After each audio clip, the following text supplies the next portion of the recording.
Thank you.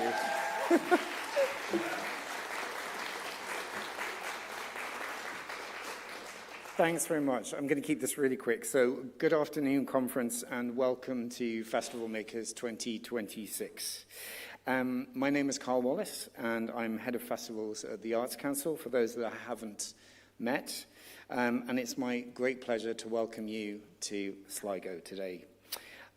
Like a festival, the conference is really rooted in collaboration, and I'm delighted to be joined by our partners, Siobhan Malloy, who is the Arts Development Officer from the Arts Council of Northern Ireland, and Dr. Kerry McCall, who is the Director of the British Council Ireland, in making this conference our first all-Ireland gathering. So my job is the housekeeping bit. So before we start officially, I just wanted to make you aware of just some housekeeping rules. So fire exits, there are 3 in the auditorium. There are 2 on your left, front and rear, and there's 1 on the right, which takes you back into the foyer. And when you're in the foyer, right in front of you are 3 emergency exits. And of course, there's the main entrance, which you came in from. So please note that we will be filming in the auditorium, and a live stream is taking place, so hello to our virtual delegates, and we'll be recording throughout the different conference spaces, and our comms teams will be photographing and doing vox pops, and they may ask you to contribute. So if you do not wish to be filmed or photographed, please let us know. You are yourselves very welcome to take photographs. And if you would like to give us a mention, or you want to mention anything on socials, it's #FestivalMakers2026. So program information for the 2 days, and day 3 can be found, the 2 days can be found on your lanyard, so you would have got those when you registered. And that gives you the program for days 1 and 2, and there's follow-on information for day 3 if you're going to that. Details of the panels, of the topics, and also the speakers can be found on that link. And if you go into the foyer, you'll see that there's a QR code which takes you directly to the program itself. Arts Council staff are here. I'd just like to thank my colleagues, and they're happy to help you. And we're all identifiable by our lanyards, so we have an Arts Council logo on them so you can find us. And just please ask if you need any assistance at all. We're very happy to help you. I also wanted to take this opportunity to introduce the program team, who have worked studiously over sort of 6 to 8 months to put this program together, along with our colleagues in the festival sector. And I just want to be able to identify them for you so that you know who they are, and you can speak to them in due course. So Siobhan is on our program committee. Maeve McGrath, who might give us a wave somewhere in the auditorium. There's Maeve. Professor Gary Kerr from ATU, Martin Rochford, and Jolene Lynch from Create. So please, thanks, Jolene's down the front, so please make yourself known to them. And also to introduce the festivals team that a lot of you would have had contact with over the years of working and talking to the Arts Council, which is Regina O'Shea. So Regina's around at the back, and Martin Rochford as well, who are part of the festivals team. And do please introduce yourself to them. I would just like to say very quickly a very heartfelt and sincere thanks to Regina and Martin, because they're incredible people to work with, and without their support, this event would not take place. So thank you so much for all your hard work.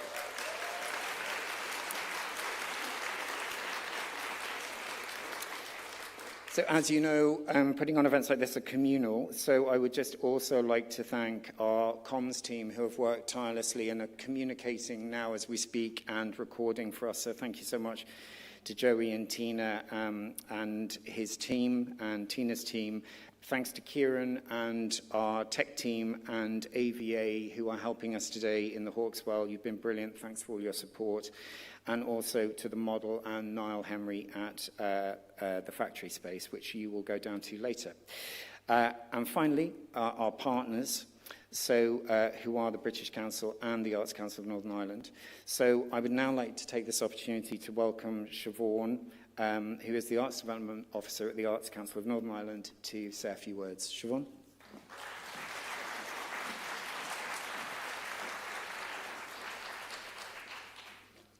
Thank you, Carl, and Trunón Waidív. Good afternoon, everyone. It's a pleasure to be here representing the Arts Council of Northern Ireland at this year's Festival Makers Conference.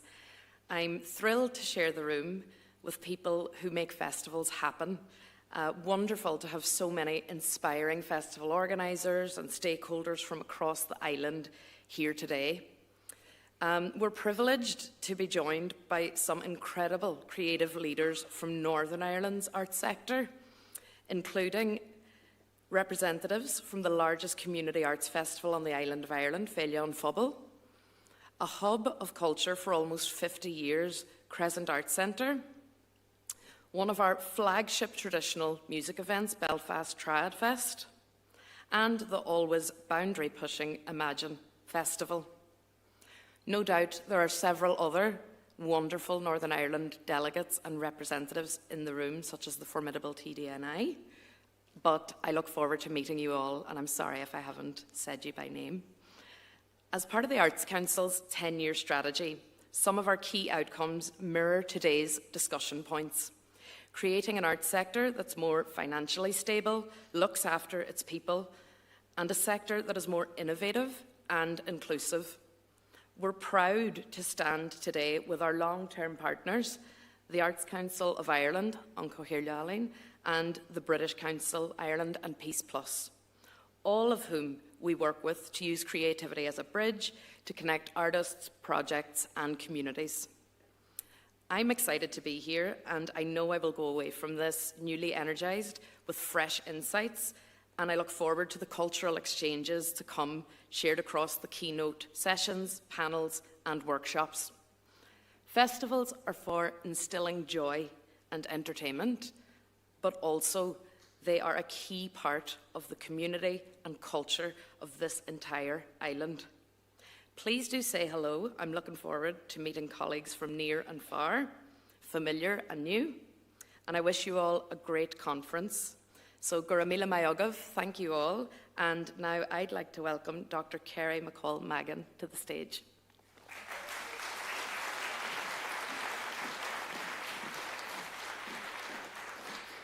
Díomh gach duine, tá mai anahasta to be here today.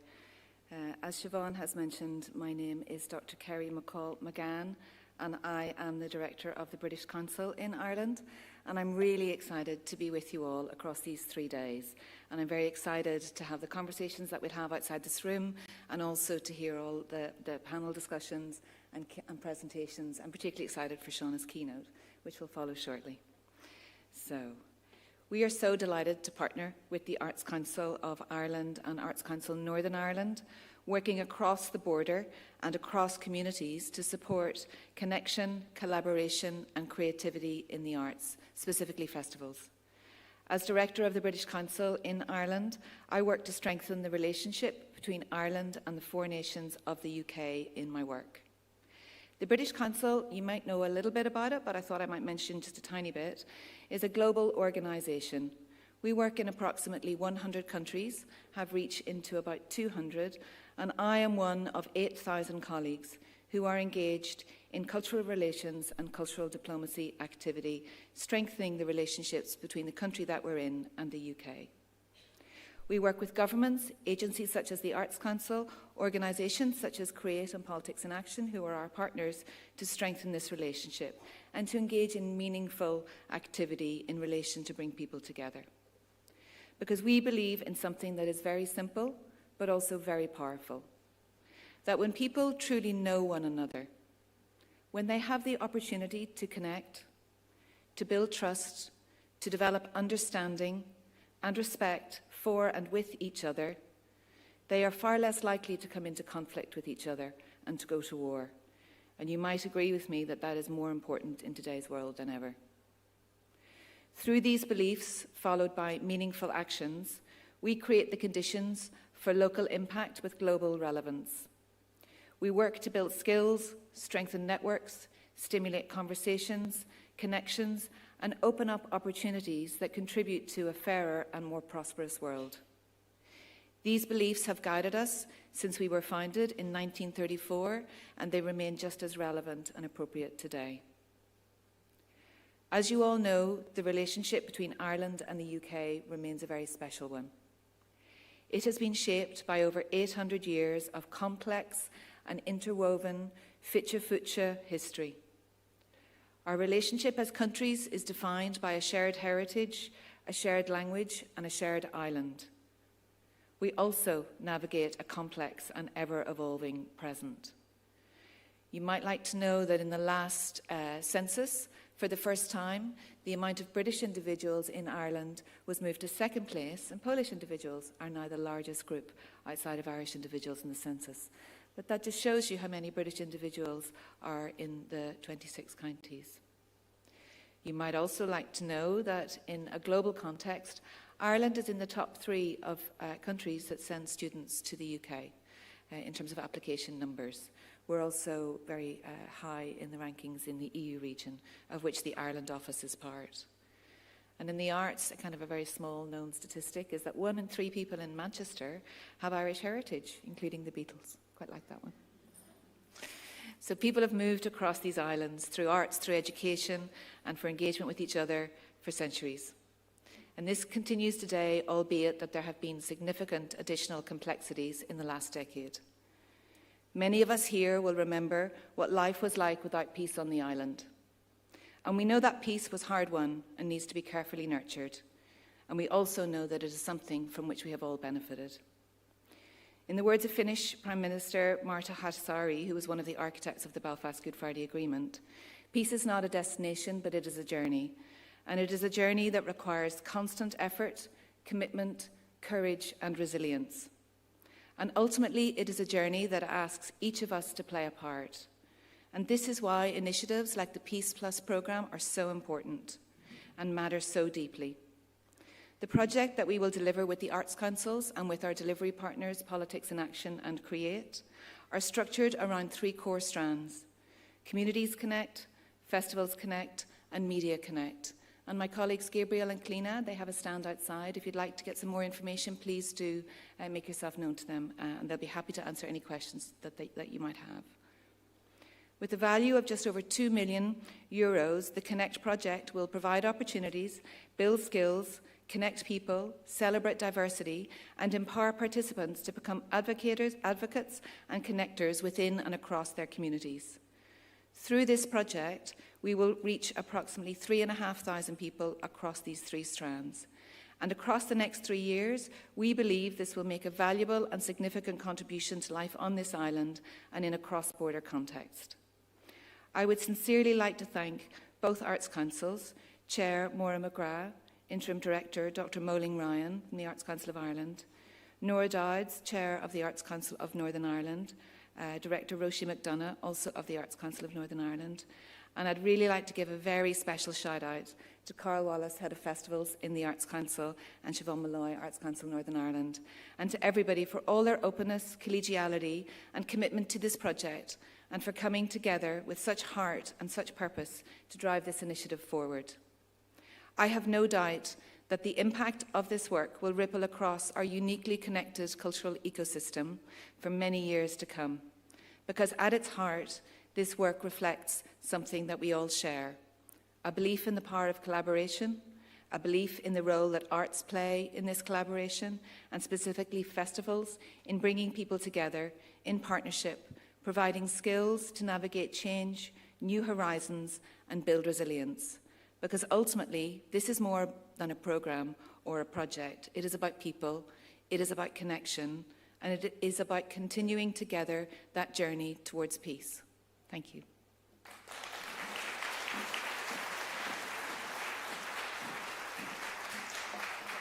Kerry, thank you very much. I'm now going to hand over to the Chair of the Arts Council, Maura McGrath, to officially open the conference. Thank you.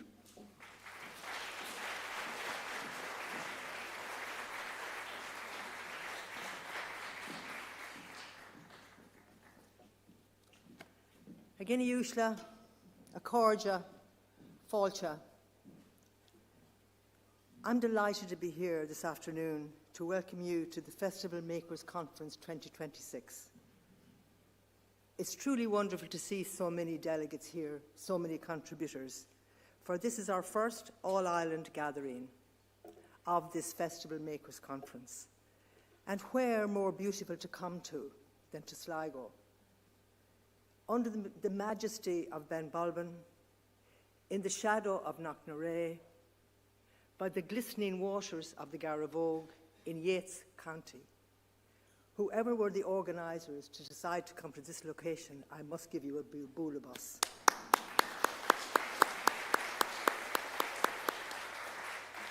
Needless to say, it hasn't anything to do with the fact that I was born up the road in Boyle. And my parents went, as many teachers do, travelled to Enniscrone in County Sligo, and our family home remains there, which I visit very, very frequently with my own family. However, back to the order and the business of today. This is, as many of you know, our third conference. Started back in 2020 in Limerick, which I know many of you were there. And I suppose the discussion and the dialogue that emerged from Limerick with regard to the transformative powers of festivals throughout this community is something that really resonated very strongly with the Arts Council. It was followed in 2023, as you know, in Galway, at a time where it was very difficult for communities post-COVID to actually bring together that wonderful abundance of coming togetherness through festivals, but you did it. And we're here today, obviously in Sligo, for a very special reason, to continue that in a very real way, because we in the Arts Council need to hear from you. We're listening. This is my first visit formally to the West to launch something. And as you'll know from my colleague, Dr. Moline Ryan, in a couple of moments, we're at a very important time in the Arts Council. We're in a reset mode. And we're doing that through our strategy, which actually is currently being completed. So there's no better time than to welcome your ideas, your suggestions. Your dialogue will be of profound importance. I mean, Dr. Kelly talked about it was dialogue that brought us here today. There wouldn't be a shared island notion or concept unless through dialogue. So I really warmly welcome the richness that will come through from your discussions. I think the other thing that I would like to say for me is that listening to what you will suggest to us will help to inform and shape the way future for the arts and across the arts sectors, but in particular for festivals. And I would just like you all to bear that in mind as you go through the next number of days. I was privileged earlier this year to attend, and it was mentioned already, the Peace Connect process in Monaghan, which, as you know, launches 3 particular areas. And one of them is that whole area of festivals. And last year, and I want to be absolutely clear with regard to making sure that I present this correctly, I mean, the Arts Council agreed a 4-year associate partnership with the British Council and the Arts Council of Northern Ireland to support the delivery of Festivals Connect programme.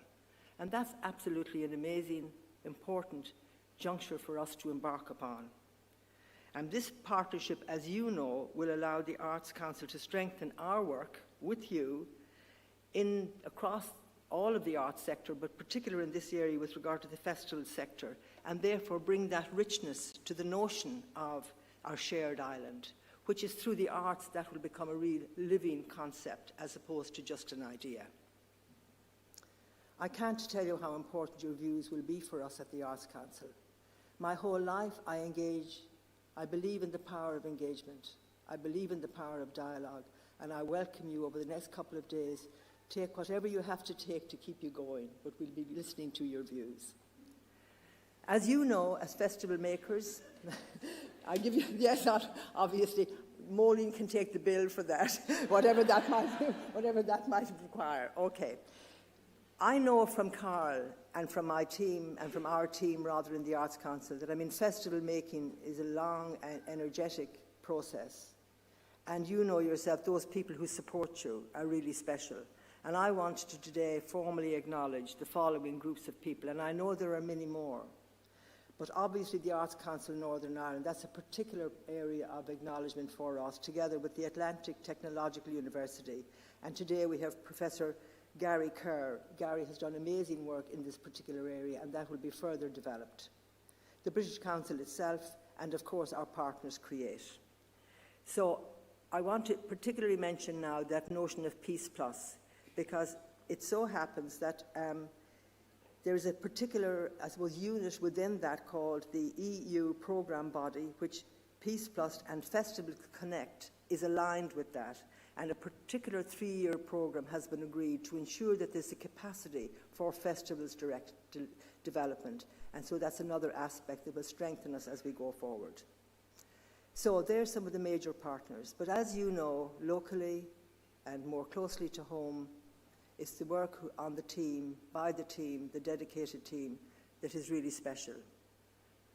I have to say to you that since I've joined the Arts Council, the commitment and dedication is almost beyond belief that I have witnessed through many different art forms and art launches. And today is no different. And I want to give a shout out to our festivals team, Carl Wallace, whom you've met already, Regina O'Shea, and Martin Rochford. They were so concerned last night they wouldn't even sit down and have their dinner. That just tells you how actually committed they were. I hope they're rewarded today. And of course, our partners as well as Davis Events. So, Dr. Kerry mentioned the local areas, or Carl perhaps. I'm so thrilled to be in Sligo. I mean, you will be visiting the Model, you'll be visiting the Blue Raincoat Theatre Company, you'll be in the factory space, and obviously at A2U here in Sligo. And that's very special to be able to, I suppose, involve and engage yourself in such an artistic setting.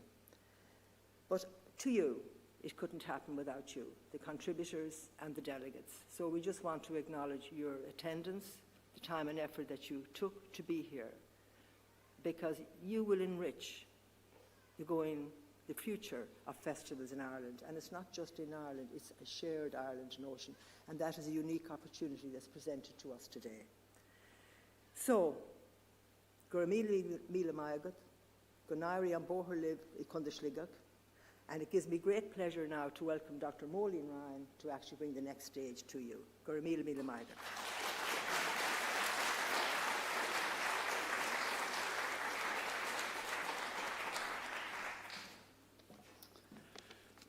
You'll be glad to know that this is the final element of the introductions, and we can get stuck into the serious elements of festival making and everything that implies and is involved.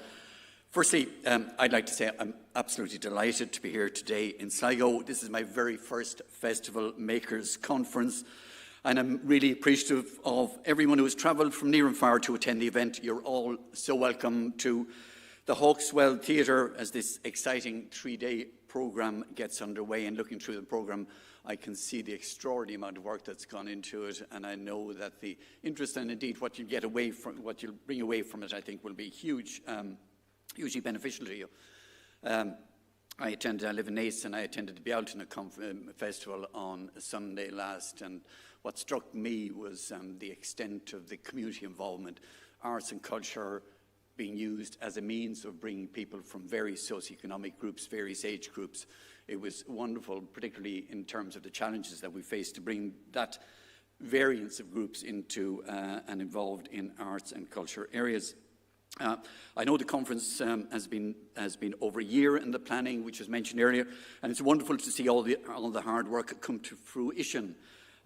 Like Maura, I'm hugely appreciative to my colleagues at the Arts Council, all the festivals, the partners and venues that have made the event possible, and thank you to you, the festival makers, for all you do to support artists, to engage communities and inspire audiences. We're incredibly grateful for your important contributions. At the Arts Council, our priority is to lead the development of a vibrant arts sector that is open, inclusive and accessible to all. We want people, wherever they live, to have opportunities to engage with high-quality artistic experiences. We want artists and arts organisations to be supported, to make work, to take creative risks and reach audiences in different ways.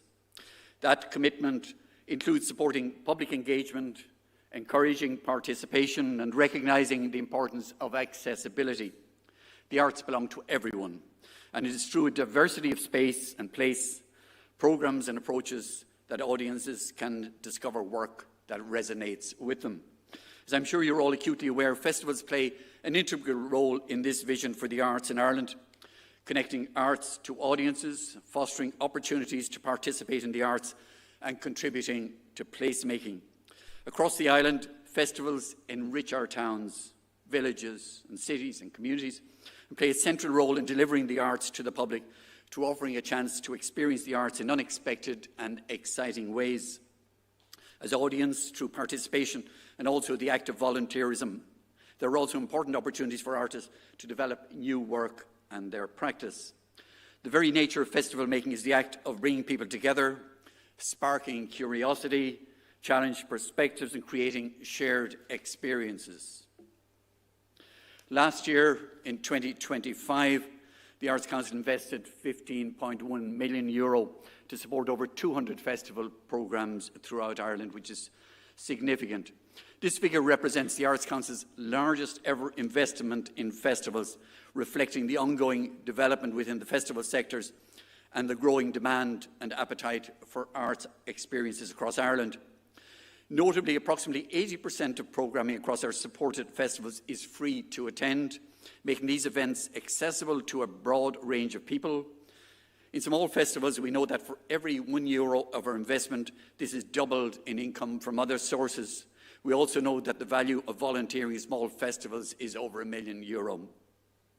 In this regard, not only do festivals play a dynamic and strategic role in the arts ecology in Ireland, but they also contribute to the identity and vitality of places, helping communities to thrive socially, culturally and economically. We're proud to support both long-established and emerging festivals, striving to ensure there is space for artistic risk-taking, organisational development and deeper engagement with communities. Of course, our work is about more than funding. We're interested in supporting the long-term development of the arts sector, and events like the Festival Makers Conference and the establishment of a National Festivals Forum provide valuable opportunities to hear your perspectives, where we hope to make strategic decisions that support the best outcomes for you, your audiences and the artistic community, and to advocate for the work of festivals as important national cultural assets. This year's conference theme, FLUX, Resilient Together, is particularly resonant. Over the past 6 years, we have witnessed the remarkable adaptability of festivals from across the island, pivoting to digital programmes during the pandemic, careful scenario planning, and then playing a central role in returning audiences to the in-person programmes and events. It seems fitting that as we look to the future, that we do this together, building a resilient festival sector through sharing knowledge and expertise, but also partnership and continued collaboration. In that vein, it's my great pleasure to welcome Shona McCarthy, who will give the inaugural Mark Newell Memorial Keynote Address. And I would like personally, and Maura, on behalf of Maura and the Arts Council, to take this opportunity to thank Mark's partner, Deej, for allowing us to honour Mark's memory in this way. And you're very welcome today, Deej. Shona joins us today as the first female chairperson of the International Fund for Ireland, an appointment made jointly by the UK and Irish governments in March 2025. The IFI was established in 1986 to support peace-building initiatives in the north and border counties of Ireland. Not only is Shona a cultural pioneer and leader, having been awarded the prestigious Eisenhower Fellowship for Innovation in 2014, she also has an extensive and illustrious background as a festival maker. Formerly the Chief Executive of the Edinburgh Fringe Society, where she spent 9 years championing the Edinburgh Fringe as the world's leading performance arts festivals. From 2011 to 2014, she was Chief Executive of the Culture Company, leading London Derry's transformational year as the UK City of Culture. Prior to that, she was Director of the British Council Northern Ireland. She spent many years as Chief Executive of Cinemagic Film Festival for Young People Belfast and the Foyle Film Festival in Derry. She is an Honorary Fellow of Surrey University, a Visiting Professor at Napier University, and an Honorary Fellow of the Marketing Society of Scotland. Here today, we draw on our insights and reflections. Please welcome our keynote speaker, Shona McCarthy. Margaret.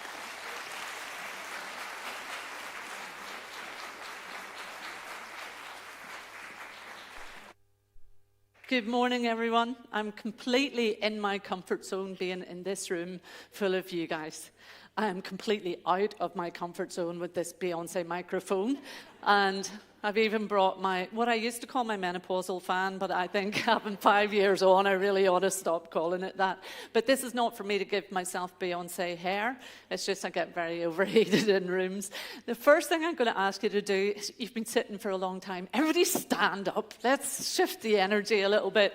And I'm just going to ask you to indulge in this embarrassing little moment of massive congratulations to all of the festival makers in this room. And I'm just going to do this. Hip, hip. Hooray! Hip, hip. Hooray! Hip, hip. Hooray! Yes, great. Thank you very much. That's me, done. 45 minutes is a long time to talk, and normally my comfort zone is talking to people with loads of arms, gestures, and just looking you in the eyes and talking. But 45 minutes is too long to do that, and I have to say something coherent, so forgive me, but I am going to talk to notes as well.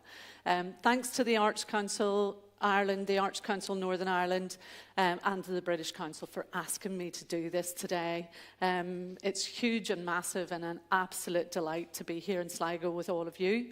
It's particularly important to be asked in a year when it's an all-island conference, and also to be asked when this is dedicated to Mark Newell. So thank you.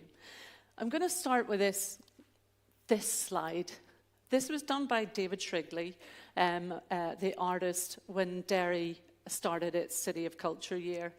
And it just typifies to me how an artist can capture an idea in an image and a tiny number of words, and yet it has such massive meaning. And I think for every single town that hosts a festival, for every village, for every hole in a ditch that hosts a festival, this is what festivals do for places when they're happening. They make them huge. They make them huge in the eyes of the people who live there and the sense of pride in place.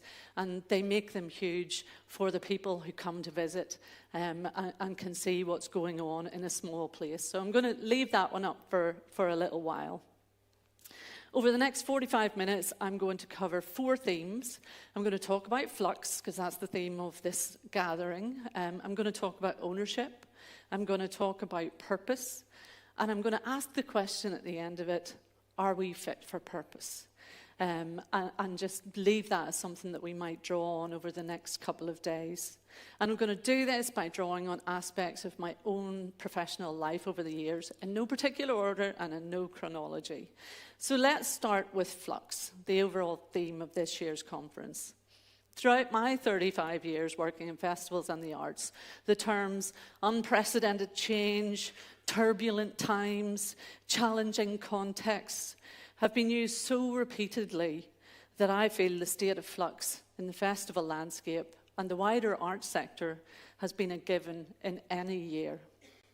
Today's flux certainly seems more acute, changes to world order, challenges to our shared values, undermining of democracy.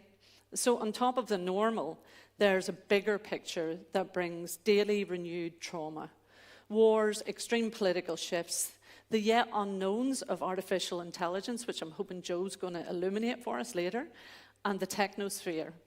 The non-stop, multi-channel input and misinformation that make actual knowledge more difficult to grasp.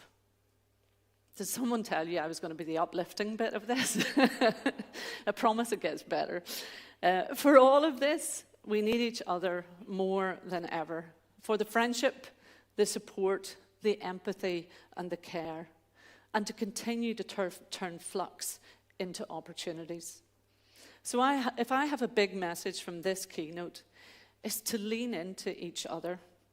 Don't hold on to ideas. If you haven't done them by this stage, you might never do them.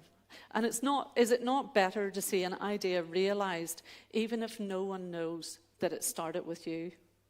Open source, share, collaborate, partner, seek connection, share resource, and add value to each other.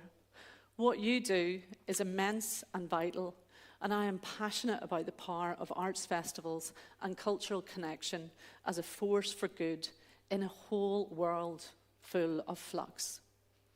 Still, I wish there was more space and resource to support greater collaboration and chances to shape new ways of doing things together in the cyclical demands of festival life and the overly competitive edge at times to everything. It can be difficult just to forge space to think. Maybe there is a way to make that happen, and maybe by the end of these 3 days, we'll have the magic. Someone gave me a mantra at the start of the Derry City of Culture process, and it was this: you can do great things if you don't care who gets the credit. It stayed with me ever since, and it has served me well. It's been liberating. It gave me a mandate to relinquish ownership, to share openly, and to be driven by core purpose. I also believe there are some root causes to the flux in our arts festivals landscape. We still have, and this is my personal opinion, a big collective challenge. And I think this is felt most acutely in the north and in other parts of the UK. I think Ireland gets it better, but some of you may want to argue that with me later.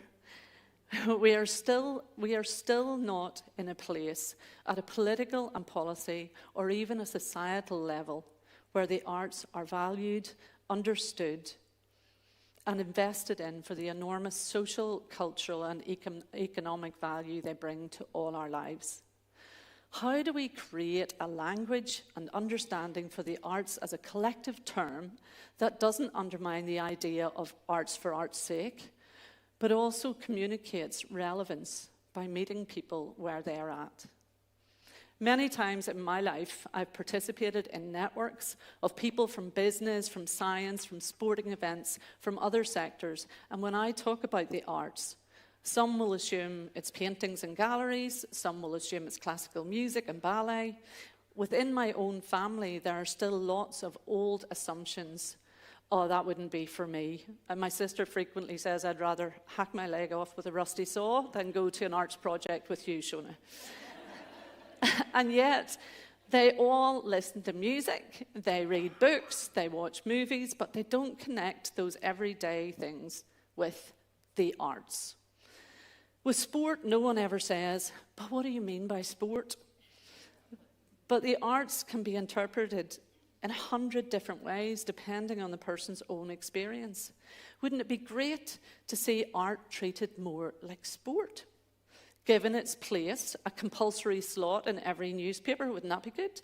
In every news broadcast, not rarefied, but expected and normal and daily. And I'm going to share one story now from my own experience of when this becomes more acute, hard to fathom, and really necessary to address.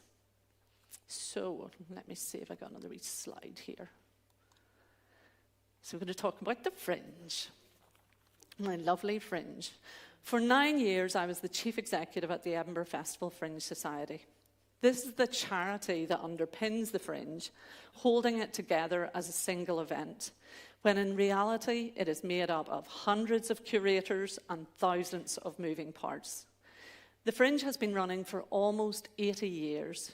It's the biggest performing arts festival and arts market in the world. It is a phenomenon. Over the month of August every year, there are around 3,700 shows. I'm going to bring this up because this is quite amusing. This is the very, very first Edinburgh Fringe Festival programme in 1947. Look at it, there were 8 shows. And back then, even in, I think it was the 1950s, the early 1950s, there was already a big panic in Edinburgh that the Fringe had quite simply become far too large. And at that stage, it had 34 shows. So cut to now when there's 3,700 shows in any given year, 50,000 performances, and over 60 countries represented. There's in the region of 3 million tickets sold. That's second only to the Olympics and the FIFA World Cup in terms of ticketed events. The Fringe brings a return to the Scottish economy of a conservatively estimated 500 million every single year. No waiting 4 years for your World Cup to come around or your Olympic Games. Every single flipping year. The Fringe Society...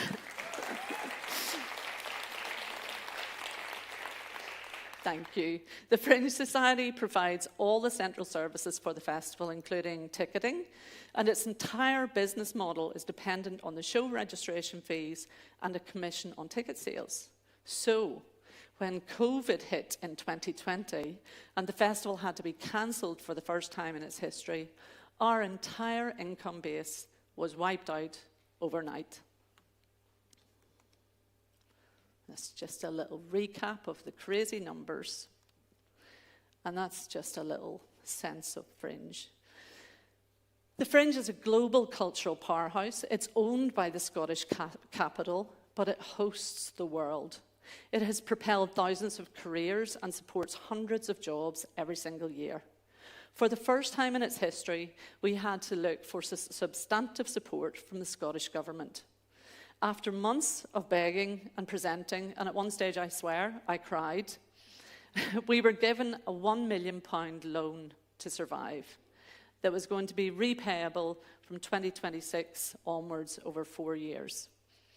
That was for the Fringe Society. Then we managed to further plead for around 1.6 million to be distributed across the festival operators. This was a time of flux.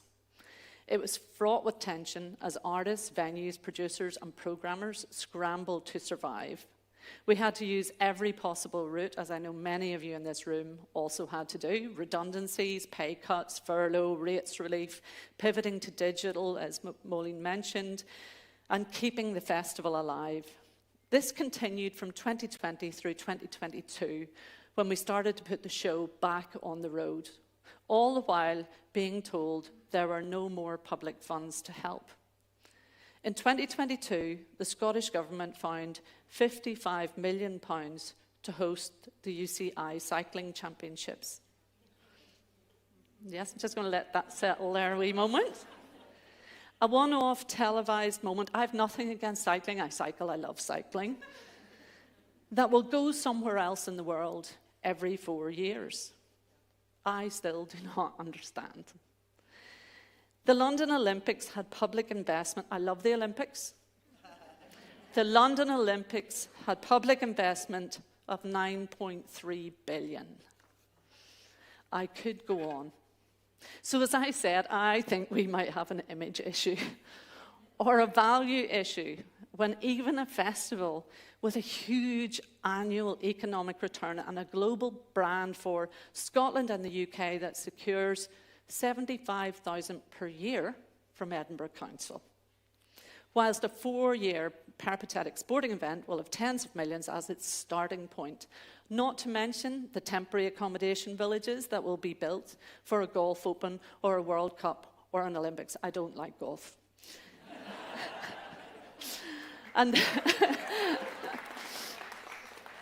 And this is not to single out Scotland. I loved my time in Edinburgh and I learned so much there. And it is heartening to see the increase in cultural investment in the last couple of years and further commitments written into the SNP's manifesto. This is not a whinge fest about arts funding, but it is a question about value and where and why and how it is placed. In Northern Ireland in particular, the Derry City of Culture was really something extraordinary. Oh, too soon, Cinemagic, get back. I'll come back to that. The Derry City of Culture year was really something extraordinary. It showed how the arts can bring a fresh lens to old tensions. Who would have predicted that the All-Ireland Fleadh would come to the north for the first time in its history, and the parade would be led out by the Police Service of Northern Ireland's band, and with the full participation of the London Derry Bands Forum. Siobhan reminded me earlier as well, would Belfast have the Fleadh if it hadn't come to Derry first? I don't think so.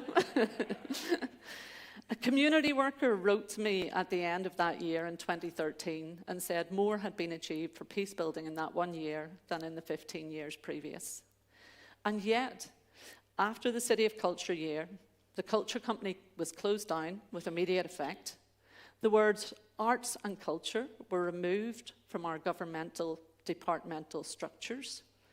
Funding for the arts was diminished in the new local authority structures, and the Arts Council was moved from the centre of Belfast to Lisburn, with its budgets effectively frozen for years. As I said, this is not a whinge fest, but there is work to be done. I've already touched on that question of ownership and representation, and I still feel when we talk about the arts, it doesn't translate to people in the same accessible way as sport. Some find the idea of the arts threatening, exclusive, it's for posh people, it's not for me. They don't make the relationship to the everyday things like photographs, prints, movies, the music they listen to on the radio that morning. Maybe it's because the arts are ever evolving. In 1990, when I got involved with the fledgling Northern Ireland Film Council, now the hugely successful Northern Ireland Screen, it was first set up because there was no representative body for film, and the Arts Council had only a small budget for film exhibition. It's hard to believe that now when you see the output of Northern Ireland Screen and the role that it's had in that development of film in the north in particular. At the Edinburgh Fringe, where 36% of the content is comedy, comedy is one of the most accessible forms of access to performance and storytelling. It doesn't require degrees or wealthy parents, yet it has only since 2020 begun to receive any level of recognition or support in terms of arts funding. Now we're on to Cinemagic. I was clearing out the loft over the last couple of weeks, and I found this Cinemagic programme from 1994. And that's The Secret of Rowan Inish on the front cover. My first paid job in the arts was programming Cinemagic, the Children's Film Festival in Belfast. The whole objective of this project was to introduce young people in Northern Ireland to the world without the need for them to travel, and to provide practical skills in filmmaking, watching, and analysis. I remember getting a bit of flack from my fellow arts sector folks because every year we looked for the big movies and often had a Disney animation on the front cover. The accusation was that we were being too commercial, only interested in entertainment. But beyond that front cover, and you'll see there is Snow White, they re-released Snow White that year, and it's on the cover there. But beyond the front cover was a richness of international film from every country and in every language, as well as classics. I'm pretty sure I made an excuse to show The Wizard of Oz every single year at Cinemagic. That's just a personal pet project.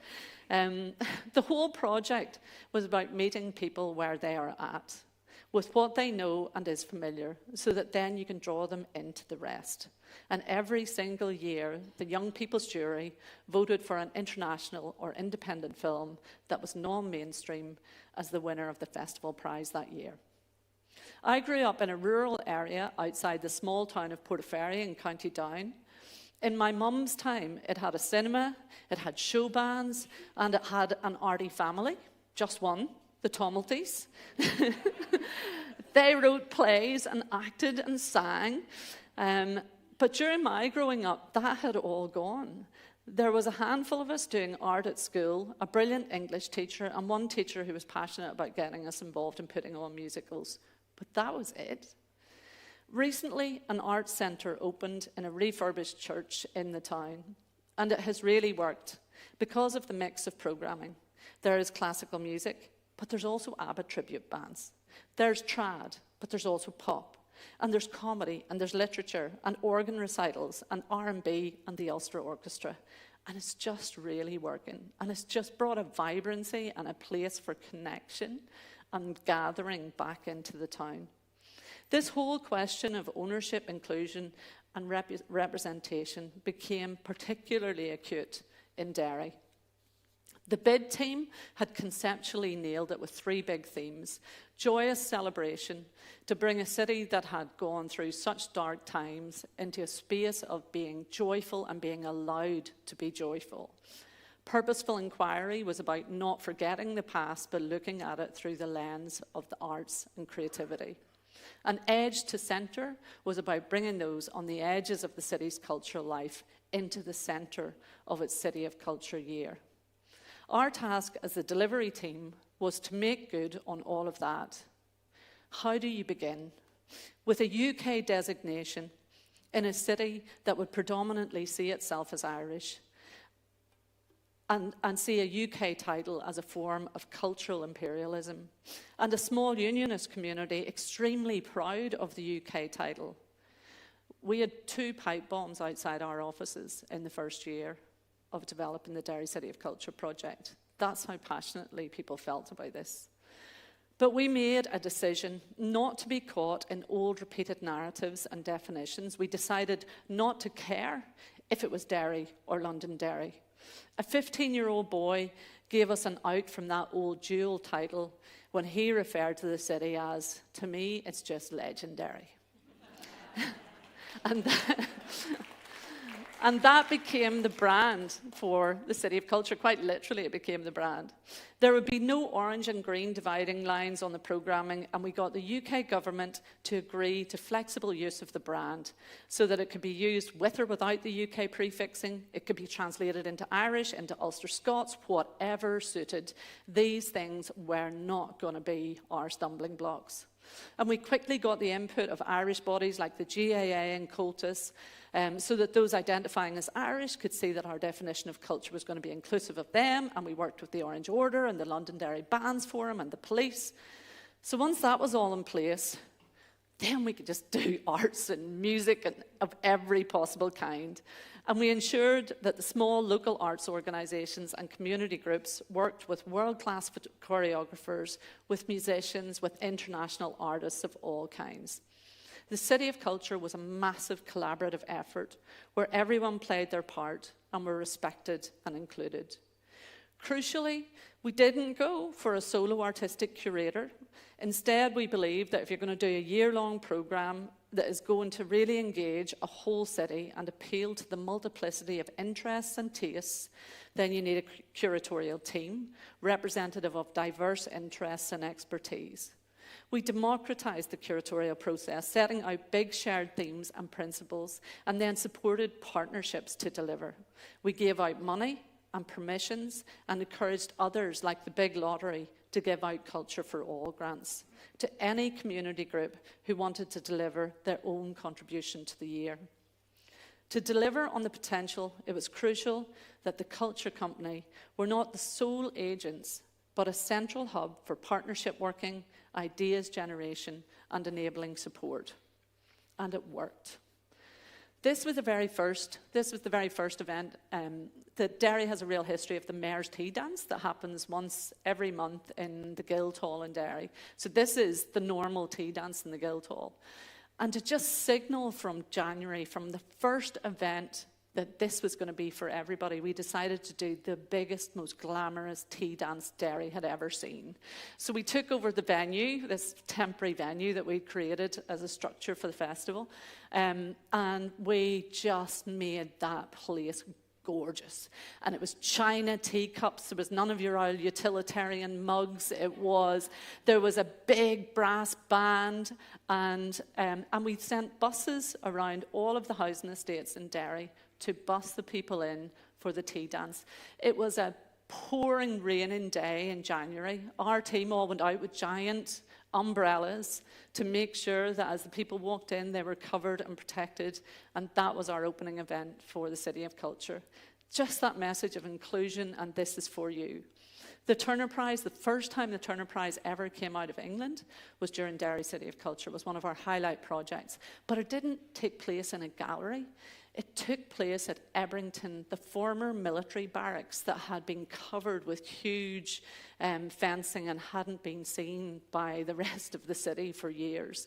And that site was reclaimed, and the Turner Prize was hosted in there. So that kind of reinvention of a space that had had a fairly negative history in the city became something so important. And by the end of the City of Culture year, the butcher, the baker, the candlestick maker were talking about visual art and trying to make the case to keep that space as a gallery for Derry. Political Mother is the world-class choreographer Hafez Schechter. We wanted him to bring this brilliant piece he had done called Political Mother and have it performed in Derry. But our condition was always But you can't just bring and land it here. You have to make a connection with this place. So he recruited 30 local dancers. He recruited 10 traditional Irish musicians, 10 boys from the Londonderry bands, and then 10 rock guitarists. And this was properly one of the most stunning things I've ever seen in my life. It still gives me goosebumps when I think about it. And it really changed the lives of some of those who were directly involved. And it changed Hofesh, because he had never had to work in that way before, where he was engaging with local people to recreate a piece of his work. We also took the stories of the city, St. Columba, the whole St. Columba's College, where Seamus Heaney and Seamus Dean and all those guys went to, John Hume, our Nobel Prize winners, and St. Columba's Hall. Columba just has such a huge affiliation with the city. So we reenacted the whole of, if St. Columba was to come back 400 years later, what stories would we tell him about what he'd missed?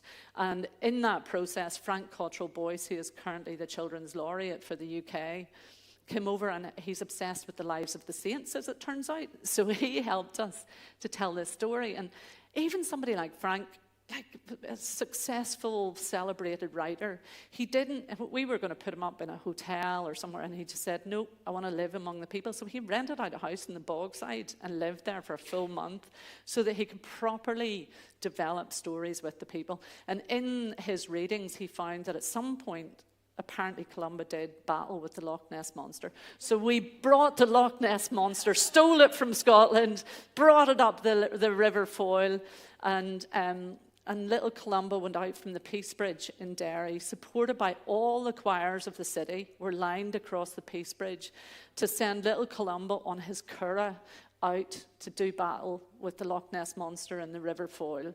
I was standing at the top of a hotel with Mark Durkin and Martin McGuinness, and it was very notable, because when you heard the roar of the monster before you saw it, Martin McGuinness went, holy shit! It's just interesting.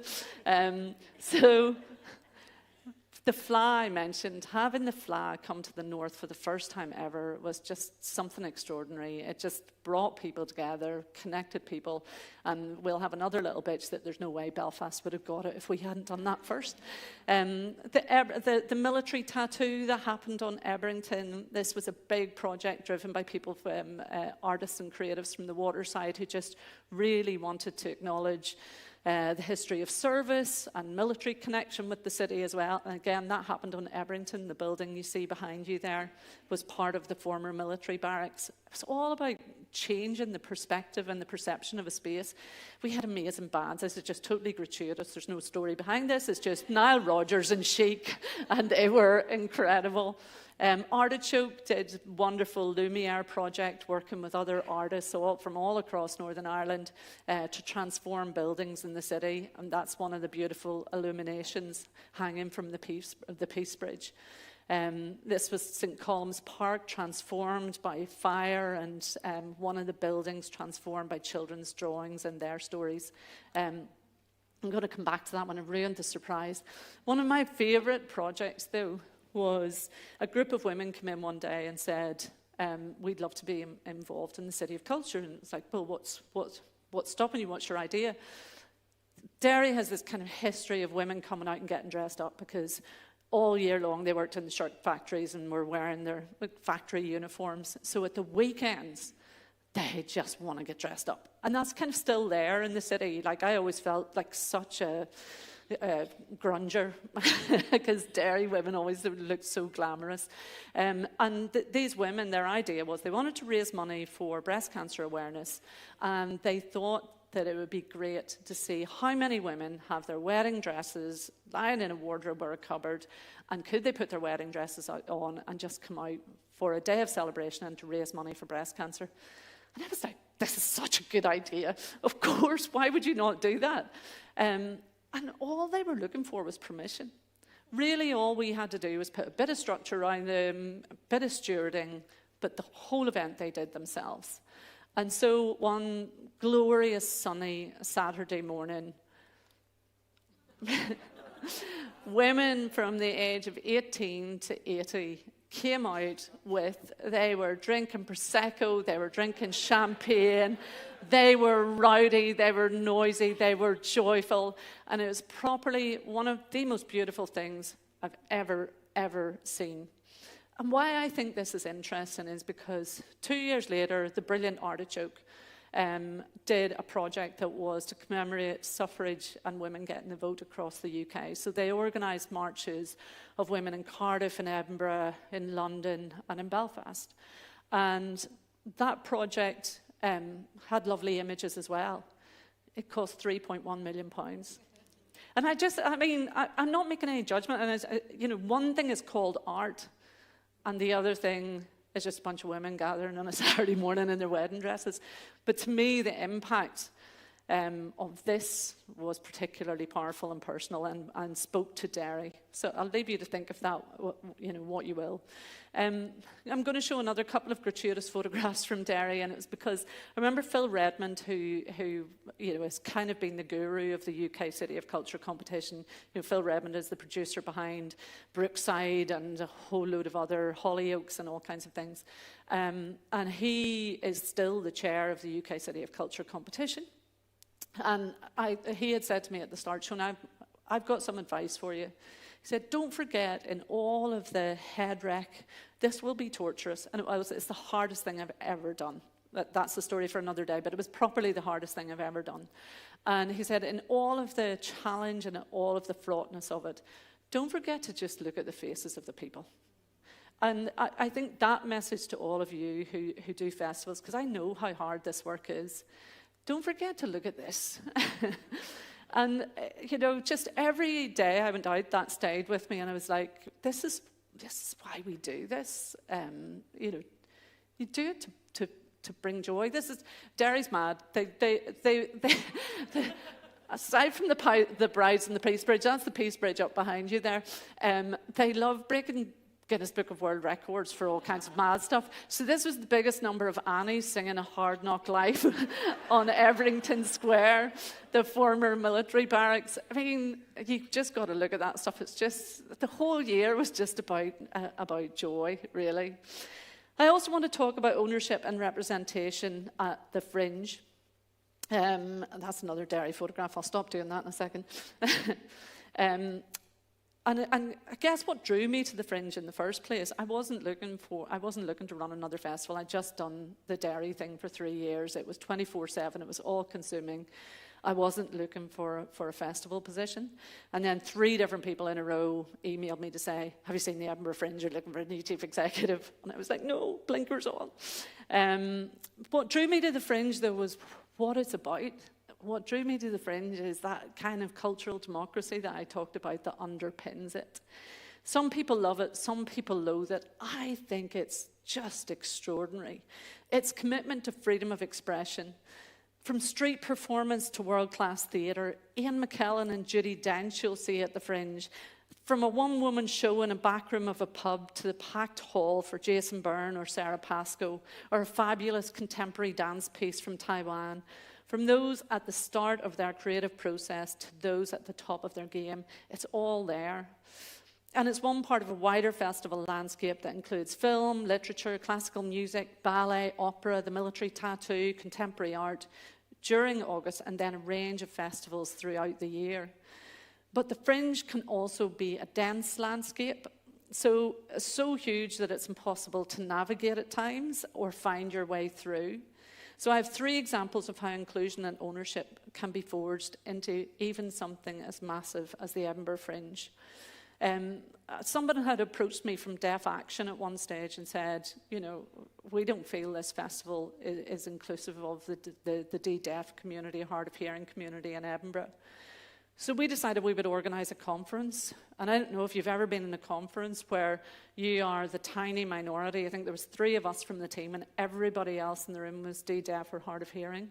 And when people are angry with you in sign language, it's like they were really angry with us. But what an incredible opportunity it was. Because, again, a bit like the brides on the bridge, what turned out was all they wanted was permission. Because I was saying, like, guys, I have no idea how to program a festival for you. I don't know what would be the right choices of work. So they hired a programmer themselves. And we said, look, we'll put it all in the program. We'll sell your tickets for you. We'll do all of that. So we are now on the 5th Edinburgh Deaf Festival within the Fringe. And it's just phenomenally successful. Yeah. So proud of it. And again, it was just about opening the door to a conversation, not being afraid of something that you don't know, and then not feeling you have to own it. Allowing the people who actually have the expertise in that space to own it and make it happen. The same with Fringe of Colour, where a group of black artists came to us and said, look, you know, we know there is work with artists of colour in the Fringe, but we want to pull that together so that if you are somebody, if you're a black performer or you're a black audience member or a brown audience member and you want to come and find work where you see yourself reflected on the stage in some way, how do you do that? So they created Fringe of Colour within the Fringe. And then finally, we captured massive data from all of the audiences that came to the festival, and increasingly there was an accusation even within the city that, well, you know, the Fringe just lands on Edinburgh and it's not for Edinburgh people. So we did all of the data collection and the research, and lo and behold, 52% of the audience for the Fringe is from Scotland, and 38% of those are from Edinburgh, which is massive. And so it gave us the evidence to show, but I wasn't happy with that. I kind of was really interested to see, but where are they coming from? So the data also showed us which parts of the city people were coming from to go to the festival. And no big surprise, when you looked at that, the people least likely to come to the Fringe directly mapped onto the highest levels of social deprivation across the city. So we then went out, developed 26 partnerships with community organisations in each of those areas at first. And we just started, this was 8 years ago, started to build a relationship with them. How can we break down the barriers? We took, at that stage, this was before COVID when we had money, we took 100,000 out of our reserves and we invested it in a programme called Fringe Days Out. Because literally they just wanted to be able to come to the festival. So we created £60 vouchers for a family and a £12 voucher for an individual. We didn't tell them what shows to go to because we felt that that wasn't our place. They should be able to choose like anyone else. And we got Lothian buses to match it with free bus travel. And so this just became an opportunity for people to decide for themselves what they wanted to see. It wasn't about wallpapering an empty show. And a woman wrote to me afterwards and she said two things. She said, first of all, she felt it was a gift with dignity because she still had the choice. And secondly, she said, Shona, that show was the worst thing I've ever seen in my life. but it was the best night out I've had in 40 years because she was with a load of her peers. And sometimes actually, even if it's a bad show, the talking point and the conversation that you can have afterwards can be just as rich. So it's about the gathering. So that's about ownership at the Edinburgh Fringe. The next heading that I have here is about purpose. And we will look at this further in the panel to follow with some wonderful festival makers. What are we for? Who are we for? And why do we do what we do? It can be joy, curiosity, education, inspiration, new perspectives, different lens on things, purposeful inquiry, and just opportunities for people to gather around a shared interest. I think that clarity of purpose makes it easier to do things for all the right reasons and to not care who gets the credit. With every festival or event, that clarity of purpose, the why, has been vital for our teams to have focus and pull in the same direction and not be drawn down distracting routes to chase funding or for other reasons.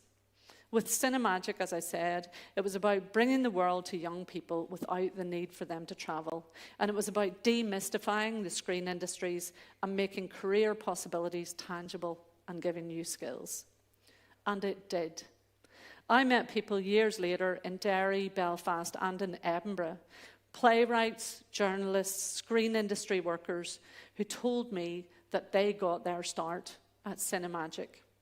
It's still going today. Though to think back that 5 years into its lifespan as the flagship project of the fledgling Northern Ireland Film Council, A consultant had recommended its closure as it had served its attention-drawing purpose, but was making no economic impact. As if impact on changed lives can be assessed in a short time frame or on a short graph. With Derry and the City of Culture, the purpose was to tell a new story, to look at old problems with a fresh creative lens, and to celebrate joyfully. It was also about engaging a whole city in the effort. So I'm going to tell you a quick story to illustrate the challenge of that. Okay, I'm going to tell you this quick story very quickly now. Oh yeah, I'm here. Yes, it was about the night that the new Peace Bridge opened. Dignitaries had come from all around the world. Families, all ages, had come out onto the streets. This was the biggest night of celebration the city had seen in years. The undertones were playing over the tannoys. There was just a touch of magic in the air. It was absolutely electric. And the BBC, who never did any network coverage, only if it was the Troubles, only if a bomb had gone off or something awful had happened, you would have got news right across the whole network in the UK. But if it was a positive local issue, it would just go on out in BBC Northern Ireland. So this night, it was going out across the whole network, and it was a positive story. So the reporter stood at the end of the Peace Bridge, this wonderful symbol of hope and reconciliation. It was the first time there was going to be a pathway created for humans to meet face-to-face rather than for cars. The bridge is specifically for pedestrians. And the reporter stood at the edge of the Peace Bridge and said, "New sectarian interface for Derry." And as if that wasn't bad enough, he intercut the reportage with scenes from rioting that had happened in flippin' Belfast a year before. So that was fake news, absolutely. I mean, it didn't take our new boy to bring us fake news. Fake news has been around for a long time. But what it did do was it kind of gave us a sense of the scale of the challenge. People were so determined to tell the same old story, the same old negatives, that sort of set the bar for us. By the end of 2013, a year of artistically led reimagining, that story had changed, and this just simply wouldn't happen now in Derry. Melvin Bragg was there and he got it. He said, "It feels great. It feels a sort of triumph of the human spirit. It's wonderful, and it shows the democratic power of culture, that it can bring everybody together, because it doesn't matter who you are, if you like this sort of music or that sort of music. You don't ask what religion people are, or what gender they are, or what colour they are. You just like the music. And it's wonderful, imaginative democracy, and it's terrific that Derry has seized that crown. It's just great." A local community leader, as I said earlier, wrote to me and said, "City of Culture afforded many the platform to challenge old prejudices and extend boundaries. As a result, it has achieved more for peace building in this city than perhaps we have managed in the 15 years previous since the Good Friday Agreement." And a personal favourite, a journalist wrote in the Derry Journal in June 2013, halfway through the City of Culture year, "There is a success story happening in Derry that no spreadsheet, graph or accountant will ever be able to measure." And then now I'm going to leave you with a nice poem, because the Fringe, the purpose of the Fringe. In 2017, it was the 70th anniversary, and one of our team wrote this, and I thought actually he'd put it in way better words than I could, so indulge me with this. This is the Fringe in a few words. Fringe stands for freedom, the freedom to take part, making a start, telling your story, whoever you are. It's for risk-takers, rule breakers, name makers, artists and audience alike, a place to discover and be discovered.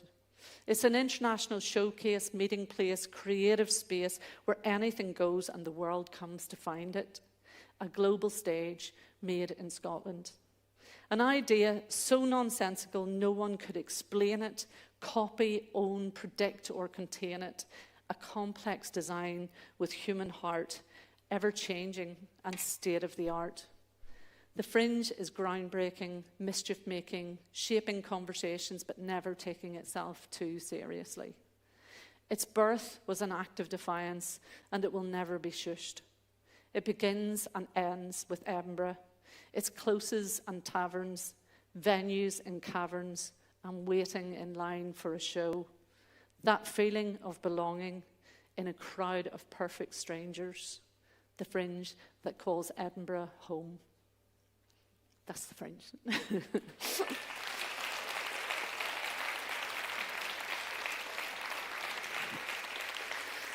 I was going to tell you a story about Belfast, but I've run out of time now, so I will tell you that one later. But do ask me about Rita Duffy, the artist, and the iceberg. It's a good story. So I'm going to close with just a few kind of comments of my own as well. 3 times in my career, I have left long-term jobs with no idea of what I was going to do next. The latest being leaving the Edinburgh Fringe after 9 years. I just knew that I was done. I knew that I had ceased to add value. And I know there's an enormous risk in just going, now I'm going to jump off the edge and I haven't got a clue what's going to happen next. And I just tell you that story because I think it's important. Sometimes there is an art to knowing when to leave and taking the risk that comes with that decision. Take a break. Take time to think, to renew, to do things differently. Be bold, be brave, and be honest. That's what the sector can do. I'm reminded in the crisis of COVID, speaking to a senior UK politician to seek support for the Fringe. My opening gambit was, look, I know there is no money. She stopped me immediately and said, Shona, that is not true. There is always money. It's how we choose to spend it. I found this quote that Heaney had written before he died. And it's not one of his poems, but I really loved this quote. Seamus Heaney said, "We are not simply a credit rating or an economy, but a history and a culture, a human population, rather than a statistical phenomenon." In the last few weeks, I've been reading Art Cure, Daisy Harcourt's brilliant book that really provides the research and evidence of the lasting effect of engaging with art on mental health, physical health, and well-being. Only last week, new research from the University of London, a scientific study, showed that engagement in cultural activity, music, dance, festivals, has as positive effect on life expectancy as exercise. Take that, you sporting people. We knew it all along. Not if you're running a festival, say some of you in the room. It definitely shortens your life.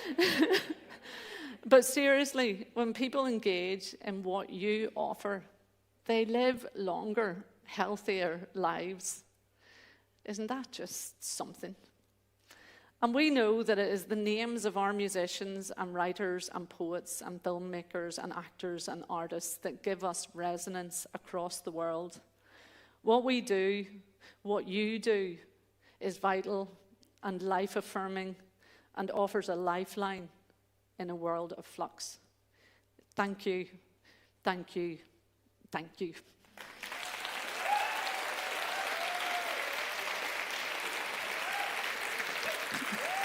Thank you.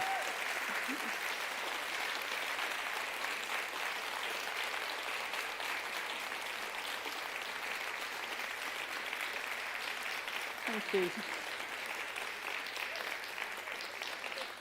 You have no idea how relieved I am, that's all. Thank you so much. Thank you for the warmth. Thank you for the welcome. And thank you for having the patience to listen to a 45-minute talk. And now, please, please welcome. I'm so delighted that the second 45 minutes I was allotted, there's no way I was going to talk. So I'm delighted to be joined by Grania Humphreys, Director of the Dublin International Film Festival, Mikey Martins, Artistic Director and CEO of Carlow Arts Festival, and Donal O'Connor, Artistic Director of Belfast Trad Fest. Yes! Now I just get to ask some questions and these guys get to talk. Thank you. Well done. That was fantastic. That was amazing. Yeah, thank you. Thank you so much. Thank you. But now we just look at you. Look at them. Don't look at me anymore. So we kind of prepped a little bit in advance, and I told these guys I was going to essentially ask them 3 questions. So I'm going to do that. If we go longer than sort of 25 minutes, somebody tell me, because I really want to have time for you to ask questions and put your thoughts in. So I'm going to hit straight off. Gráinne, I'm going to look to you first. And what is the point of festivals? I think the last 45 minutes has proved that, Sean. I mean, to my mind, I think it's the AAA, it's the art form, it's the artist and the audience. It's those 3 pieces coming together. And, I am old enough to remember what festivals did to me, and I think I'm caught in that wheel of wanting to recreate that experience of discovery and of learning something new, of meeting a story or a culture or an energy that I'm unfamiliar with, and then immediately wanting to share it. So that's kind of where I come from in terms of kind of the point. Do you know what I mean? Is that I think we find a space to share the exciting piece of art that we've discovered, and we don't know if somebody else hasn't encountered it yet. And I feel that very much as someone working on an island, and I feel it very much as someone who works in an art form where there's a huge amount of exposure to a very specific kind of cinema.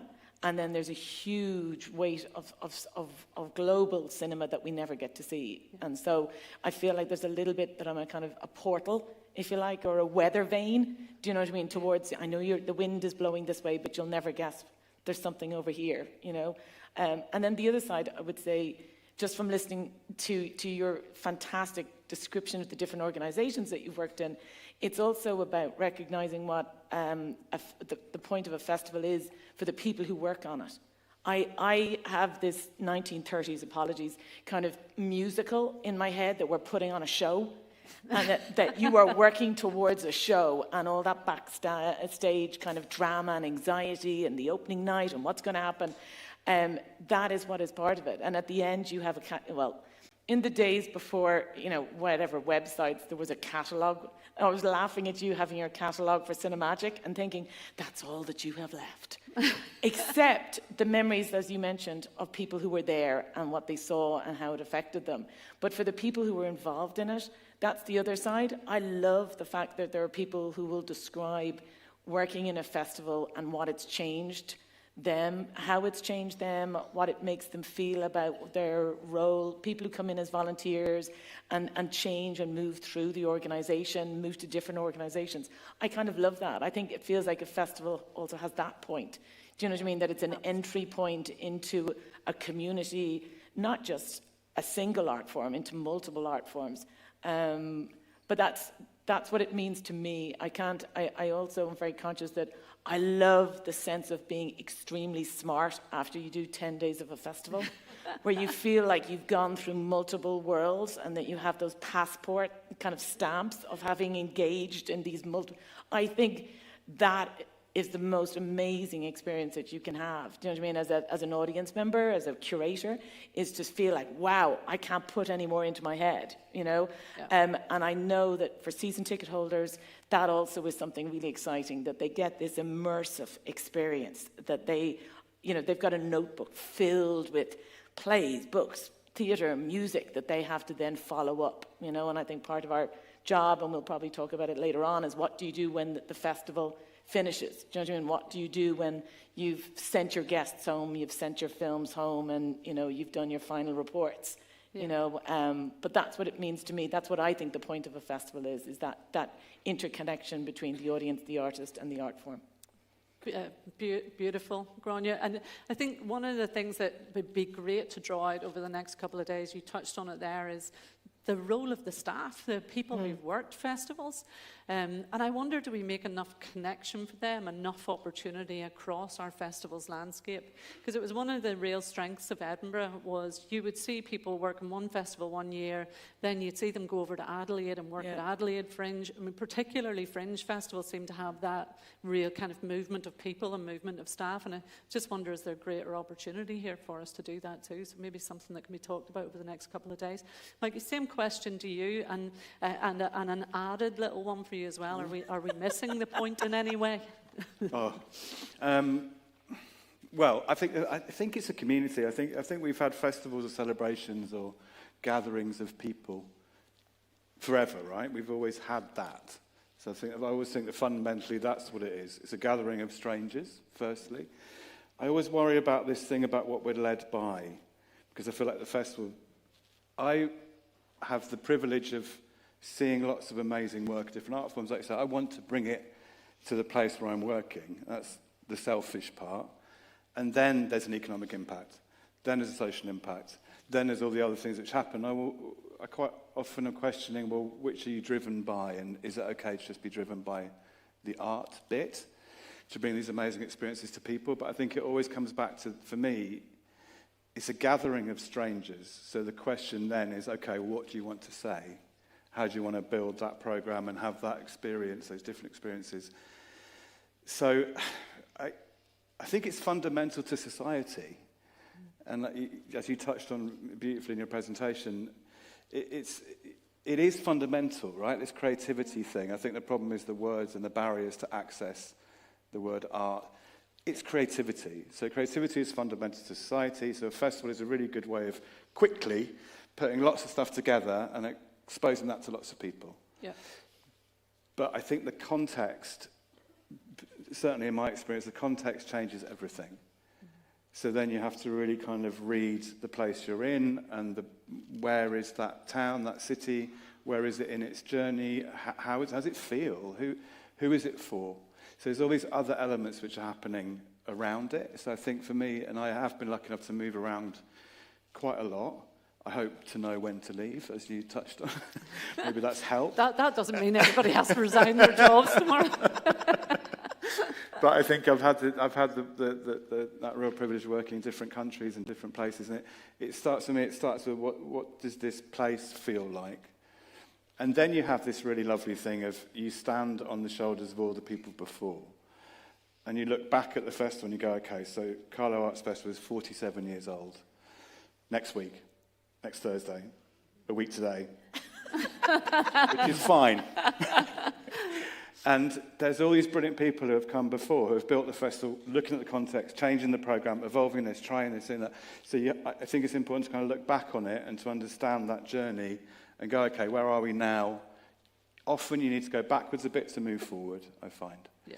I don't think I've answered your question, though, really, have I? Yeah, well, you have, actually, and you've also kind of sparked just another thing that I think we should explore over the next day. I also want you all to know that Grania only got back from Cannes Film Festival last night at 8:30. Mikey's about to celebrate the 47th anniversary of his festival next week. Donal literally just put his programme to bed for his festival. This is festival life at its extreme. People are just kind of trying to fit literally 24 hours into every day full on.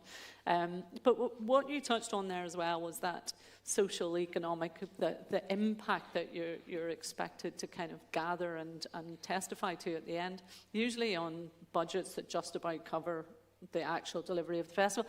And again, this is where I honestly have nothing against sport. I just think we've got a lot to learn from sport, right? Because the UCI Cycling Championship that I talked about, 55 million. Within that 55 million, there was 250,000 for the evaluation at the end. Oof. So, I mean, I could evaluate the hell out of anything and show you that it was worth it if somebody gave me $250,000 to do that. So again, I just think there's something to be learned from the sporting world. Yeah. But that's the hard thing with this. Sorry, just about the evaluation, because you can't measure it in a year. Yeah. And we're trapped within these funding cycles, and they're different wherever you go, but they're similar. There's a lot of similarities, but you're trapped in this short-term system because of the way the funding works, the way budgets are set by government, etc., etc. Everybody here knows that. So you can't evaluate the impact on that 7-year-old, not in a year. That's right. We did a lovely project in Hull, Haircuts by Children, a lovely project from a Canadian company, working with 9 and 10-year-olds. And there is a 9-year-old who now works in that hairdressing salon 10 years later. And it's a lovely little story locally because that project had such an impact on her confidence and her self-esteem. And she kind of made friends with these hairdressers and now is a hairdresser. And it's a simple, very simple little story, but it's 10 years. Yeah. Was it the project? I don't know. There's other things in life that happened in 10 years. But I think that's one of our biggest challenges is how do we evaluate for the long term? Yeah. Yeah. Any answers? It would be great. Yeah. Donal, I'm going to ask you, you're probably the youngest, the baby of the festivals here, even though you've grown so rapidly and had such impact. So, why do you do it? Yeah, well, I think we're pre-teen. This will be our 8th edition. And when you sit beside festivals that are 47 years in existence, you certainly feel like a baby, and there's a lot to learn. I suppose fundamentally it's about bringing people together. It's about creating a platform, and also exciting and energizing and making people want to come out, want to come and see something. And for us, there was a 4th strand to it, which was need. We looked around in Belfast and we saw there were hundreds of people learning traditional music. And one of the great highlights of your calendar as a learning traditional musician is to go to a summer school. And there are some great examples here locally, the Tubbercurry South Sligo Summer School. I know Sean is here. The Willie Clancy Summer School in County Clare. But no such thing existed in the north. And we felt that we wanted to provide an opportunity for young people and not so young people learning traditional music to have that same experience, to spend time with masters and to be excited about the possibilities. And I think that's ultimately why we all do what we do, is to excite and to make people want to reach for that star and become that thing. And also to showcase what we have that's brilliant about where we're from, our village, our town, our city to the world, but also then to bring the best in the world to our city and to see what might be possible in the future. So need was a big part of what we do. Our festival has grown logarithmically. I should say from the screen it says festival director, but our co-director, Patricia Murray, is here. And our structure was such that I, as a traditional musician and an artist, we have a joint director structure. So Patricia comes from a large live event management experience, live television, large-scale events, some of which appeared in your slide presentation. And because of that, we have empathies that come from maybe both sides of that core aspect of festival making, the art and the organising, for want of better words. And so we challenge each other on those matters without too much conflict on a daily basis. And I think that helps drive what we do in a really equitable way, in a way that we see that the artist is critical, the audience member is critical, the festival assistant is critical, everything is critical. Yeah. And that helps us to grow and drive it forward. And I know for you, there's probably kind of a love-hate relationship with the FLA almost, because it's so wonderful that the FLA is coming to Belfast, but because it's such a well-recognised brand and it's been around for so long, and it's kind of, there's such an excitement that comes with it, it's like all this attention will go from the council and from everybody into, listen, we're bringing the FLA, whilst you're there doing your Tradfest every year, year in, year out, and there is a different approach, I think, in the kind of the big movable event and the... Well, it's like the big spend moments that you mentioned earlier about Olympics and the International Fringe Festival. The challenge is, Belfast City Council will spend between 3 and 5 million on bringing FLA to Belfast for 2026. We struggle with a 387-page funding application for 20 to 30 grand. So you hope that the benefits, the plus, the attention, the pop-up circus nature of something as huge as the FLA, it'll bring 100 million of economic impact to the city. It'll bring almost 1 million people to the streets of Belfast, all focused on traditional arts. So you hope that will have a legacy, and that the powers that be will think seriously and commit properly financially to a legacy. And we've seen in the past that can be a challenge. UK City Culture and Derry, I think, being one. Yeah. But it is a plus. It's we don't see it as a negative. We do know that when FLA came to Sligo, that in this centre, Marie O'Byrne, who was the director here, said that there was a wake post-FLA, that audiences had done trad that decade. And so we hope that a city of Belfast and the size and scale won't suffer that same wake. But it is something that we in our early years, after 3 years we faced COVID with no festival for 2 years, just getting up and running again, and then FLA comes. So it's a challenge. But as you say, we're all permanently in a state of flux. It's how we respond. It's how we drive things forward. It's how we learn that really matters. And so we're excited about FLA coming to Belfast. Oh, fantastic. Yeah, so am I. But I'm also excited about Tradfest as well. But again, I mean, it'd be good to have a chance to think through these things in a different way too. Wouldn't it be great with all of that income that will come with the FLA, if there was a way to retain a little bit of it to support what's left in this, Well, I think we see that Manchester and Edinburgh with ring fencing of culture tax. Yeah. And that's something we're calling for in Belfast, and I think there should be throughout that the benefits of the work that we all do as festival organisers, that it brings an economic impact that should be sent back into what we do and ring fenced in a way. Yeah. That does bring me to, and again, we're all so familiar with the challenges of funding and the cyclical nature and everything. But is there a resource challenge? And if there is, what would better look like? Back to you, Gráinne. Okay. Okay. I mean, I'm going to say venues.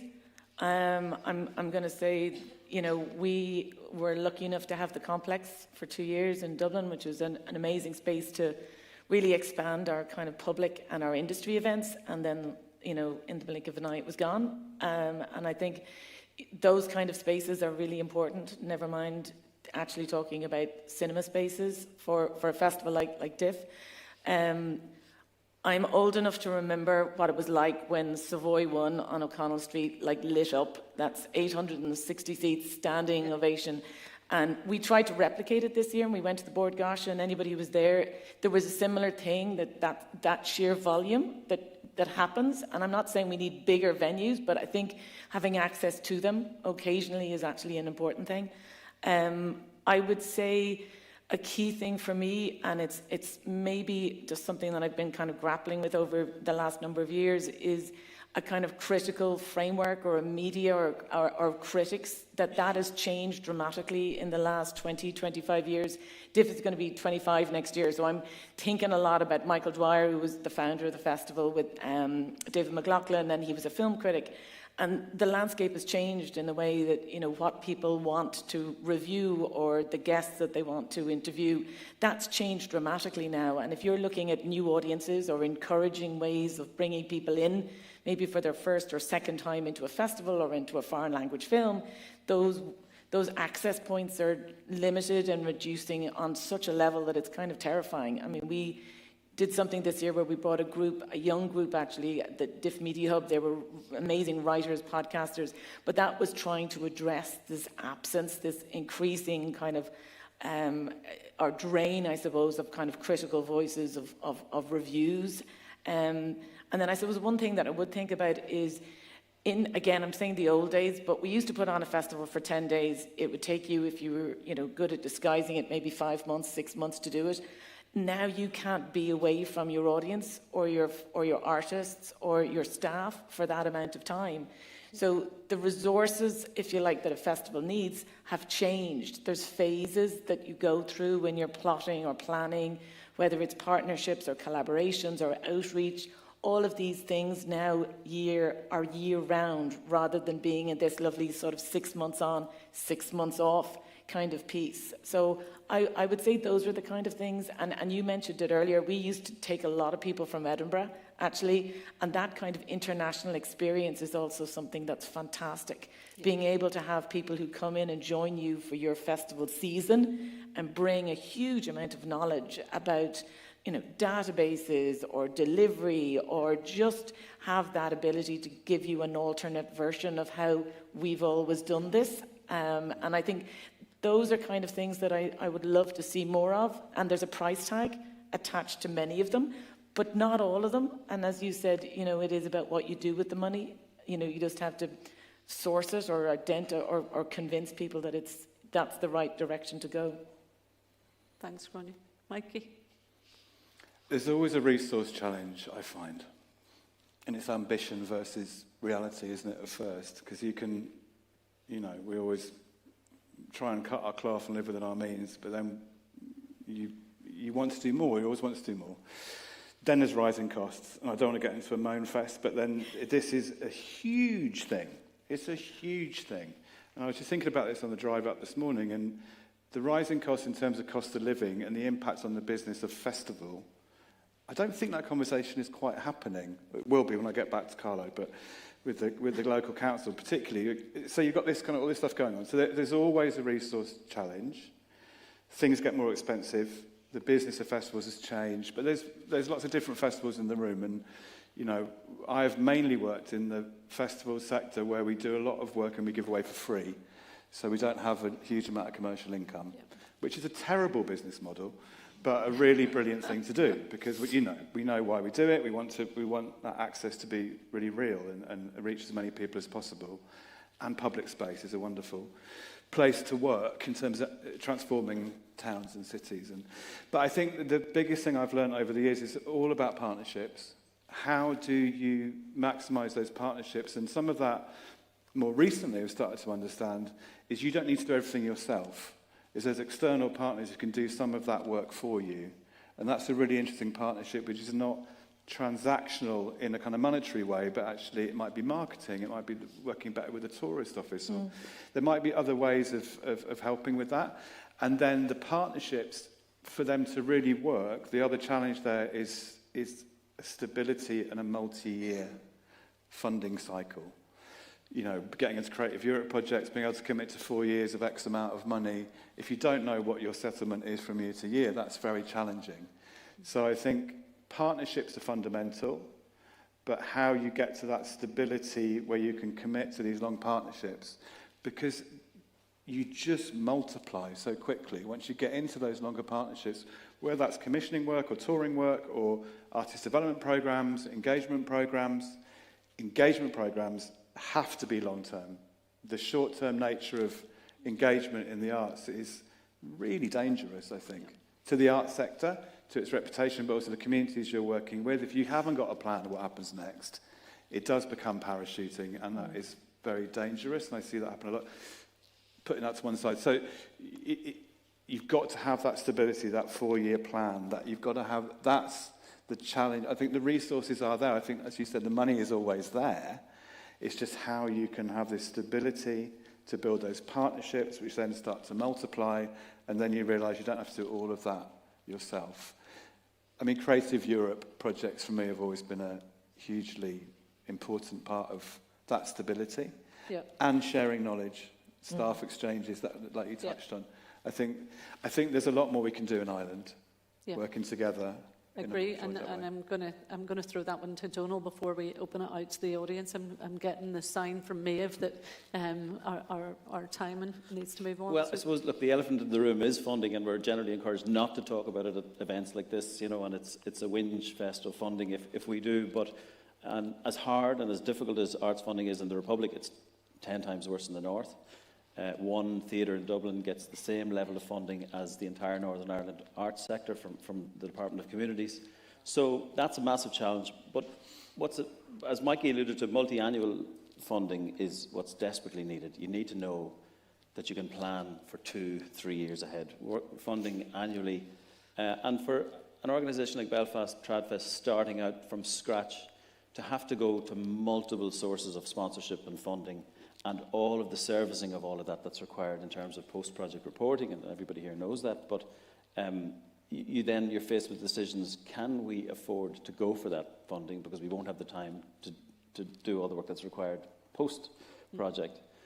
So multi-annual would be a game changer. We know that it has happened recently in Scotland. Creative Scotland have moved on to a 3-year funding cycle. So I think that we need to impress on the funders that that's desperately needed. No other business could operate on an annual basis where you don't know if you're going to go to zero next March, April, and start from scratch again. So that's a big, big challenge. There are huge pluses with arts festivals that other organisations and businesses don't have, and one of them is the aspect of volunteerism. We can draw on a pool of volunteers in a way that many other would be very, very jealous of. And Trad Festival this year have over 100 volunteers. And we couldn't deliver a festival without them, of course. Yeah. But it's not that difficult to gather up that pool of volunteers. We put a call out, and they want to be part of something exciting and fun and brilliant. So we're lucky to have that.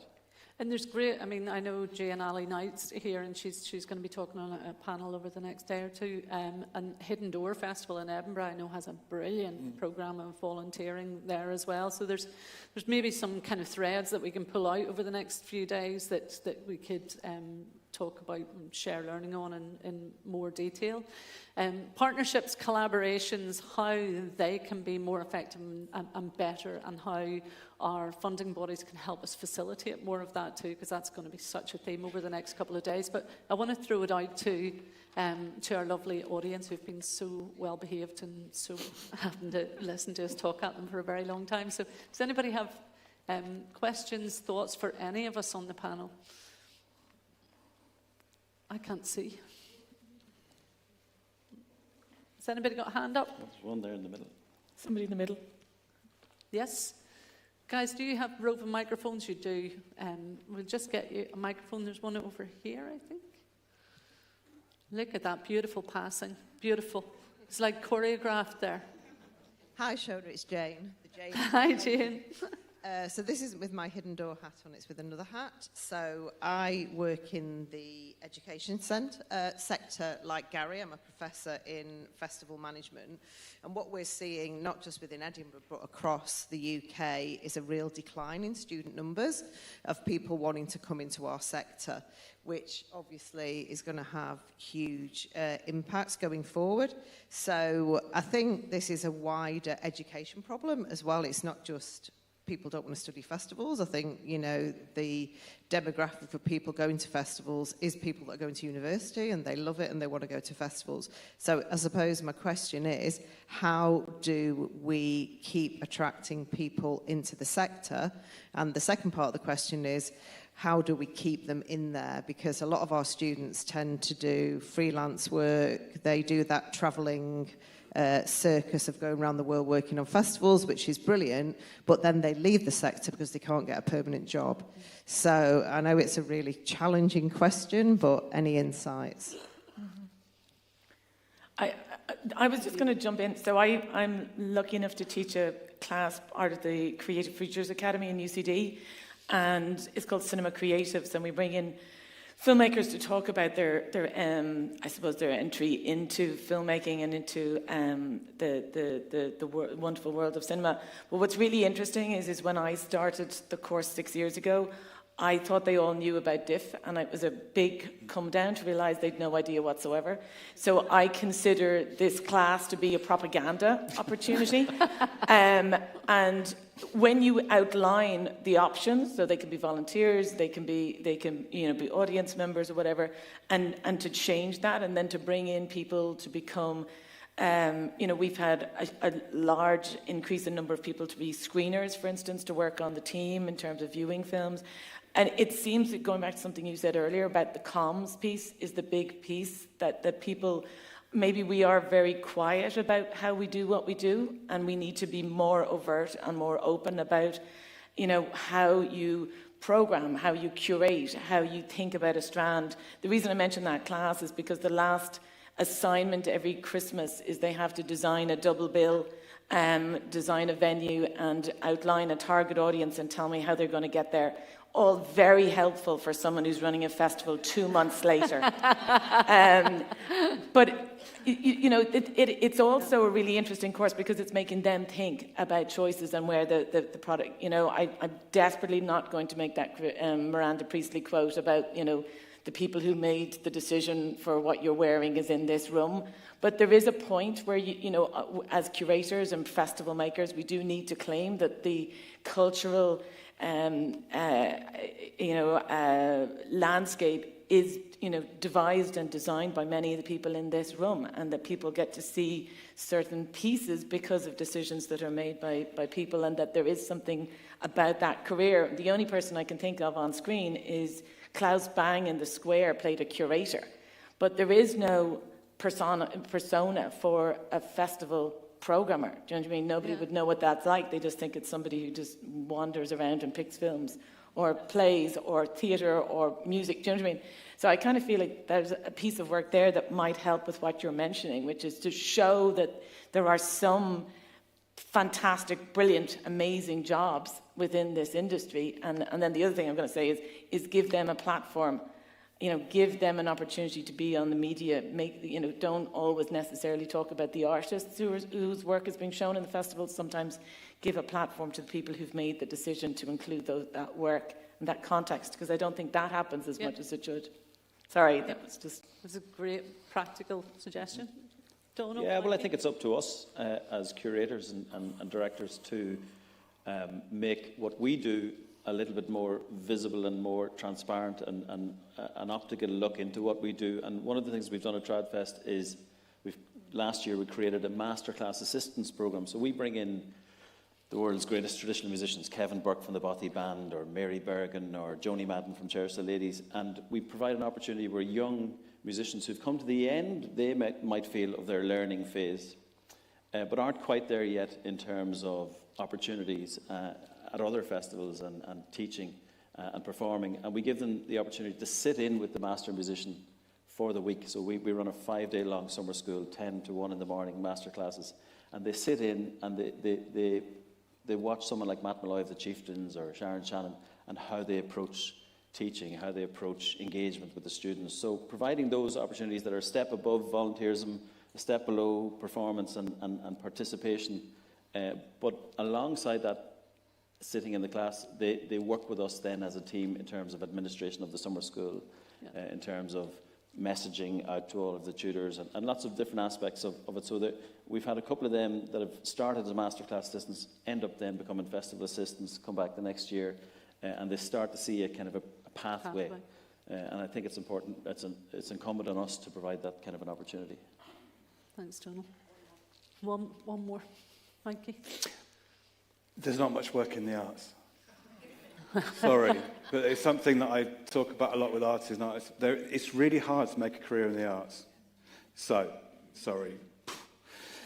There's other kind of things around it which I found interesting. Academic partnerships. So I was really lucky. It took a little while, but working with a university in Hull. And what was really brilliant was working with artists and people from criminology or humanities. And this other thing, because a lot of artists want to make work which is talking of the world or of social issues, or whatever form that is, a lot, more and more so maybe. And there's always this question from a festival perspective, the work you commission and what you do, does it make any difference? And I would really wrangle with that a lot in a particular context. And then came to this point with the university when, oh, okay, you're academics. You're researchers and you're really clever people in the university. You can answer the question whether it makes any difference. Not really, but it was a really, really good way to work with academia. And I realised there's a whole other partnership with academia, which actually isn't about jobs in the arts. Keep doing that, though. There is some jobs in the arts, and it's good to have, of course. There's great examples of that in terms of production, event management, etc. But what happens with event management and production is everyone wants to go and work on Beyoncé at Glastonbury. No one really wants to work at an arts festival. So it's a difficult thing with that. So there's something around it with partnering with academia, which I think goes right back to the idea of how do we evaluate things? How do we make arts more fundamental into society? I think that relationship across academia and the arts is really fundamental and doesn't get exploited, for want of a better word, enough. So there's something in there. And abolish the word arts. Because then more people... All right, that's an outrageous thing to say at an Arts Council conference. But just imagine a parallel universe where there wasn't that for a minute. Because the thing which most parents will... As we know, it's a cliche, but it's true. We don't want you to get a job in the arts. Yeah. Because it's insecure. We want you to be a doctor. What would happen if we abolished the word arts? This is a safe space. We're allowed to make radical suggestions. Do ask me about Rita Duffy and at a later stage. Are we done? We're definitely done now. They're telling me we're done. I think the bringing Beyonce has brought us back full circle again. So thank you so much, everybody, for your patience, and thank you, my panel. Thank you, Sean. Well done. Thank you. For a second. Stay put for just 1 second. We'll wait for the sound to come on. Can you hear me? Great. Just not to keep you, but just to say thank you and just to show another round of applause for a brilliant panel for Gráinne, Mikey and Donal. Thank you. And just a very heartfelt thank you to Shona, who I have known for a long time but haven't seen for a long time. It's so lovely for you to come back and share your insights with us, and thank you for what was really inspirational and provocative and kind as well. So thank you very much indeed. Thank you for everything. Thank you. So, Shona, am I right in saying that people can come and talk to you while you're around, because you're around for the next 3 days? Yeah, brilliant. Okay, so listen, thank you very much. We're going to bring the next panel on. So thank you to our panelists. Thank you to Shona. Thank you. Just if people could sit and stay in the auditorium, because we'll have a very quick turnaround. So you can have a breather, talk to each other, but just give us a quick 1 minute, 2 minute turnaround to change mic packs. Stay tight. If that's a loo break, we'll come and find you. And we'll be back in about 2 minutes. Thank you.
Hello, it is my great pleasure to move us on to the next part of the programme, where we move into our panel discussion on the Grand Stretch AI and Festival innovations. I would like to introduce the panel chair. The chair of this panel is Jo Mangan. Jo is Artistic Director and CEO of the Performance Corporation and a leading practitioner in immersive and extended reality performance in Ireland. Her work spans site-specific theatre, opera and large-scale public events. Jo has a background as a festival maker, having led Carlow Arts Festival, Bram Stoker Festival and Big House Festival. She has programmes and speaks internationally on AI, immersive and live performances. Please put your hand together for the panel chair, Jo Mangan.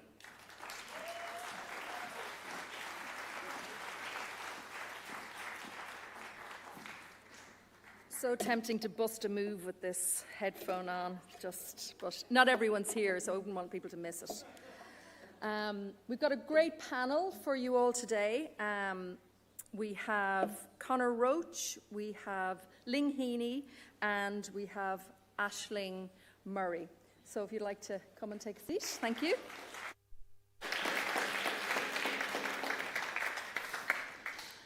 Okay, lots of bits and pieces here. Oh, we've swapped over onto the big mics.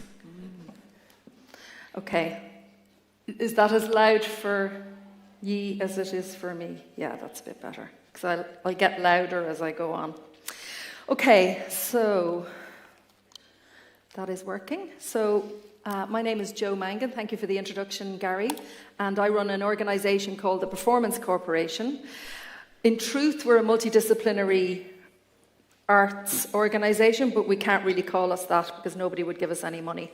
So we are officially funded under theatre, but we play around in opera, extended reality, which incorporates virtual, augmented and mixed reality. And we work and incorporate AI into our work over the last few years. We'll get into that a little bit more as we go down the line.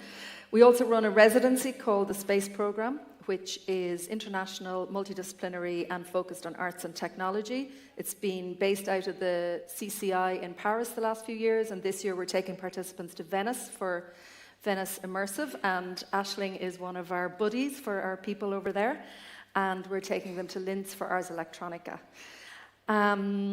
I'm not getting much stuck into my work because we're not here to talk about my work. We're here to talk about AI, we're here to talk about festival making, and we're here to hear from these incredible people. So this is our challenge, our opportunity, this era for us individual humans. Every single day I hear and learn more about the impact of AI on all of our lives. And these new technologies, much like photography for painters, the internet for publishers, and the mobile phone for all of us, are here right now. So you may have been running around putting your head in the sand about it. It's time not to. It is really time to just start to get to grips with what this means in a positive and negative way for your work. Technology and the arts have been with us for a very long time. Does anyone remember multimedia? Hands up, multimedia. So, I used to sit behind the VHS player on stage, pressing play on 2 VHS players at the same time, so it come out on the tellies at the same time. So I'm around that long, and been kind of vaguely fascinated by technology in the arts since then. We embrace new technologies. Those of us working in the arts are always looking for new tools for storytelling, always looking for new creative ways to express what we can. And this is another of those. However, there is a chasm opening up between those with the toys, the hardware, the software, the know-how, and those that do not, and the power that that entails. So if you can take away anything from this session today, it will be to try and embrace it yourself and to try and develop that power for yourself. Because otherwise, you and your organization will be disenfranchised. Particularly difficult for artists, this work is one of the most affected by the advent of AI and culture. And the arts, indeed, something we're going to pick up on later, is missing from AI policy from our government. So we'll speak a little bit more about that later. This is a little image, but actually the piece I wanted you to look at was this quote. "I'm whipped by this phone, I know, but each of us must have some point of reserve and some refusal. We must hold on to our self-respect." So this is in relation to a shopkeeper in the 1920s in New York, and the landlines had just come in, and they were going into all of the buildings all over New York, all of the shops. Everyone was getting their phones in. They could take orders that way, and this guy was resisting, and then eventually he capitulated.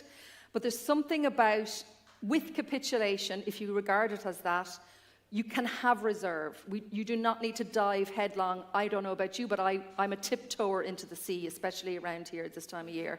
So you don't have to dive head in, but you really need to, for your own sake, start dipping your toe in. It's useful to think about the fact that whenever any new machine arrives to change the way of life we live and work and relate to each other, that it is an opportunity to think about what is most human about us. Because it has always been about the tools, and it's about collaboration, not competition. I firmly believe that AI does not replace creativity, it can support it used properly. However,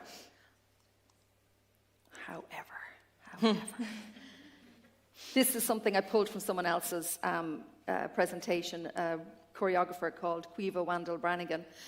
And this was her estimation of how she deals with not just AI, but immersive technology and technology in general. I'm sure a lot of you, including myself, can relate to it. Sometimes I'm on that bus, I'm going there, I'm spending the weekends figuring out how to build tools that can interact with my Google Sheets and can marry budgets together, so I just sit back and look at it work and I'm so excited.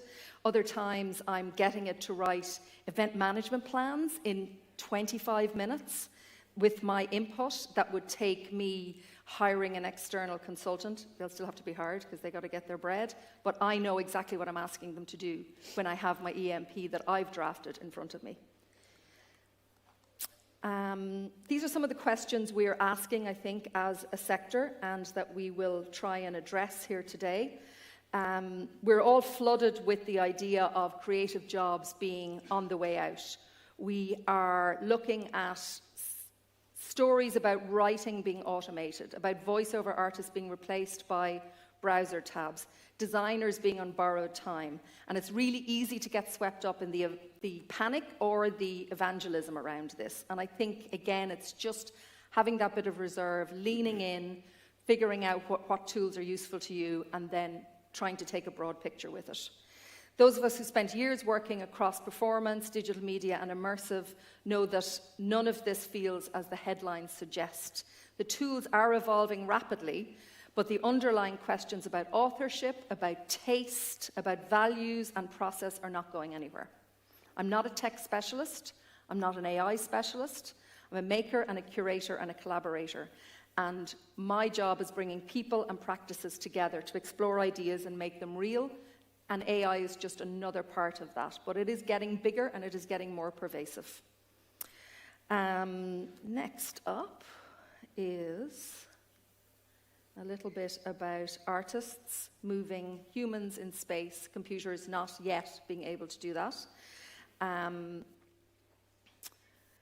I was actually doing a session with Marina Carr at a festival in Bratislava earlier this year, and somebody had approached her excitedly saying, it was a journalist actually, saying, Marina, I'm after getting ChatGPT at the time to write a play in the style of Marina Carr.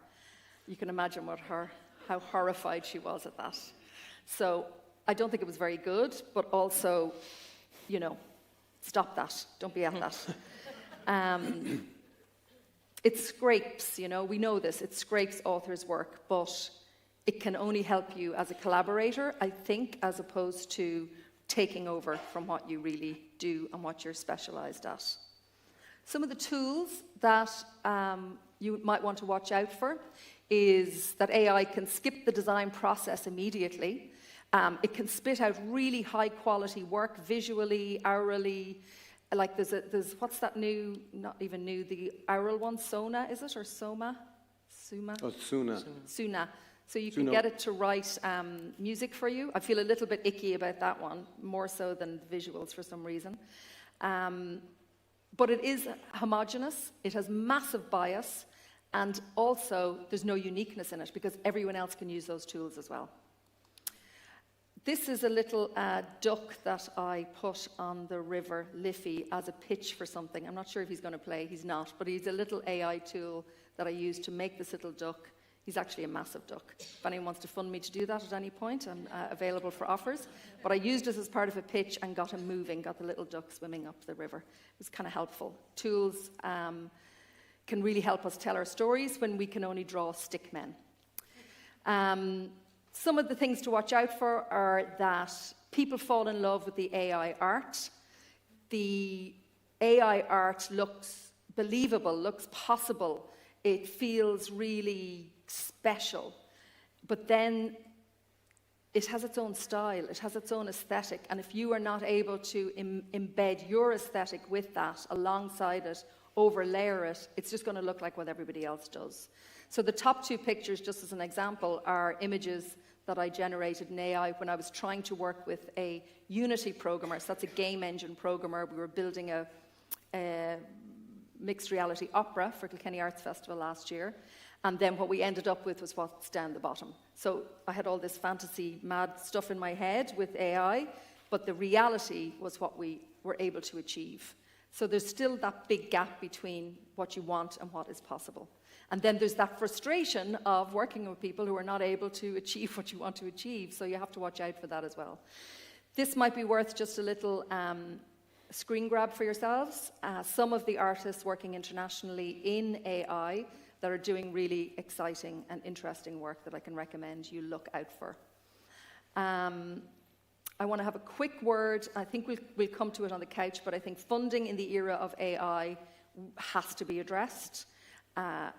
Reams of AI slop text that we write or read is pointless. We have to move, in my opinion, to a place of trust-based funding. So that is where you fund the idea and you then ask for all the AI schlock to go with it afterwards. We'll talk more about it. I have some barriers and needs, but I really want to get on to introducing our presenters.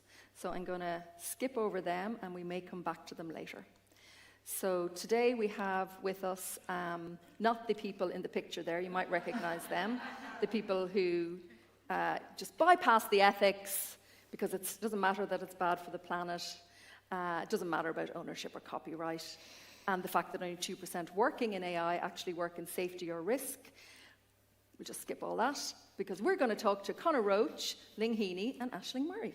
So Conor, I'd like to ask you to come up for us first, please. And I'm just going to tell you a little bit about Conor. Okay. So Conor is the founder of Creative Thinking Systems, which is a company that builds AI tools and supports AI adoption in the culture and creative sectors. He was previously Director of Innovation at BOP Consulting, co-founder of the Webby Award-winning digital production agency Fieldwork, and the first head of digital and broadcast at the Roundhouse London. He is a Nesta Clore Leadership Fellow and a member of the board of the Gay Theatre Dublin. Thank you. Thanks, Conor. Oh, the magic clicker. Have you got the magic clicker? Oh yeah, I walked away with it, sorry. Thank you very much. You're welcome. Good afternoon, or afternoon. Now, I'm aware we are the panel before lunch, and I think that gives the title of the session, The Grand Stretch, its meaning. So bear with us while we keep you from your lunch. And to add to that, I'm aware that there's going to be lots of interesting and exciting talk around the use of AI from artistic perspectives. I'm going to talk about all the boring stuff. I'm going to talk about how you can ready your organization and use and adopt AI within your organization for the benefit of creative purposes, as opposed to the other way as opposed to compromising it. So I run a company called Creative Thinking Systems, and the company was established really to support cultural and creative organizations adopt and use AI tools. And I've been working with AI for a very long time, originally as part of my undergraduate studies over 20 years ago in UCD, and more recently as part of a master's program at the University of Bath. So I've sort of watched over the years and decades as this technology has progressed. And the promise of the technology really has developed and taken quite a step change in the past 6 months or so. And it's shifted from being a sort of supporting side tool to now being really very reliable in terms of how it facilitates and develops and becomes a core part of any organization's digital infrastructure and business infrastructure generally. And the technology is now, as Joe referenced, really capable of carrying out tasks that might take a human days to complete, and it can complete it in minutes. And it can do it now in a way that is much more reliable than it has been in the past. And as you often hear in the press and in reports on this technology, this is really the worst that the technology will ever be. So you have to suspect that from here on in, the rate at which it will accelerate and get better will increase. And so this is why I set up the company, our company, Creative Thinking Systems. It's because I want to support the creative industries, and we want to support the creative industries and cultural practitioners make use of these technologies. So beyond the artistic side, as others will speak to, what are the opportunities there for adopting these technologies? Well, first and foremost, as somebody who studied computer science and was a recovering software developer, software development as a problem is solved. There is no need anymore to study software development. Computer science will evolve into something else, but software development now is a solved problem. And that's really quite profound, because from an artistic perspective and from a cultural organization's perspective, there's almost no barriers for you being able to build prototypes and experiment with digital technologies in ways that you weren't able to do before without having to bring in a software developer. And that's really quite significant. There's very little back office work in a venue or in a production or a festival that now can't be automated by or through AI in some way. So for example, and Joe referenced this as well, safety and compliance certificates, logistics and supplier coordination, and communication management generally. And really the hard work of business administration, whether that's prepping board reports, minutes, budget scenarios, all of that administrative overhead burden really can be automated, and that burden reduced really quite substantially. So what does this look like in practicality? Well, for me and how I use AI on a day-to-day basis, I have multiple AIs or agents that are running throughout the day, including overnight. I get sort of panicked if they're not doing something while I sleep, because I want to make best use of their ability not to have to sleep and eat and get grumpy and all the rest of it, so they can continue to work during the night. So I have them running throughout the day. They're prepping my meetings, managing my inbox, trawling the internet for interesting articles, research, news developments.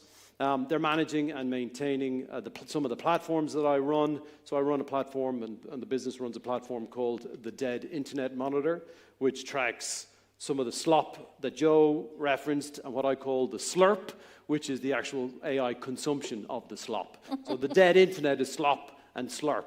And so we run this monitor, and that is maintained via AI throughout the night. I have a daily chief of staff that works with me to prioritize my business objectives throughout the day. And all of that work is part of a daily loop that feeds the business. And at the end of the day, we sort of take account of what we've done and what we haven't done, and that then feeds the input for the following day. And so that's just a snapshot of some of the tools and the way in which I work with AI. Actually, one thing that I'll say is on that day column, the research, drafting, and design builds bit is really where the majority of people work through AI. But for where I think it's most interesting is outside of that, which is actually how you get to it to automate and coordinate your business administration side, which is not the most interesting side of your work, hence the reason why you can hand it over to AI, or why you should look to hand it over to AI. But, making that transition to becoming an AI-enabled organization is not straightforward. And there are risks to navigate, very real risks. So staff or those within your team using AI to process audience and customer data are likely to run the risk of contravening GDPR compliance. If AI is used for creative purposes, whether that's using others' creative work or indeed producing creative work that you use as part of your production, you run the risk of having no ownership over that work at all, because any work that is produced through AI as a piece of content isn't covered by copyright, and that is still currently the case. There's also significant and growing risk, and this is a topic du jour, of AI being used to attack and bring down websites and businesses. And you'll have seen this in the news over the last few weeks as well. And a lot of large banks and sort of the big industries are looking at how they deal with this. We haven't at all tackled this within the arts and culture sector, but currently AI has been used for cybersecurity and to facilitate fraud as well. And so what do we do about all of these issues and the risks that come with it so that we can take on the opportunities? Well, most staff will tell you in your organization or within your team, no, I don't use AI at all. I don't use AI at all. I did it all myself. Most of the time, they're obviously not telling the truth, including yourself when you're speaking to them. So you have to be honest about how the organization is using AI, and be honest about a mapping process where you can use it, where you shouldn't use it, and how it's been used currently at all. And from a governance perspective within an organization or within a production, you need to understand the risks of AI and write it down, have an agreement as a group where these risks exist and how you deal with it. You also need to agree as an organization where the tools should be used and what they can be used for. What are the specific tools? Is it Claude? Is it Gemini? Is it some of the music or video generative tools? And at least have an agreement as a group what you can do about it. And very importantly, evaluate all of that and continue to iterate. Is it working? Is it not working? Where are we getting value? Where are we not getting value? And where are these risks? Where are these risks present for the organization? So all of this is on our website, and the link is at the bottom of this presentation, and I'll put it on the screen at the end of my talk. And on the website, we have like a readiness diagnostic workbook that you can work through, and you can talk through some of these issues with those in your organization and your team as well. So in terms of, if you go through this and you make the transition, what does AI and successful use of AI look like as an organization? I mean, first and foremost, it's the ability to increase your output of creative ideas. Again, that barrier to using technology doesn't exist in the same way that it did a year ago, 6 months ago. The digital and working with software as an issue is really solved. And so these tools are in your hands to start to work with creators and artists within your group to actually bring ideas to life that otherwise would have been quite difficult. It lowers the risks, or at least you can acknowledge the risks as a group when you talk about the governance of AI within your organization. You should have a risk register. You should talk about the AI risks when you're working as part of a production or festival as well, and at least acknowledge that.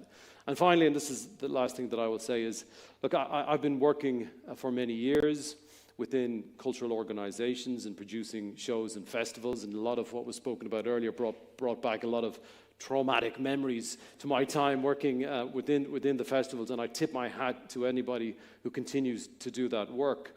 And you'll all know that the work is far less glamorous than it looks like on the day, and the hustle is real, and the burden of administration and operations is real. So for me, AI genuinely provides an opportunity to lower the administrative overhead, and it gives humans more time to be creative and more time for human judgment and more time to focus on ultimately the core of our work, which is arts and culture. Thank you very much. This is the URL to our website and to some of what I spoke about today, and I look forward to the rest of the panel. Thank you.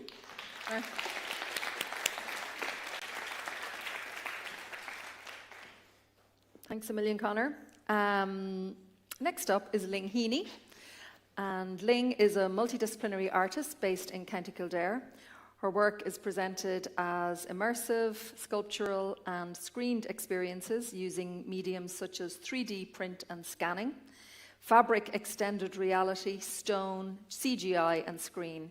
She's a Master's by Research candidate in IADT, funded by TU Rise Elevate, where she's exploring the bogs of Kildare and the multiple energetic histories and futures of these landscapes. Thank you, Ling.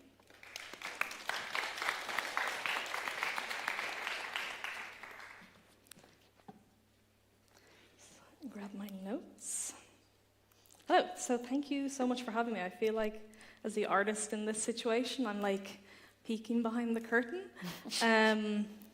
So yeah, my name is Ling. I'm a multidisciplinary artist. I have a background mostly in digital arts and CGI, but within the last couple of years, I've started using very physical material like ton boulders. So I think I decided to just start calling myself a multidisciplinary artist because I think that encapsulates it.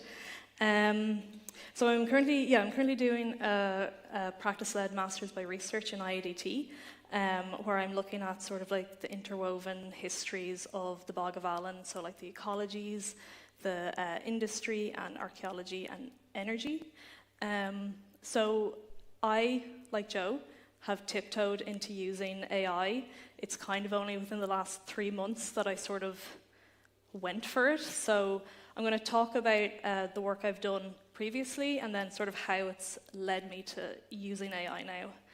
So this, cool, start it. So yeah, my work, the overall kind of theme I work with is memory, and I investigate this through mostly 3D scanning. So 3D scanning is the process of turning a physical object into a virtual one. And I started working with this in probably like 2022, and during that time I was an artist in residence down in the Courthouse Arts Centre in Tinahely, and while I was there I realised that they had this remnant of one of the great oak forests, which is a special area of conservation down in South Wicklow. So I was like really interested in trying to explore this digitally, so I started doing a lot of 3D...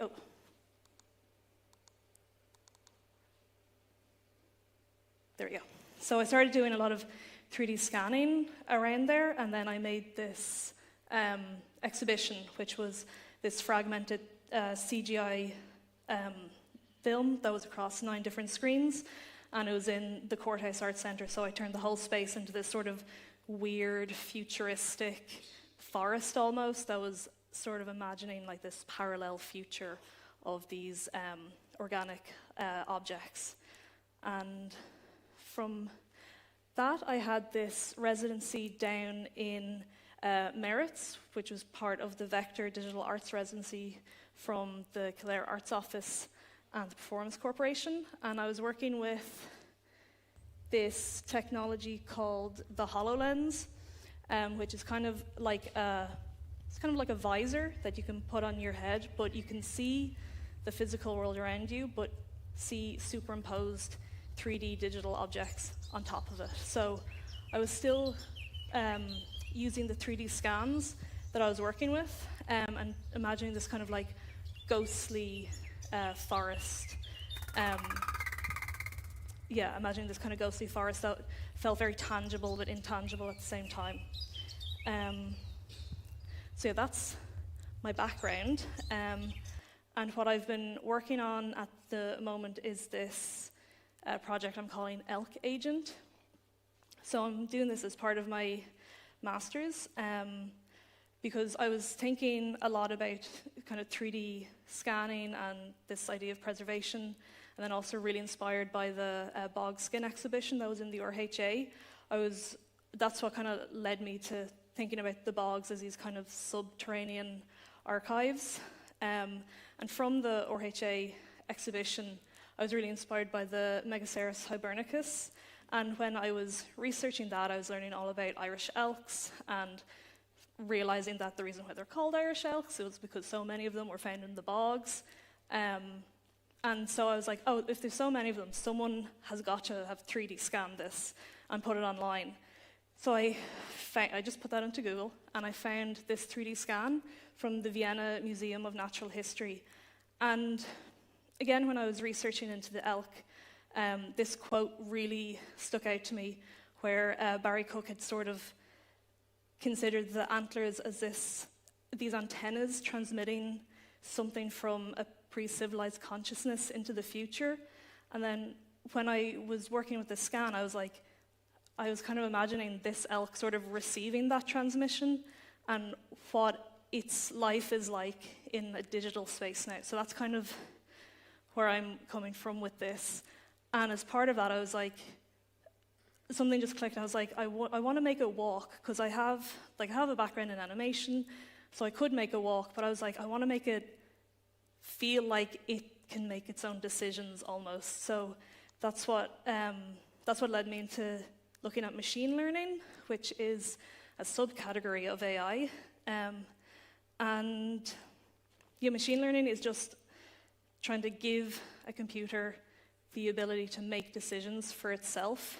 And to do this, you just train it on loads of data you kind of categorize it yourself. So a good example of this is Merlin, if you've used the app. So basically it takes thousands of bird song, and you can just go outside, and if there's birds singing, you can open up the app and it'll tell you what birds are like in your area. So that is an example of what machine learning can be used for. So my data that I was using for this was this animated walk cycle that I made in Blender. Now this is a prototype. I can animate a bit better than this, but I needed to start super simple just as like a proof of concept. So this is the data I'm working with, and I'm sending this to a program called Isaac Lab, which is a robotics software. So this is kind of the skill kind of transferring that Connor's talking about, because I knew a lot about Blender. I had no idea how robotics works. So I asked Claude, and they helped me kind of bridge that gap. But I also had enough experience with Blender to kind of know, oh no, that one's not working. Okay, well, so this is kind of what I've got from my robotics software, this kind of horrifying, but I think it is kind of revealing something about the technology. And I promise the one on the right, it's not walking yet, it's kind of hopping, but it's getting there. So this was about after 3 hours of training, and then that one that is not working is about a day of training. So that's kind of where I'm at. It's very early days, it's about 3 months working on this, but this has been my workflow to get to that point. So Blender is my medium, really. I've worked with it for 10 years, so I kind of know the ins and outs of it. But I didn't know anything about Isaac's Lab, so I asked Claude to kind of help me bridge the gap between the two. And for like 2 weeks, it was like me and Claude against the world. So I'm really interested in how this was helpful for me as a tool to, figure out how to work with a robotic software that I don't have a software design background. So that was something I was able to work with. And so my next step is to bring in the actual 3D scan and make a more complicated walk cycle, and then hopefully bring it into like a digital environment so it can navigate that. But yeah, this is the early days, and that's the project I'm working on with AI. Thank you. Thank you.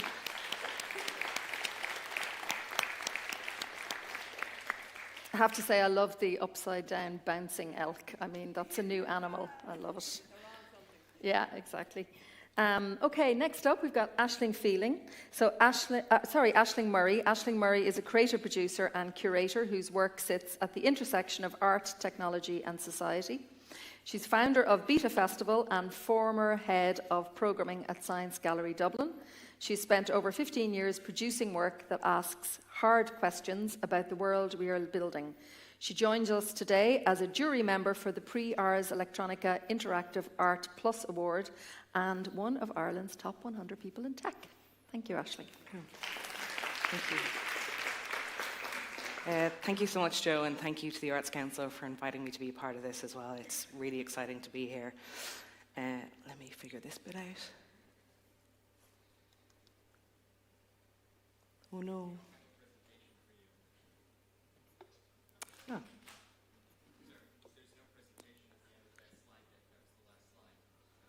Okay. Do you want me to send it to you? I sent it to Davis Events last night and they confirmed receipt. I do. Anyone up for a bit of interpretive dance while we sort this out? More Elks. But on the Elks. Well, we could start a chat while we figure that out. Why don't we do that? Can you what? Do you want me to just send it to you by email?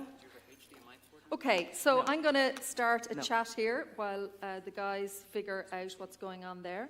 Yeah, but I and maybe have do you want to bring separate- down Aisling's mic so they can talk off mic? Thank you.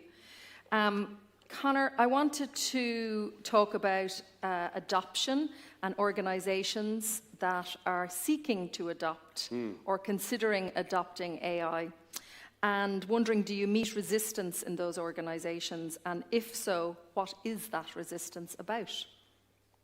Yeah, we do a lot of resistance, and I suppose that's the intention behind the business in the first place, is to speak about how to get over those tensions, because the opportunities to improve your business or to be more productive as a business, as an organisation, are really quite immense.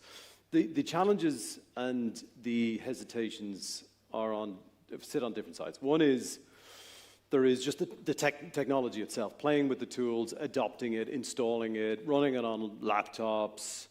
Which tools do you use? Which subscription do you buy? What model is best? Just the sort of the nut and bolts of which tool and why, and where it should exist, and how much money and all the rest of it that you should spend on that. The second thing, excuse me, is typically around data and the use of an organization's data. How do we make sure that we're not contravening any data protection issues? How do we make sure we're protecting our own copyright or otherwise? How do we make sure that anything that we do produce is copyrighted and still part of what we own? And then the last is really on the principles of, I think, challenges to big tech generally. I mean, you will have seen over the last few months issues around OpenAI taking a contract with the US Army, Anthropic not taking that contract, the extraordinary amounts of money that's been spent on data centers that use a lot of energy. There's the principles behind it, and they're one of the big challenges. Now, I've got answers to those questions, which I'm sure we can get into politely over the next few minutes or so. But they really tend to be the main issues, and how do we document all of this and make sure, from a leadership perspective, this approach trickles down to everybody else within an organisation. And Ling, I'm conscious, looking at your work there, how much time you must have spent, and you did allude to it. You had a very specific goal in mind in terms of what you were trying to do, but I think maybe some of the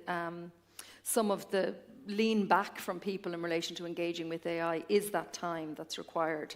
So maybe outside of your, or alongside your process for this project, can you maybe give us a bit of an idea of how much time you might have spent getting the tools under your belt to actually utilize a specific AI tool? As in, how long it would have taken me to learn Isaac Lab if I had no AI? Yeah, versus now what that shortcut is for you. It's a software-heavy program, and I can read code, but I don't know how to code. So it was, yeah, like I don't know how long that would have taken me to learn, basically. With other things like with Blender, like maybe there's like one or two things that I might ask Claude if I don't know how to find something in the program, but I know that program enough now to sort of know my way around. Yeah. But it's also, yeah, I suppose with Blender again, I've just spent so much time using the medium, so I just understand it a bit more. So I'm a bit not hesitant, but I know when using AI will give you a shortcut, but you won't actually learn something from it. But I'm learning a lot from the process, but maybe not exactly like coding. Yeah, but apparently we don't need coding anymore. You don't need coding Connor, anymore. so I we're mean, grand. like, I think that's the most extraordinary thing is you can say, right, well, I want to do robotics today, and I want to use this piece of yeah. I mean, before that's a PhD in 10 years of your life. I'm not saying it's trivial, because it's not trivial, as you say, but there's parts of it that you just can discount now. You don't need to code. You don't need to know the ins and outs of actually the libraries and all of the software that sits behind it. You can open up Claude Code and get stuck in pretty quickly. And that's like an extraordinary thing to have achieved in a relatively short period of time. So I don't know what that means for computers. I do know what it means for computer science. It means that software development is no longer going to be part of I'll have to computer tell my science. nephew to leave college. He's halfway through his computer science degree. I quite enjoy watching it work, so I managed to figure out at the weekend how to get Claude to get into my Google Sheets and do stuff for me. And I don't know if anyone has seen or has a robot Hoover where you just sit back and watch it do the work. I was just doing that at the weekend, and it made me very happy. Aisling, we're working again, are we? Yeah, great, Fantastic. Thank you. Sorry about that now. I'm very interested in technology, but not very good at it.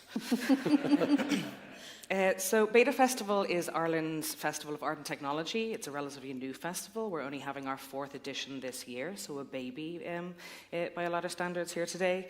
But through exhibitions, performances, talks and workshops, we bring together artists, researchers and technologists to explore the social, cultural and environmental impacts of emerging technologies, creating a space for critical discussion, creative experimentation and public engagement. Yay.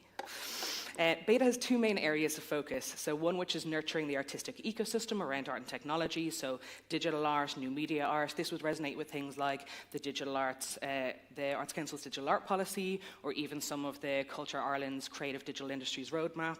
And then the other side is more audience-centred programming that's underpinned by tech and digital literacy. So that's creating an opportunity for audiences to explore the ethical implications of new and emerging technologies. So that would align more with some of my previous work that I did in Science Gallery Dublin around informal learning, how people can go to cultural events and learn a little bit more about the world around them. And that would align a little bit more with some of Research Ireland's work.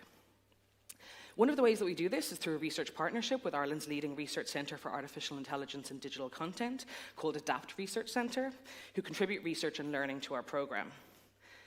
So AI isn't magic, it is in fact very human, and the utopian and dystopian positioning of AI is frequently unhelpful, but what we do need is to engage people in critical thinking. AI exasperates many existing issues in society, and I think AI and the arts is no different. If we boil down many of these questions right down to what they come down to is value. It's worth saying that when we say AI also, we're typically talking about generative AI, or the explosion of generative AI in the past 5 years, so tools like ChatGPT, Claude and Gemini, and some of those that I've mentioned today. But artists have been working with AI systems for decades, as Connor mentioned, in computer vision, robotics, live code, and more. Things like autotune, predictive text, the spam filter in your email, your social media fields. There are many tools and algorithms already embedded in our lives and the way that work is made. It's also worth recognizing, and I know Joe touched on this, that the emergence of tools has always been met with tension and fear, albeit perhaps not at this scale or this quickly. Take, for example, photography as an art form, or even animation moving from hand illustration to digital. And this isn't to minimize the impact, but to put in perspective this new tool. In 2024 at Beta Festival, we held an inaugural AI Art Assembly at the festival, which is what I'm going to talk a little bit or focus on a little bit today. And this was addressing many of the questions around AI and art, bringing together artists, researchers, cultural leaders, and policymakers to grapple with the challenges and opportunities of artificial intelligence in the arts. Across curated roundtables, participants explored issues such as copyright and authorship, the ethics of data use, the climate costs of AI, and the changing nature of artistic labour. Part of the impulse to have the assembly is that we're in a unique position in Ireland that we can literally bring the tech industry face to face with artistic practice. We published a report out of this, which revealed optimism and some unease. On the one hand, AI were seen as powerful enablers, offering great accessibility, efficiency, and new creative possibilities. On the other hand, participants voiced concerns, risks of copyright infringement, biased data sets, environmental costs, and the erosion of fair remuneration for artists. Now, I have written here, it says today we've published our second AI Art Assembly report, but I'm standing in front of you and not putting it live on the internet. So I am sharing a copy of it with the team so that it'll be in the folder that you'll be able to access afterwards, and it may be live later or it might be tomorrow. But today we have published our second AI Art Assembly report, which argues that the conversation around AI and culture must move beyond simply identifying risks towards organising collective responses. So today's gathering is timely. Building on concerns raised in the inaugural assembly, the 2025 gathering, and now this report, explores how the arts sector can actively shape AI policy, governance and practice. The report stresses that artists are not merely affected by AI, but are domain experts whose perspectives should be embedded in decision-making processes.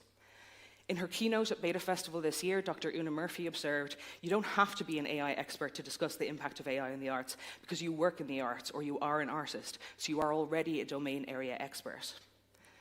The report also highlights the continued absence of meaningful arts representation in AI policy development and positions the Assembly as a mechanism for ensuring cultural voices influence national discussions. A central finding of the report is that AI presents both significant opportunities and substantial challenges for artists and cultural organisations. Participants identified benefits, including support for administration, accessibility, ideation, collaboration, and experimentation, particularly when AI is used as a tool rather than a replacement for creative decision-making. I'm talking very quickly, I'm just going to take some water.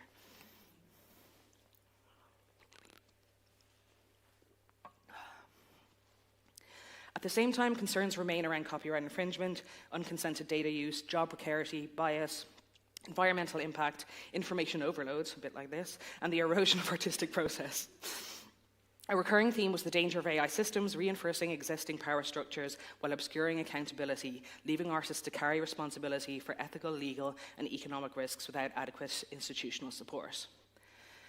The report concludes with a series of recommendations aimed at strengthening the arts sector's capacity to respond to AI.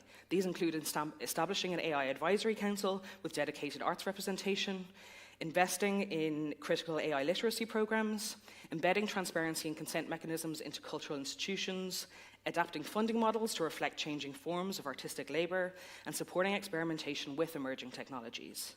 So rather than advocating for wholesale adoption or rejection of AI, the report calls for a values-driven approach that prioritises artistic agency, cultural diversity, fair remuneration, and collective action.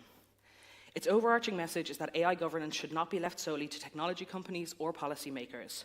Artists and cultural organisations must play a central role in shaping how these technologies develop and are used. And then if I'm not running too much over my time, I just wanted to go through some observations on some of the ways that I have seen artists using AI, both nationally and internationally. So I guess the first really is as a tool, and that's been touched on already, for administrative support. Then as a method or a tool in their creative process. So Joe touched on that as well, and some of the ideation or kind of quick creative thinking. As a medium, producing living, ephemeral, ever-evolving work, so that's kind of really working with the machine learning. And as a subject of critical inquiry, interrogating its systems and consequences. So some examples of this in an Irish context include looking, say, at performance, Peter Power and Leon Butler's work.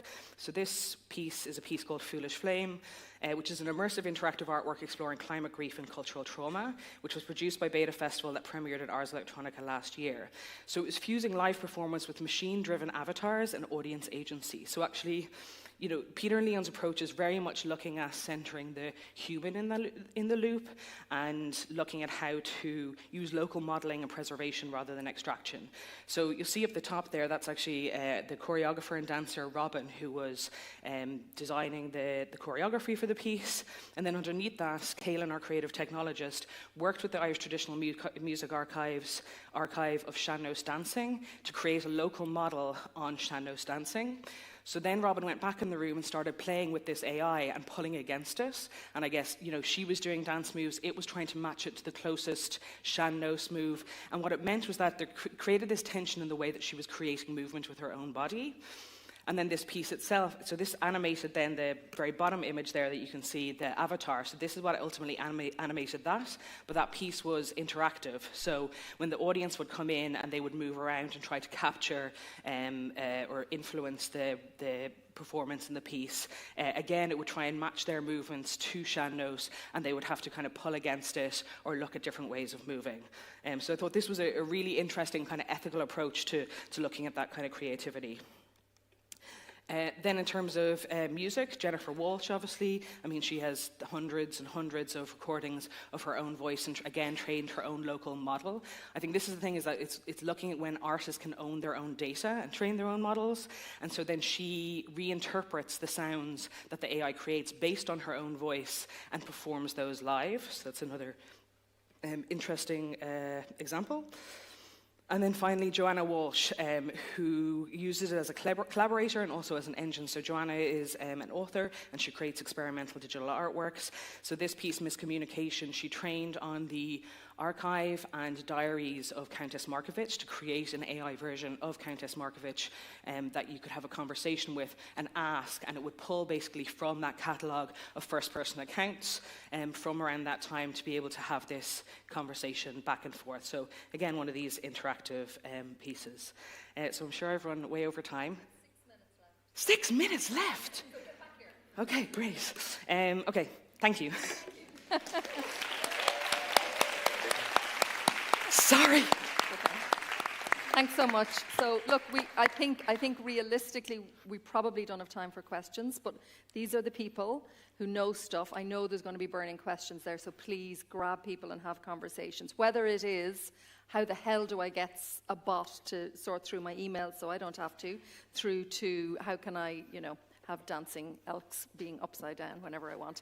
But I'd like you, and there's stuff I'd love to be digging into around policy, around the fact that there is no mention of culture and arts in the government policy, around the AI summit that's coming up as part of the European presidency. Again, I'm not aware of any culture or arts element to that.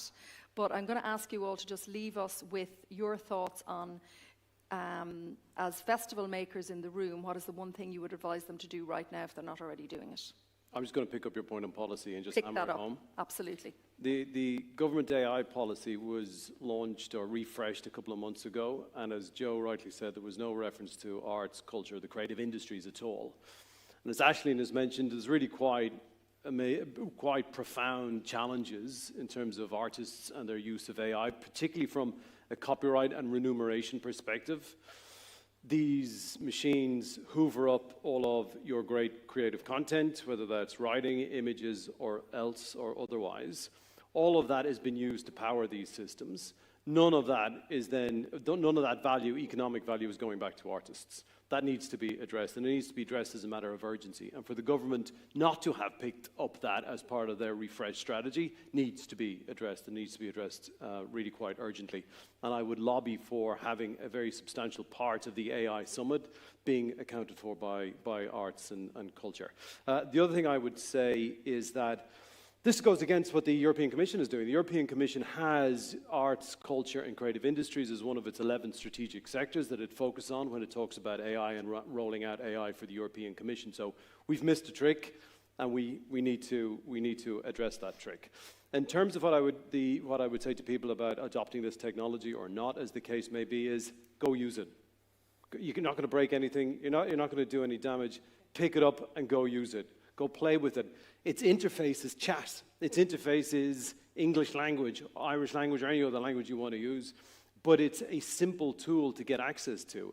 And that's really quite profound, that you have access to the most powerful technology that we've ever produced as a society. And its interface is chat. Its interface is linguistic. So go dive in and make beautiful things. And I understand that apparently the next iteration is going to be very much about voice, and someone is going to sort Siri out. Ling, any advice? I suppose support for festivals like Beta, so artists can show people what they're working on and working with these technologies and kind of poking at them and tearing them apart, and being able to share that with people, to say like, oh, you can use it this way or you can use it that way. I think that's what I would say. And then maybe an add-on from that would be, I would like to advocate for back to that funding model where we cannot keep just putting in, whether you're, in the Arts Council or whether you're in an arts office, we cannot just keep presenting and having to read reams and reams of nonsense. We have to be able to do exactly that, which is sit in front of people and get back to that human connection. What is the idea? What is the idea? Is it fundable? Let's go. Aisling. A bit of a cop-out, but to second also Ling and Connor's. But I think, if you haven't played already with some of the tools, I'd really recommend playing with them. I do think while the European policy it does reference the creative industries, I think it's still quite narrowly focused on IP and copyright. Whereas if you look at some of the development happening in Australia, they acknowledge Indigenous knowledge and the impact on creative labour. So I think we could even, I think that Ireland could play a really interesting role here. But yeah, I would look at some of the tools that are out there and play, and happy to have conversations with people over there. So one tool from each of you to play. Go, Aisling, please. What a tool that people can just pick up and play with straight away? Oh, Claude. Claude, and I would say download Claude as well, because you can use it on your desktop in co-work, or you can use the chat version online, and the co-work version is amazing. You can access your Dropbox, your Google Docs. It has all your knowledge if you want to give it to it. Ling. I would also say Claude. Claude. Me and Claude. Oh, I'm not going to break with tradition. Claude Co-work. If there's one thing that you use, it's Claude Co-work. It's on your local machine. It'll do your dishes. It'll do your email. Claude Co-work is the thing. In fact, it's quite unique. None of the other model producers do anything like what Claude Co-work is. I think Google announced that they've got one coming out tomorrow or the next day, which is Gemini Spark, but Claude Co-work is a sort of standalone application. And Ashley, you were going to add something? Yeah, I just wanted to add actually that if you are interested in looking at your own policies, Arts Council England published a document maybe like 6 months ago or 7 months ago now, which was like a roadmap or framework to ethical use of AI in cultural organisations, and it's a really brilliant document. Somebody called it like the couch to 5K of AI policy. So I would really recommend looking that up. Great. Thank you, everybody. Thank you, Connor. Thank you, Ling. Thank you, Aisling. Thank you, Joe. Thanks.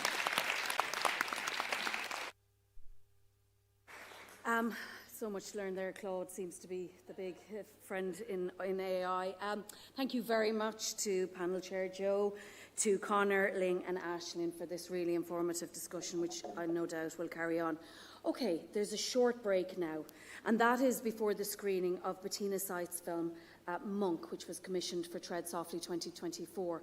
We would ask you, there's a 20-minute break, there's something outside for you to eat and tea and coffee, I believe, to come back in to watch this film, Monk. If you haven't seen it, it's your only chance to see it. It's an extraordinary film, and we'd ask that if you are coming back in to watch the film that you're back within 20 minutes, because we don't really want people coming in and out because of noise and that. After that then, at 4:15, we're going to have the information sessions. You should know what information session you're in, and so just double check that.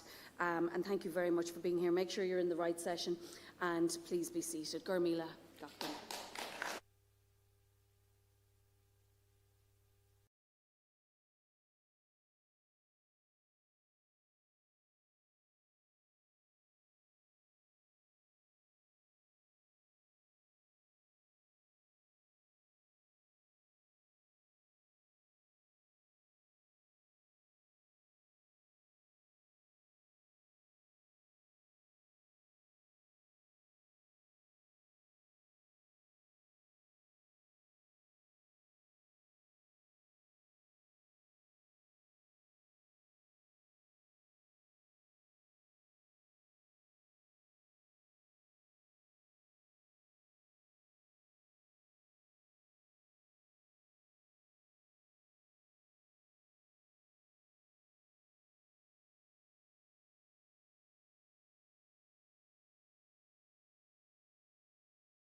next and back. Hello. Great. I've been asked to remind you just to check that everyone's in the right room. So this is the information sessions. Brilliant. Well, listen, you are very welcome. Thanks very much. This session lasts just under an hour. So the information sessions is about sharing information and updates and general knowledge across the sector and for the sector. So the first, just to note that your first speaker on the program is Grania Miller. Unfortunately, Grania can't be with us today, so I'm going to stand in for Grania. And our other speakers today will be Irma McLaughlin. Here's the director of the Performing Arts Forum, so you're very welcome. Thanks, Irma, for your time. This conference is next week, so we're very lucky that we have you here. And my colleague, Keith Thompson, who is with the Strategic Development Department at the Arts Council. And then we will attempt to have a Zooming call from Mike Dugnan, who is from the Centre, Director of the Centre for Events and Festivals. So I'm going to start and kick you off with a presentation that Grania had prepared for us. So let me get my bearings on this. Okay, brilliant. Okay, so between 2023 and 2024, the Arts Council engaged GM Innovations, which is Grania Miller and consultants, to undertake research on the need for a dedicated resource organisation for festivals and a needs analysis of festivals. Just to reiterate, even though I am delivering the presentation, the report that was compiled by Grania is an independent report. So Grania is an independent consultant, and the findings and the recommendations are independent as well. So the consultation approach is, between that time of 23-24, we engaged approximately 300 festivals. Some of these were funded by the Arts Council, but there was a cohort that wasn't funded. And we engaged with them, and there's a broad spectrum of engagement. So we spoke to festivals that were in receipt of funding, so strategic funding, arts grant funding, festival investment funding through the Arts Council, some that weren't funded. We had a broad range of operational model in those recipients of funding, so strategic funding, strategically led organisations, and then the small festivals through the Festival Investment Scheme is largely for small programmes. So the respondents were online, we had consultations online, we had focus groups in person, and we had interviews with resource organisations supported by the Arts Council, internal consultation with staff, festival collectives across the country, of which there are a few, and other support organisations, and importantly, the local authorities and the arts offices. So those consultations took place over that period. So I'm going to just cover some of the highlights of that research. So the first is to say that we did a skills and capacity audit. So we looked at a range of skills, and just to say here that this is really a kind of a stark reminder of the amount of skills that a festival maker or a festival director or team is required to have in order to stage a successful festival. So we're not shy about acknowledging that and understanding that. And what we did as part of the audit was we asked respondents to rate their skills where they considered those skills to be very important and where they were demonstrated as strong and where they needed developing. So interestingly, one of the things to point out is that artistic direction and programming is one of the highest respondent rates, so seen as a very important skill, but also seen as a skill where largely festivals have much confidence. Some of the key points is that time and space and support is needed for artistic directors to get inspiration to learn from festivals and stimulate ideas. So more opportunities to talk to each other across sector and more opportunity and time for reflection. There were key skill gaps that were identified as part of this research, so in critical areas to do with fundraising, sponsorship, marketing, and promotion. So these are the areas where festivals feel that they could do with more support. And many festivals that were funded not through strategic funding of the Arts Council, but maybe through some of the other programme funds that we offer, are reliant on volunteering in order to deliver their festivals, or contractors. And one of the key things, and we are aware of this, but the report confirms it, is that voluntary festivals are at a higher risk of burnout, and there are concerns over succession planning and governance in those festival models. And just to give you the context, 80% of festivals that are funded by the Arts Council are voluntary-led. 20% of those are led by professional arts managers. And one of the things that was really interesting about this report, and it's something I'm not happy to report, is that this is an echo of a report that was taken in 2006 by Doreen of Reen. And what was really interesting is some of those areas where festivals feel that actually have expressed where they have a lack of capacity or skills and knowledge is echoed in this report. And largely, I think one of the things that we have noticed as a team as well, working in the Arts Council, is that voluntary-run festivals sometimes aren't networked in the same way, and therefore having opportunities to share information and network and share skills is very important. So one of the other things that we did as part of the research was just look at the awareness, coming to that point, about how festivals find out about information that they need or how they can build their capacity. So we asked festivals how much they were aware of the Arts Council's resources and the services that we offer as an agency. So a number of those things that you may or may not be aware of is we offer audience mapping tools, a digital toolkit, there's an impact measurement outcomes guidebook and toolkit. So the other session is debating that right now. And the Arts Council was responsible for the guidelines, the COVID safety protocols and festivals with Fulcher Island. So the result from this particular research is that the awareness with festivals of those resources within the Arts Council is actually quite low. So there is low visibility of those resources. We then sort of widened that, and we were looking at Arts Council resource organisations.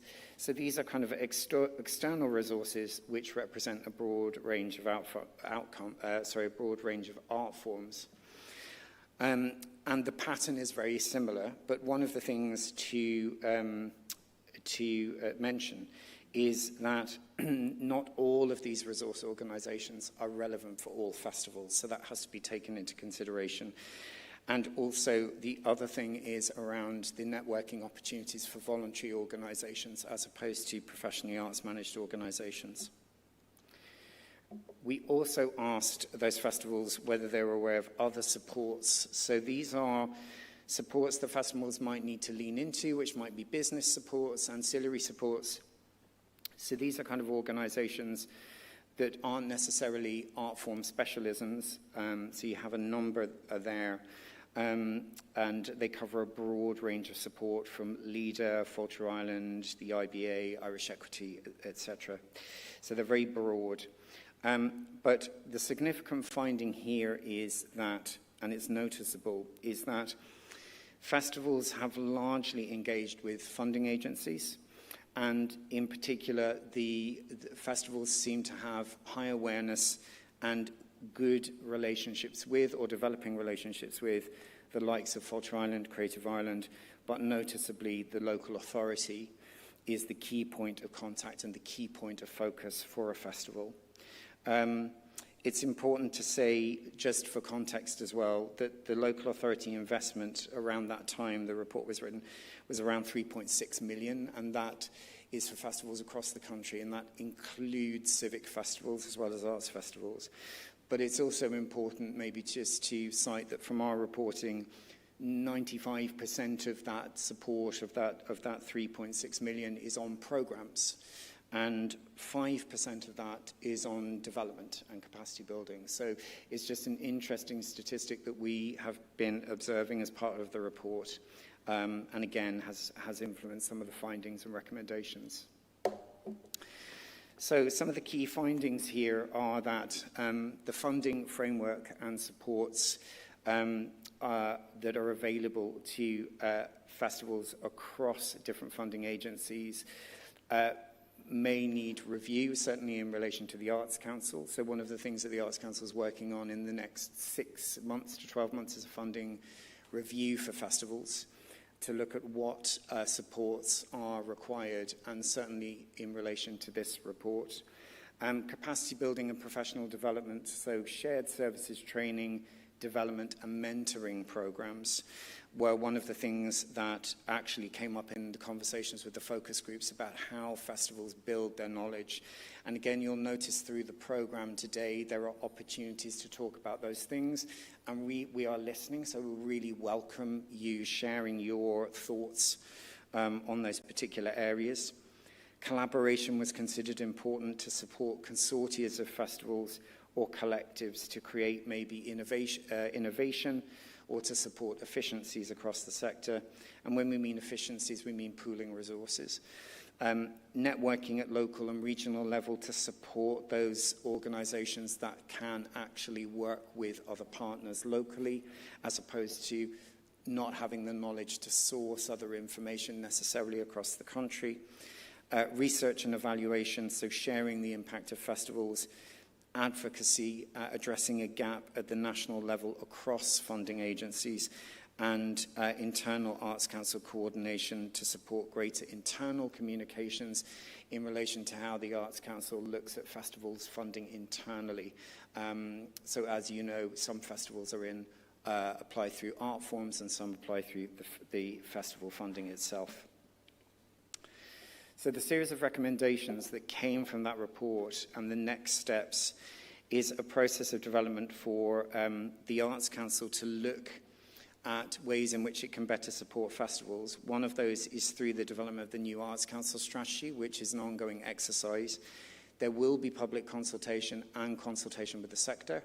That is imminent. So when you get the invitation, we would really encourage you to engage. And the other thing that the Arts Council is looking at is the investment framework review, which is how we support organisations, and that's coupled with the funding review I mentioned earlier. The National Festivals Forum was a key recommendation of this report, which was to address the gaps in advocacy. So this is a proposed forum which would be developmental, and it would be a cross-agency partnership and a collaboration to strengthen the festival ecology and the ecosystem in Ireland. So this is agencies working together that support festivals. So hopefully the likes of the Arts Council with Fáilte Ireland, the LGMA, the CCMA, and also the department to be able to strengthen advocacy and share information where we can better support festival practice. Training and development is another area where we're looking at the gaps in training and development in terms of how you actually train in as an event and festival manager, how you sustain that practice if you want to work in festivals, and exploring the optimum approach to assist festival development and support capacity development. Because we've noticed from the research that actually, depending on your model, depending on your turnover of your festival, depending on what you do and where you do, depends on your capacity needs, the skills you need, the knowledge, and the additional sort of educational, the additional training that you might need in relation to how you make your work. And the final was the development of regional festival hubs. So this report has largely informed a lot of the program you will see over the next 3 days. So there is a panel discussion that you're very welcome to tomorrow on regional festival hubs in the morning, which explores how there might be potential to explore capacity building on a regional basis and support innovation and sharing of knowledge and collaboration. So I just end there. I'm very happy. We may have time for questions at the end. We'll see how we get on time. But I'm very happy to talk to anyone about the research if they want to as we go through the next couple of days. But thank you very much for your time. And I'm now going to introduce Emma McLaughlin, who is the director of the Performing Arts Forum. Thank you.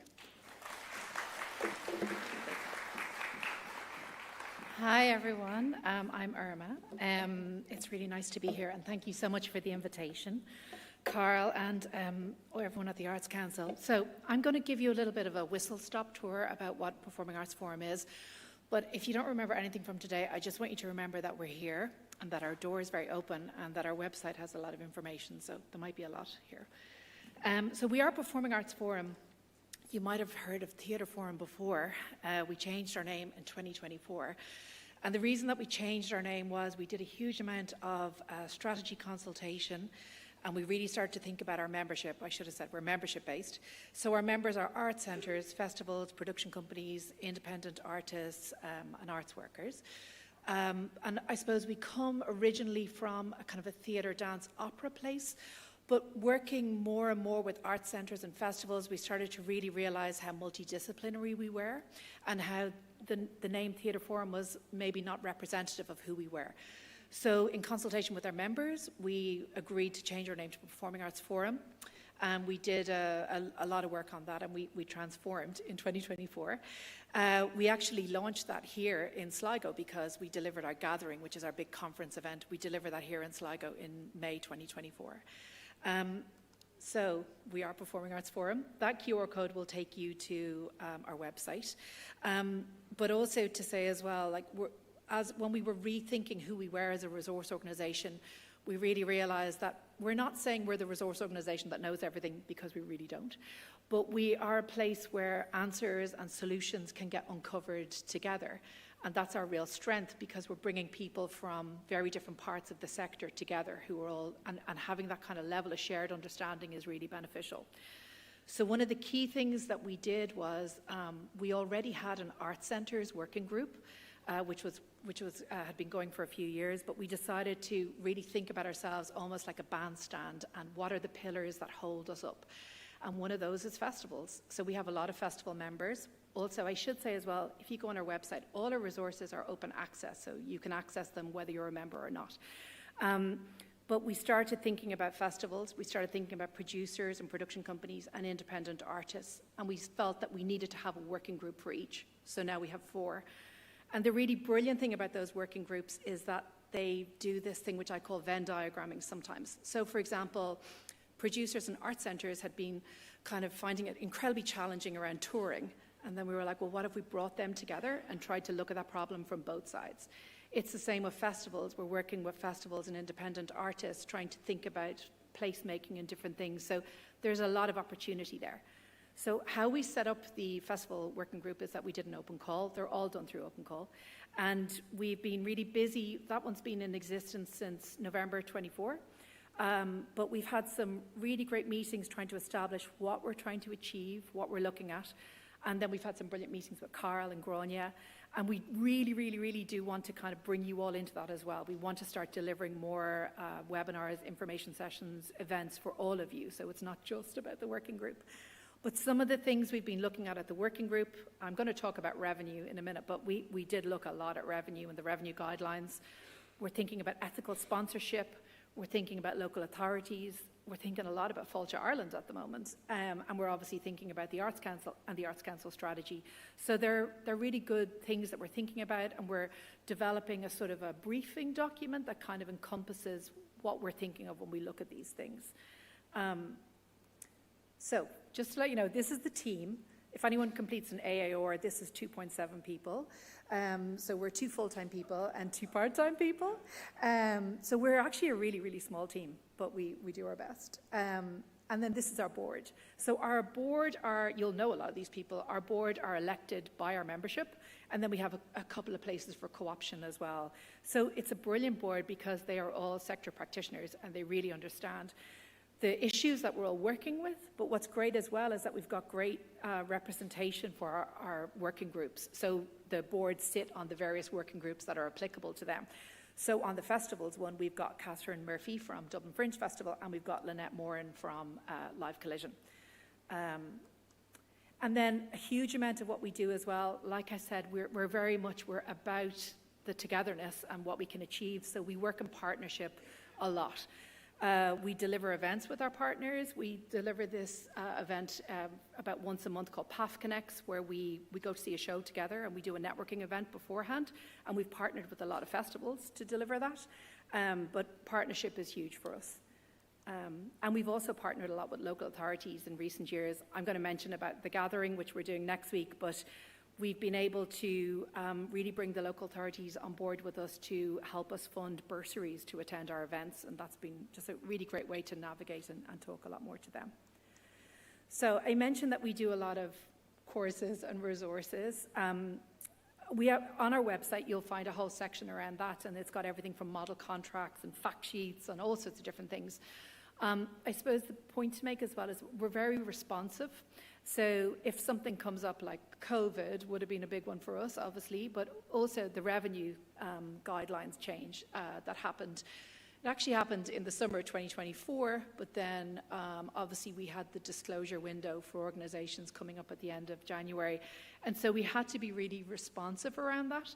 And so we do work, I should say as well, in partnership with a lot of other resource organisations. We would work with ISACs, who are here today, Irish Theatre Institute, Dance Ireland.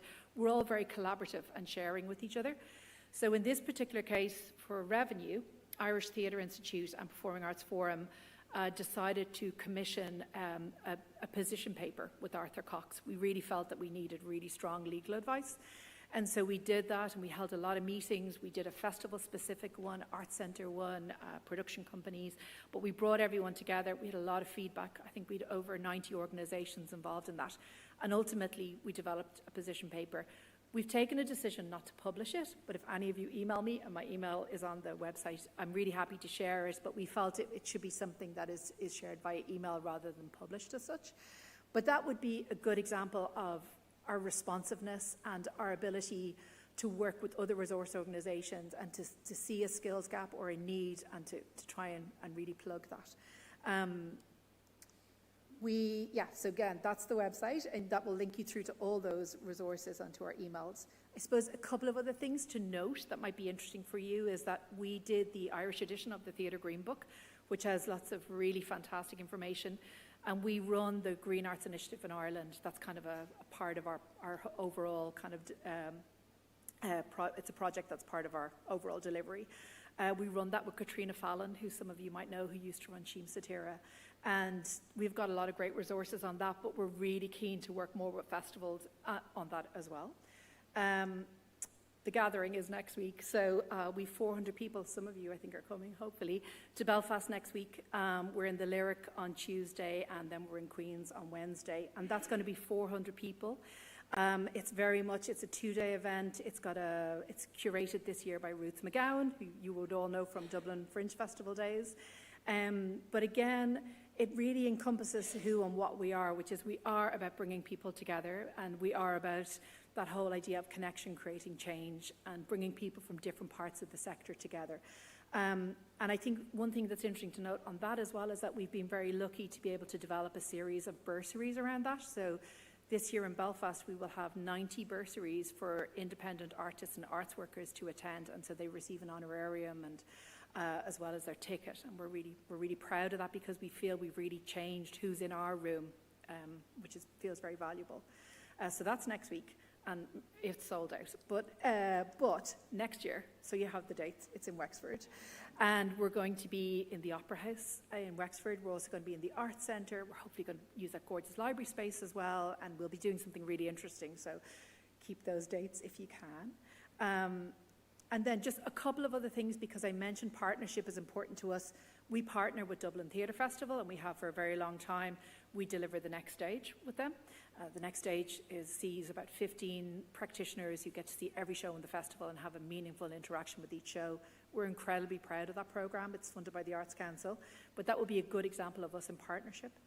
And then we also deliver Make, which we do in partnership with Cork Midsummer, Dublin Fringe, and Project Arts Centre. And that one takes 15 artists away for a week to develop work that would be maybe outside of the traditional kind of writer-led model.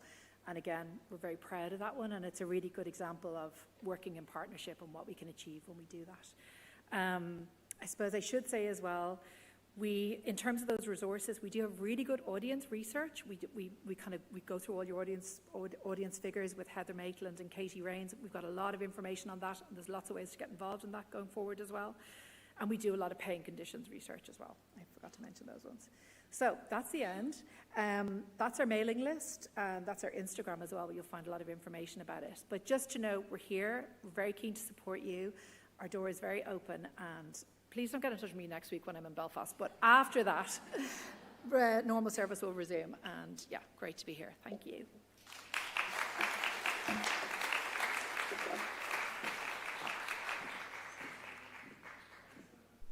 Can you hear me? You can. Thanks, Emma, very much. I'm going to introduce Keith now. And Keith, you're going to be covering the Fair Pay and Fair Practice Toolkit that's just been introduced by the Arts Council. So thanks very much.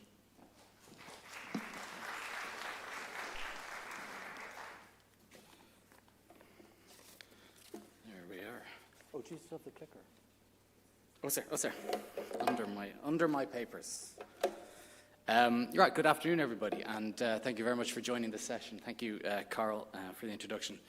My name is Keith Thompson. I'm Policy Officer at the Arts Council. I work in Strategic Development. I am here today to talk to you about the Fair Pay, Fair Practice Policy Toolkit, which is a resource we published last year.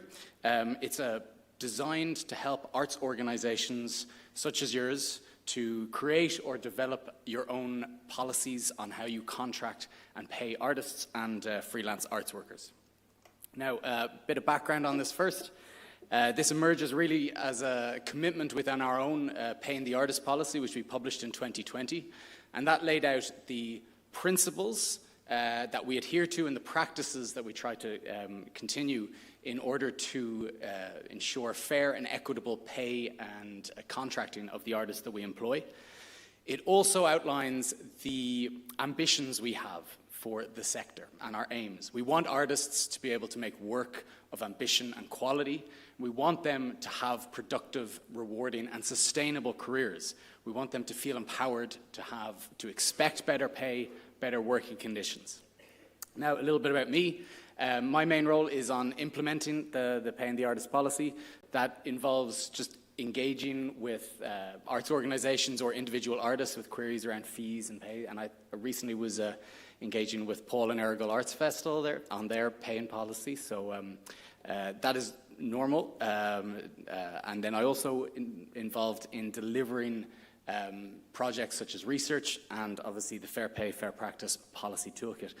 Before all of that, though, before I worked for the Arts Council, I had a brief and largely unsuccessful career in the theatre sector, and I left that because I couldn't make ends meet.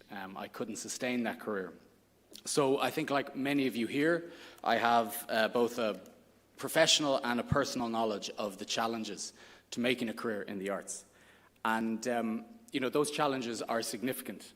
You'll see there research from the Central Statistics Office from 2025 shows that average hourly earnings in the arts and entertainment sector are the second lowest across the entire economy. The only sector that is lower is accommodation and food. And this is despite the fact that, as you'll know, most people working in the arts are highly educated and skilled. You'll also see there on the right that research from the Basic Income for the Arts scheme shows that only 23% of artists and freelance arts workers are able to sustain themselves through their arts work alone. And I'm sure many of you here will be familiar with maybe having that second job, whether that's within the arts or outside of the arts. So this data is really useful. It shows the problem that we have around low pay, but it doesn't explain it. It doesn't explain why that problem is here. So when we were developing the toolkit, we really wanted to engage in research that would look at the causes or the drivers of low pay, poor working conditions, precarious work in the arts sector. And we reviewed 19 studies from Ireland, the EU, the UK, and this review highlighted over 40 separate issues that cause low pay, that lead to poor working conditions in the arts. And these 42 drivers can be largely categorized into these 8 key themes. So, as we all know, there are low rates of pay in the arts. That is a significant issue. But it is not the only one. individual artists, freelancers, have to contend with expectations around delivering excessive unpaid additional hours. Quite often, as a freelancer, engaging with an arts organisation, you're in a weaker negotiating position, and many artists feel unable or unwilling to try and negotiate better terms for fear of losing opportunities. Artists also have to deal with the financial instability that comes from quite often only getting paid, after delivering a piece of work, quite often up to months after, which makes it hard to budget or save. Now, there's a lot of detail in these. I'm not going to go into it here, but it is included in the toolkit. We also have a companion publication which just focuses on these drivers of low pay. Both of those are available on our website. So these are the things that need to change, that we as a sector, the Arts Council and arts organisations working in the sector, we need to try and tackle to improve pay and working conditions, to work towards fair pay and fair practice. But it's not enough just to know what needs to change. We also need to know how we go about achieving that. And this is why we developed the toolkit. We believe it's an effective resource to support arts organisations like your own to develop and implement policies on fair pay and fair practice. These are policies that commit to doing something about those drivers, those issues. They are also policies that would be specific to you, the work that your organisation does, the artists that you work with. And they're also policies that are built, we hope, on these 5 key principles that are at the heart of the toolkit: respect, transparency, opportunity, sustainability, and fulfillment. But you might ask, why this approach? Why focus on making policies? Well, it's because we believe that policies make change. And we are not the only ones who believe this. As part of the development of the toolkit, we spoke to over 500 artists and arts organisations, and we heard from about 95% of them agreed with us that policies make change. Indeed, some organisations told us that developing their own policy on artist pay, it brought clarity to their ambitions and identified gaps in their knowledge. It also helped foster better relationships with and a sense of community with their artists. And as you can see from the quotes on the screen here, that input, that feedback that we got from those arts organisations that we talked to is littered throughout the toolkit. We learned a huge amount from them, and it is captured there. And I really want to stress this point, that the toolkit is not something that the Arts Council put together on our own and are now, pushing out to the sector. The principles that I've mentioned, the practices that are contained within it, the case studies, all of that emerged from deep and extensive consultation with the sector. This included, as I mentioned, we had a survey of nearly 500 artists. We had focus groups, workshops with 81 strategically funded organisations, as well as representative bodies and resource organisations like the Performing Arts Forum. We also conducted a review of 92 pay policies that are currently being used by strategically funded organisations in the sector, including a number of festivals. From those consultations and that review of policies, we talked about and we learned what makes an effective policy in the arts sector. And we learned the many good practices that are going on, that are being engaged with, and also where there was room for improvement. So what makes an effective policy?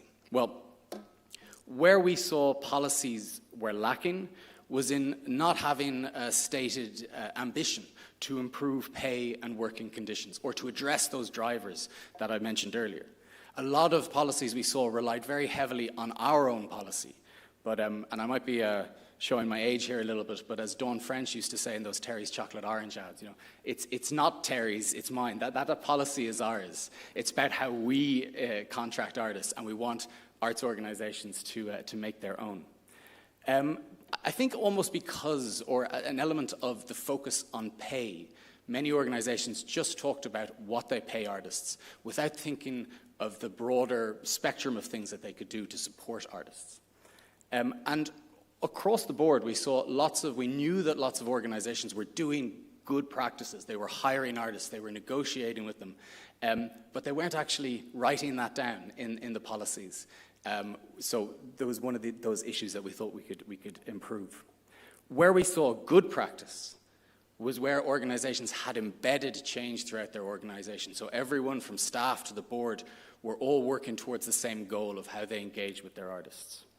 They were policies that committed to practices that were bespoke to that organization and the people it worked with. And they were policies that addressed elements of the contractual relationship that were not just about pay, those other drivers that I mentioned earlier. So this is why we feel the toolkit can help you and help all of us in the arts sector to improve pay and working conditions. It offers practical and realistic support to make effective policies. It helps us all identify the issues that are most pressing for the artists we engage with and guides us through a simple process to develop ambitious but practical actions to turn policy into transformative practice. And that's the thing, because policies can quite often be very dry, boring documents, but they have massive, massive impacts on people's livelihoods.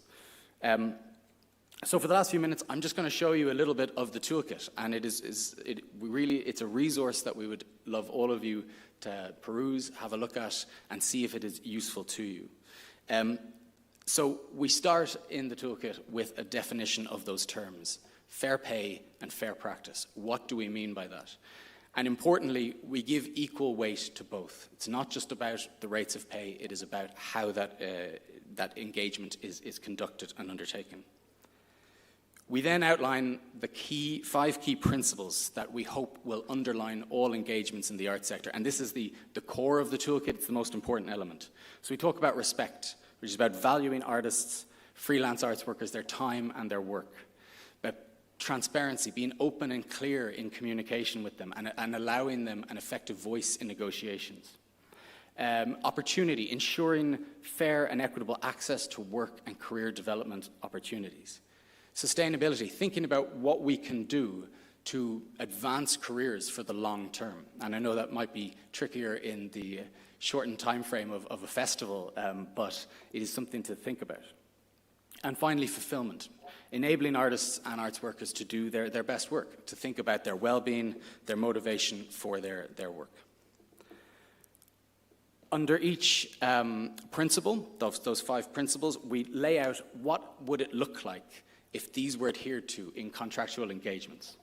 So if artists and freelance arts workers are treated with respect, then they are going to be recognized as professionals.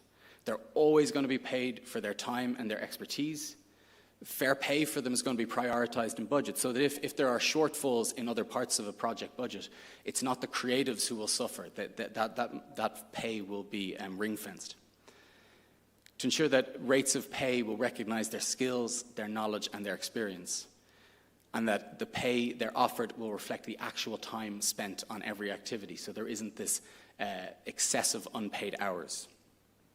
Then, within each principle, we give a list of practices that are currently being used by arts organizations across the sector. This is a long list of things, but they are suggestions of things that might be relevant. So when considering how to undertake an engagement that respects artists and arts workers, you can consider setting pay ranges rather than rates, minimum rates. So we know that when minimum rates are set, they quickly become the standard rate. And as I mentioned earlier, the low rates of pay that already exist in the arts and entertainment sectors, a standard rate is too low as it is. So we could benchmark pay rates against the national minimum wage or the national living wage to raise them across the board. We could always enable negotiation by meeting artists to discuss and sign contracts, making sure that they are part of that process. We can direct freelancers to the relevant resource organizations, such as Performing Arts Forum and others, so that they can understand and get resources that help them outline the value of their time, what they're worth, and get advice on negotiating for it. And we can be very, very clear when we're hiring artists how many hours a job is going to take. And as I said, we outline those practices and principles for each in the toolkit. So, just trying to find myself here, yeah. The toolkit really asks, ultimately, three important questions, or rather one question in three different ways. It asks us all to think, what can we do? As in, what is within our power, our remit, and our scope in terms of the size of our organization, our budget, etc. It asks us, what can we do? What is specific to our organization, artistic aims, and our place in the ecosystem? And what can we do? As in, what are those specific actions that we can easily implement and follow through on? And I'm very much saying we here because since creating the policy toolkit, it has given us opportunity to reflect on the way that we hire and contract artists as well. So it is for all of us in the arts sector. But I want to be really, really clear here. The list of practices in the toolkit is not a to-do list. Nobody is expecting anyone to do all of them. There are practices from all across the arts sector. Many of them will not be relevant to your work. They will be from other arts forms. But the ones that are relevant, that are of interest, there are things that you could consider implementing in your own work. Towards the end of the toolkit, then, there is a practical section on how you go about developing and producing an effective policy. Includes prompts for how you might structure one, how you might engage artists to discuss and consult on what they would like to have in it. It has it has worksheets on with prompts to consider, to provoke ideas, and includes a list of headings and other useful resources to structure your toolkit, your policy.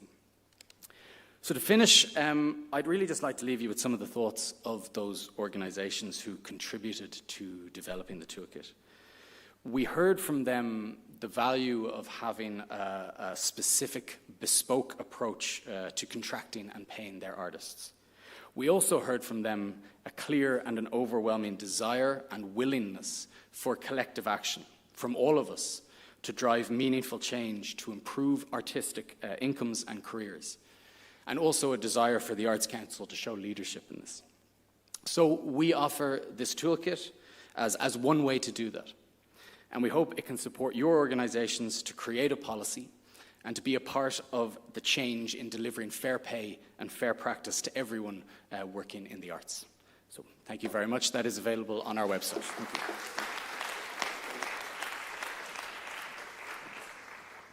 Keith, thank you. Thank you very much indeed.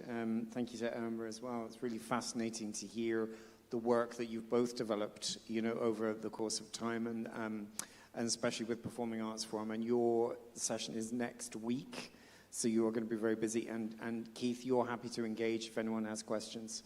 Brilliant. Okay. So we're now going to dial into our next speaker, which is Mike Dignan. So Professor Gary Kerr, who sits on the programming committee with us for the conference, said you should really get in touch with Mike. He's doing some extraordinary work, and not a lot of people in Ireland will know about Mike. You will now after this introduction, hopefully. So Mike is a founder of the Centre of Events and Festivals, which is, I'll let Mike explain the work of the organisation, but some of the work that he has shown me already that they have been doing is quite extraordinary. So we're hoping it will be a resource for festivals and all organisations moving forward. Anna, I might hand over to you and the team, if that's okay. Hi, Mike. Hi, Carl. You're very welcome. Can you see us, or you can just hear us? I can see you, and I can see sort of part of me in the top left-hand corner. It's very strange. I'm in a precarious position whereby I keep getting asked where the toilets are. So I'm so sorry if people keep asking. Where are you? I'm in the middle of Cambridge. I've just come back from a conference in Frankfurt, so I'm sort of en route back home. Okay. Well, listen, thank you so much for your time. There is a whole room of festival makers, not to give you too much pressure, waiting with anticipation on the introduction for the Centre of Events and Festivals. And can I hand over to you? Is that all right? Absolutely. Yeah, hi, Sligo. Thank you so much for having me. I'm Mike Dignan. I'm a professor at the University of Paris, professor in events, and the founder and chair of the Centre for Events and Festivals. It's pitted as the international professional body for the events industry, first of its kind, really, representing every corner of the event and festival world, from performing arts to cultural events, music, sport, business events, trade shows, exhibitions. So we're sort of fairly agnostic to the specific event type, because for us, the way that we sort of think about and frame events are that they're events, and they are platforms, they're networks, they're marketing tools, they're gatherings, they're incubators for ideas, they're mirrors of who we are. And we think about events more broadly, but a lot of the work that we do is framed around performing arts and cultural events and community events as well. So hopefully you'll find this fairly interesting. In terms of our board and how we're governed, we're governed by two boards, the practitioner board and the professor board. The practitioner board is made up of a cross-section of event and festival experts from around the world, covering all those different types of events. And then we've got the professor board, which is made up of essentially all the best professors all around the world, from Japan to Brazil to Spain to Australia to the UK. So we've got a really solid board, because ultimately one of the key things that we really wanted to do is bridge the academy with the industry a lot closer. I think bringing together the sort of scientific academic side with the industrial, more sort of relevant practical side was just absolutely core to our mission. And those cover so many different interesting subjects, from sort of hardcore economists to social well-being, right through to soft power. So we cover a whole different range of topics and areas of expertise. It's a real beautiful motley crew of people, people that you might never have heard of ever before, but they're doing fantastic things that will ultimately have some resonance, if not a direct relevance to what you do. And Carl's also on that board as well, king of the motley crew, let's just call him. The aim of CEF is to be the world's first ever chartered institute for events and festivals. Over the next 3 or 4 years, we're building towards that goal, because ultimately we don't have one. It's strange, really, that we don't have one for events and festivals. I guess we're early days in terms of the professionalization of many of the things that we're talking about and that I've heard already, from labour to sort of impact and evaluation, to really truly understanding the power and potential of what we do and how it changes the entire fabric of places and communities. And I work a lot on impact and evaluation with so many festivals all around the world, but we're yet to still have a robust enough approach to understanding really the outputs, outcomes and legacies that they leave. We currently don't have a sort of macro actor. That's how we sort of position ourselves. A chartered institute like medical practitioners do, engineers do, even projects do. So this is really, really new. And I think that the key thing to remember is that there are just so many people doing amazing things. It's a crazy Marvel universe of people, communities, networks, organizations, festivals, events all over the world that are doing great things. And we wanted to just help stitch things up together and bring together the academy and industry in fairly robust ways. So that's sort of our aim. The vision is therefore to use CEF as a platform whereby it's a united community, whereby you're going to meet so many different interesting people all over the world that are doing wild and wonderful things, and turn that collective expertise into professional development, recognition, great research and insights, support and community, hosting debates, hosting events, hosting networking events with people that wouldn't normally necessarily come together, but have something absolutely brilliant to add to the debate. So key thing for us is absolutely bringing together the industry however they feel fit, and under that sort of visionary statement. There's many things that resonate with what people have already been mentioning. It's that collective intelligence. I always thought whenever I went to a workshop or a conference, exhibition, any place of gathering where people are talking about great ideas, I always just wondered, where do those ideas go next? You see them, they're like events, they're ephemeral, and they just go poof, like a puff of smoke, unless it's a toolkit, for example. And we thought, how can we capture that collective intelligence so everyone can see it? But a key thing for us is helping to set global standards. It's helping to provide free, as much as possible, and affordable professional development. We want to recognise international cross-sectoral excellence as much as possible, and sort of serve as an international cross-event type platform to do that. Advance and share research. I also edit our main journal in New York, our oldest journal for events and festivals, called Event Management Journal, founded in 1993. I used to see so much science and rigor coming through from professors all over the world, but their work was never read by people. One, because it was behind a paywall. Two, it was sort of fairly inaccessible with the way that it's written. They write like academics for academic audiences, but there's so much brilliant stuff out there that could come into our rationality, the way that we think about events and festivals, provide tools to help people deliver great events, and as much as possible, collectively advocate for the power and impact of events worldwide. We don't have an international ISIC code by the UN. That means that national governments can't fundamentally understand our economic value. So when it comes to stuff like COVID and relief funding, it's incredibly difficult to demonstrate our value. And it starts at that top.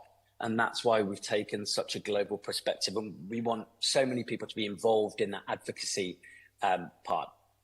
Ultimately, it's to help deliver great events and festivals. And what we mean by great, hopefully we can all probably agree on some of those things, which is that they need to be economically viable, socially responsible. They need to protect our planet, not take away. We want to deliver great experience of people that transform people's lives. We want to use that to improve people's lives. We don't want to do any harm to people, animals, communities, and wherever possible, align to those sustainability, inclusivity ideals, and help set global standards. We were talking a little bit earlier about standards and ceilings for things. That's so important because, in a way, much of that is like the Wild West in events and festivals, because we just have never really had that professional body that's helped bring everyone together and shape how we work. So to give a little bit of an idea of what we do, it's essentially split into 4 different domains. So there's professional development on the top left, professional recognition on the top right, then research insights bottom right, and then professional practice on the bottom left. So I'll sort of go through these really quickly in turn. So at the very core of what we do is a framework, either a Northern Star or the foundations of a house. Either one works. And it's a sense of, what does an absolutely brilliant professional in events and festivals look like? I won't go through the framework. You can find it online, but it articulates that. And that serves as the bedrock for everything that we do. And we've turned that into a set of professional standards, very similar to how you would expect CIPD and various other chartered institutes all over the world to do it. We've essentially emulated a lot of the things that is already out there because we really didn't want to reinvent the wheel. And those professional standards are split into professional practice and being a brilliant practitioner, but also professional values that sort of guide and orientate the way that we think: integrity, ethics, morality, inclusivity, all the things that in festival we really care about so much and in the arts. And out of that, we've developed Events Pro, which is an online training platform, a little bit like Coursera, whereby we are developing courses. We've got 14 at the moment across the event life cycle, from sort of strategy, planning, delivery, evaluation. And we've essentially brought together all the research and all the practice that's sort of been done and crammed it all into 20-hour courses. Many of those are free, as much as possible, because social mission is central to what we do. Some of them you've got to pay for, but they're really low priced. On top of that, we've got the Professional Development Planner, which is like a little app that can help you record progression, reflections, and your professional development more broadly.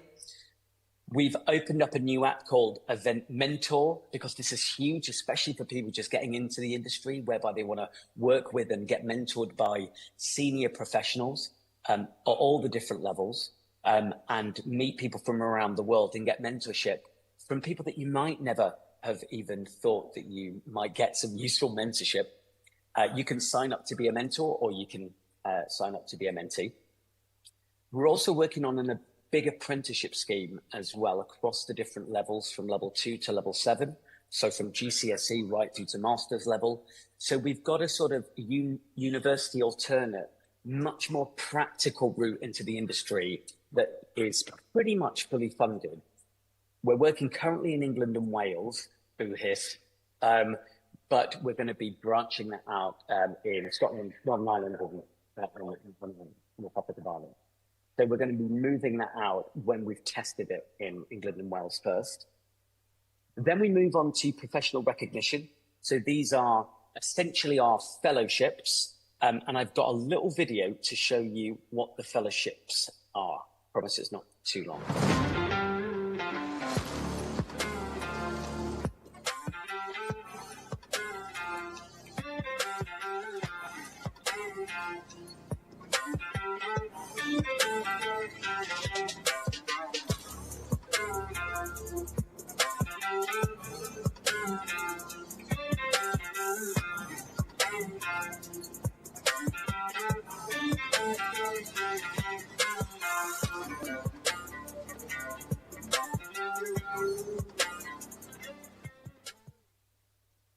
So that gives you a little bit of an idea of the fellowships. We're an awarding body, accrediting body, so we can provide post-nominal letters and accreditation.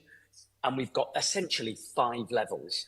And these sort of are the way that we're operationalizing the professional standards. So associate fellow, which is sort of early emerging career professionals, right through to international fellow, which are people that are absolutely leading the way into the policy practice internationally, aligned to those professional practice map and the professional values map. So those are the fellowships. So that's one part of the recognition. The next is that because we've never had an international cross-event body, we've never had anything like the Oscars. Sounds mad, but in 1929, when the Academy Awards was founded, they were in the exact same position as us, incredibly sort of split, some would say sort of critically siloed, and it was a way in which to bring people together toward a common vision. And that's sort of what we want to do. So that's why we've launched the Golden Ticket Awards, to truly recognize people that are doing internationally brilliant leading stuff. We've also got an accreditation part, which is where we work with organizations and universities and partner with them to use the professional standards to sort of accredit the standards of practice. That's an emerging bit. We're going to be doing more on that, but we've got currently 23 universities whereby we accredit their programs because they've been through a really rigorous process, but we're going to be doing more for the events industry, including developing a sort of B Corp type thing for the industry as well. Again, to just make sure that we're putting those standards, the labor rights, the inclusivity, making sure that we have universal design in everything that we do. All those standards that we all really, really care about. People can be recognized for them officially, because so many industries have this and take it for granted, but we don't necessarily have anything that is really resonant across the world. The third out of fourth one is research and insights. You know, loads of conversations, including everyone talking today, have great ideas, and they do just sort of, you know, they're in the room and then they go, it inspires, but it could inspire way much more. And I'm talking people in the academic world, but also in the industrial world. And we've developed Ceph Insights, which is essentially like Deloitte Insights, if anyone's seen it, a bit like the Harvard Business Review for time-poor practitioners that want to get a really condensed version of brilliant ideas and brilliant science that are out there.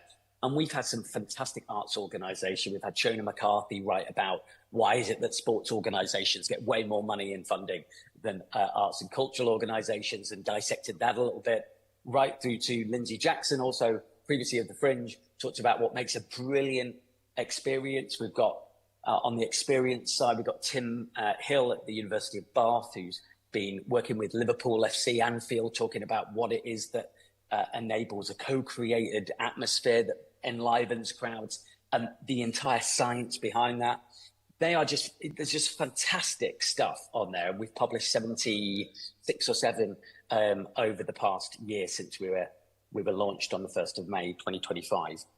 We also run debates and events on sort of critical topics. We hit people together against each other, sort of in a pseudo way, but to create propositions and oppositions about big critical issues.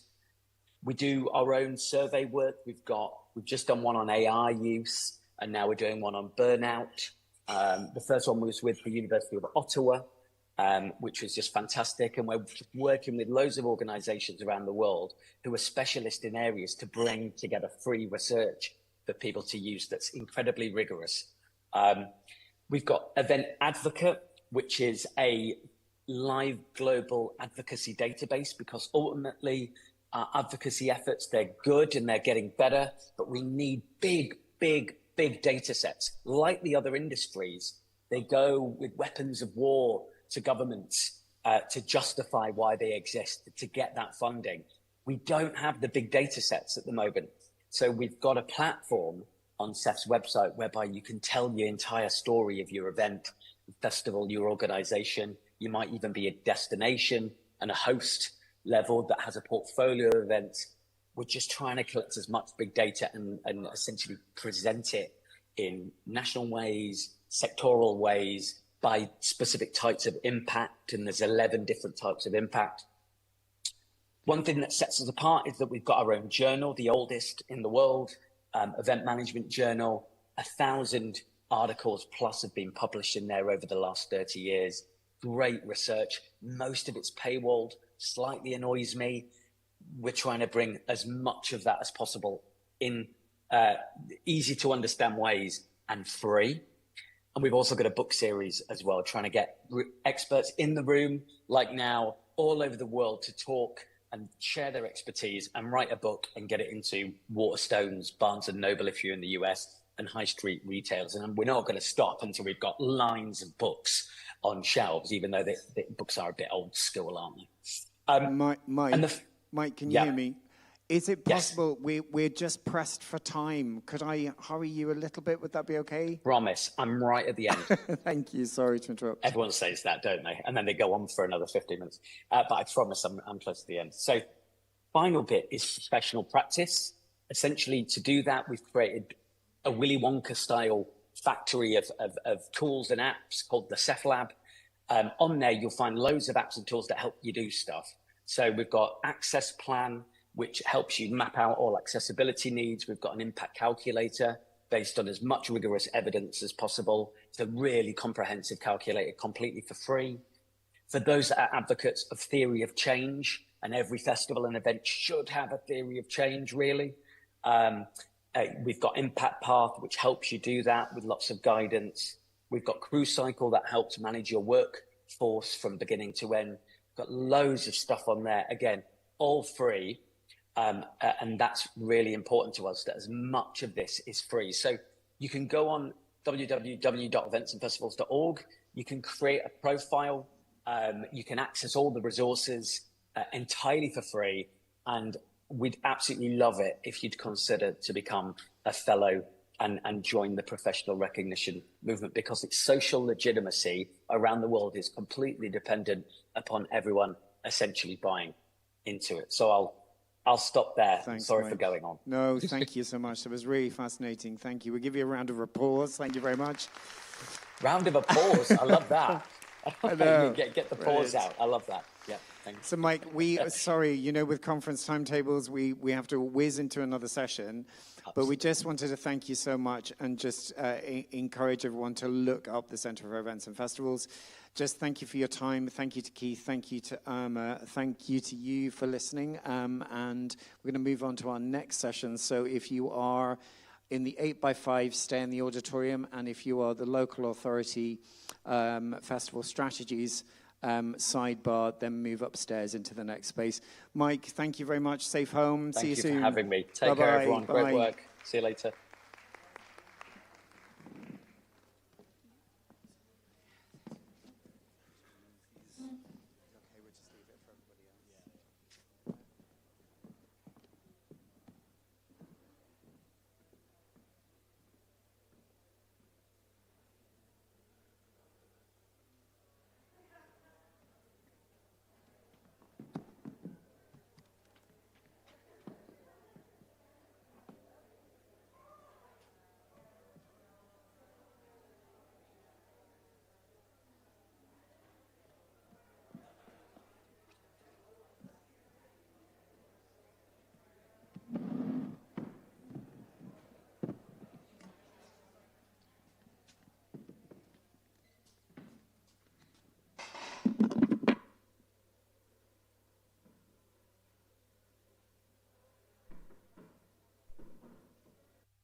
Hello.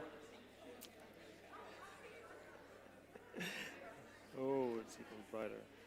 Rowdy arts crowd, huh? Rowdy arts crowd. Hello. How are you? My name is Niall, and I work with Tread Softly, based in Sligo Biennial Festival. And this is the 8x5 session, and I am going to introduce you directly to Caroline from Longford Lights, Alan from Disrupt Disability, Sinead Murphy from Waterford Imagine, Adam Turlington from Hit the North, myself, Mags White O'Kane from Imagine Belfast, Diarmuid McIntyre from Hearsay, Fiona Iniglean, am I pronouncing that properly? Sorry, I apologise. Garrison Town Boy, excuse me. Fela Rocha-Rua and Fernando Ferrari from Mother Tongue. So we start with Caroline.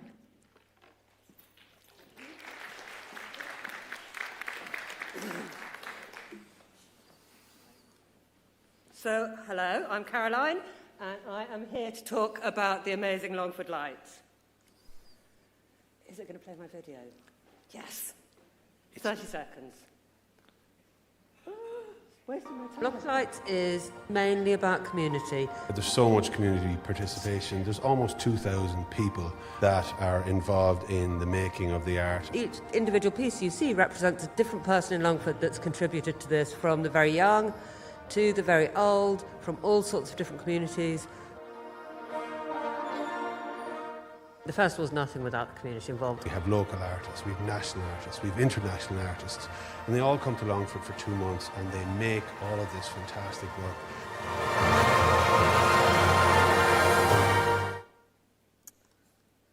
So, this started back in 2022, and there was a project in Longford in COVID, one of the French Beer projects, with Tom Maskell, where he made this group of horses, because it was called the Light Brigade. It's a cavalry barracks that is derelict. And they put them out in February in Longford, and people came.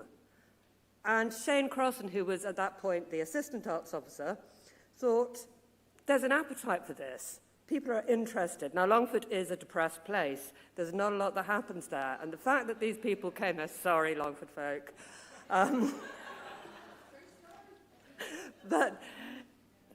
so from that, Longford Lights was born. So Longford Lights, one of the lovely things about the festival, it starts with a seminar. It's a kind of catalyst from the festival. It happens 6 weeks out. The community groups come, the artists come. It's over a weekend. We have workshops, we have talks, we have food, we have drinks, and everybody has a fantastic time, and you all get connected. And this is the real start of the project. So what you see over the weekend of the festival is the tip of the iceberg. It comes from this 6 weeks of intense work. So the first year that I came on, I was a project artist, and I've been the artistic director since then. That sort of big starry shape that you see at the top, that was 1,500 individual lanterns. And one of my goals is to make every community interaction something that is special and meaningful. And it's about nurturing relationships within the community, building year on year, and also having excellent facilitators, skilled artists and technicians to make this vision a reality and to deliver a fantastic experience to the participants and a fantastic experience to the audience. This year we had a participation award. So we had this really lovely project called Moment by Moment, and it was a collective storytelling of individual, personal, special moments, and it sort of built on this ongoing relationship with the groups that have been with Longford Lights all the way through, and particularly with group leaders. And again, Shane is a fantastic person. Shane is fantastic. You'll know what that means. For building those relationships. And all of these individual pieces of work came together for this collective, joyful installation and celebration of the community. This project was a combination of sewing and digital work. All the participations could work at their own levels, like you didn't have to be an expert sewer to be able to take part. And there was a, I love this picture of just the confidence, the pride, that public celebration, and the ownership from the get-go of what was being created. I think I was talking really fast. I've probably done less than 5. So we had all these fantastic years of Longford Lights, but now the barracks is being renovated, which is great for Longford, but sad for us. So we're looking at what happens next. That was the last Longford Lights in its current form. We're looking for something that still has community at its heart. We're possibly looking at a sort of mini edition that is a tourable something that builds on the great team that we had. So it's very sad to see that end, but there's hope for what is going to happen next. That's it.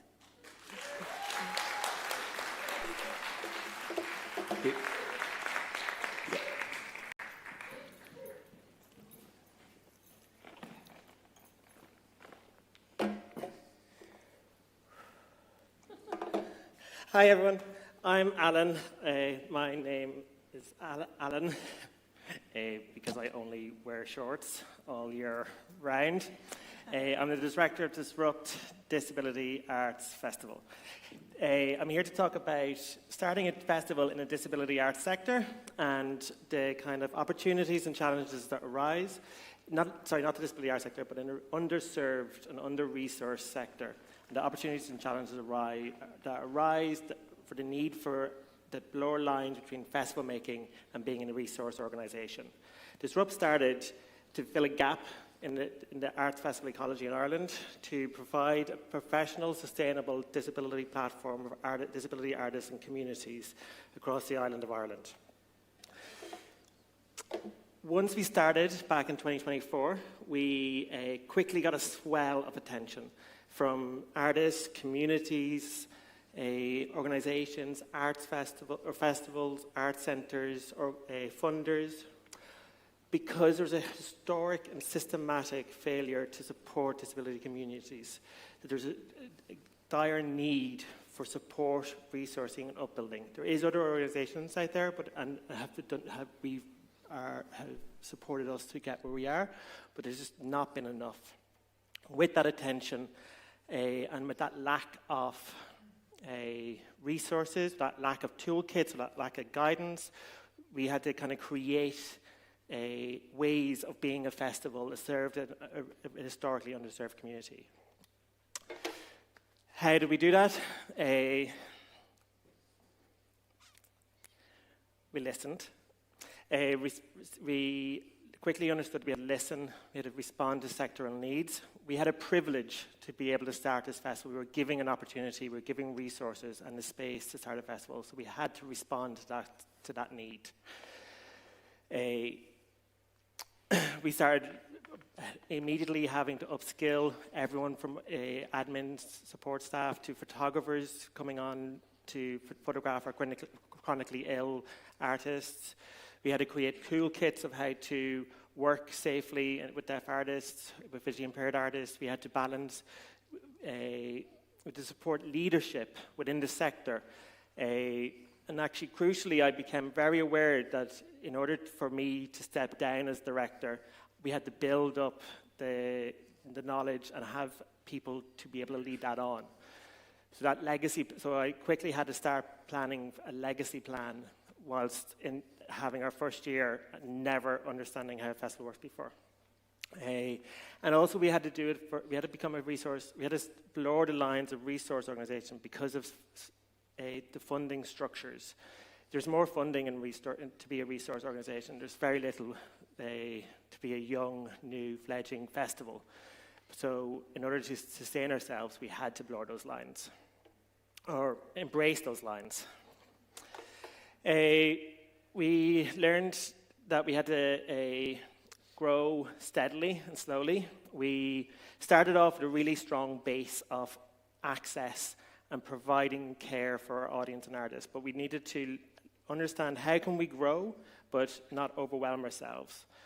So we decided to do it in 3-year cycles. From 2023 to 2024, whilst continuously supporting as many disability communities in Ireland as we can, we decided to upskill ourselves in providing extra support and care for particular disabilities.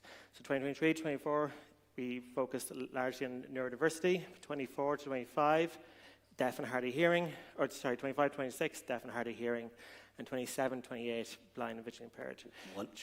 1 minute, Alan. Thank you. In 2025-26, we put through 17 people through QQI Level 3 training. We platformed deaf artists. We listened to deaf music, deaf communities. We held a national symposium on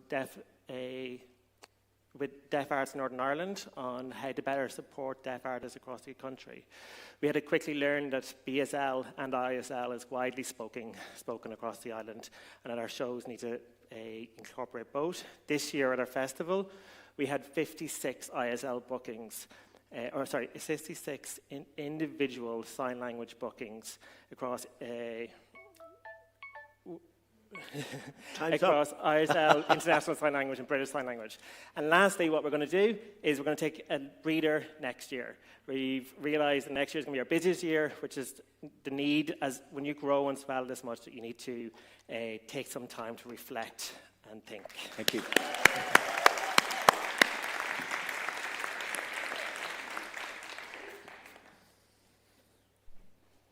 Now, I realise I wrote my speech and never timed it, so now I'm going to edit in real time and probably improvise, perhaps a dance, inspired by you. So I'm Sinead Dunphy. I'm the director of Imagine Arts Festival in Waterford. Forgive the Cork accent, I've lived there 26 years and go between both. Now, when I took over Imagine Arts Festival in 2023, first thing I did was pretty much throw it all away, because it needed a strategic review, it needed a strategic plan. And I suppose it sounds really wonderfully organised and very strategic, because that's what it should be. But as we all know, anyone who's been through a strategic plan, particularly if you're the one writing it or doing it, you drink a lot. And you try and work through all of that and get all of your negative energy out in a bottle of Pinot Noir. But one of the cleanest and clearest conclusions was that Imagine Arts Festival had, and I spoke to some of the lads backstage about previous programming used to be, oh sure, Mary, 'tis yourself, that'll do. We'll take that in the programme. So a presenting-only festival. So what we really realised was, when we talked to the people on the street, the artists all around the country, the funders, the stakeholders, we were really, really lacking offering opportunity. So in that, I suppose we wanted to look at the model in general. So we needed to become a producing model. And for that, I suppose, for us to be able to really support ambitious work within the region, but also nationally, we couldn't just, I suppose, offer programmed finished work. There was no point, because at that point we're underserving or under offering in general to both the artists, the audiences, the art forms that are out there. We all know so many incredibly talented people. So for us it was super important to kind of, let's close that gap and let's actually create, let's curate, let's collaborate.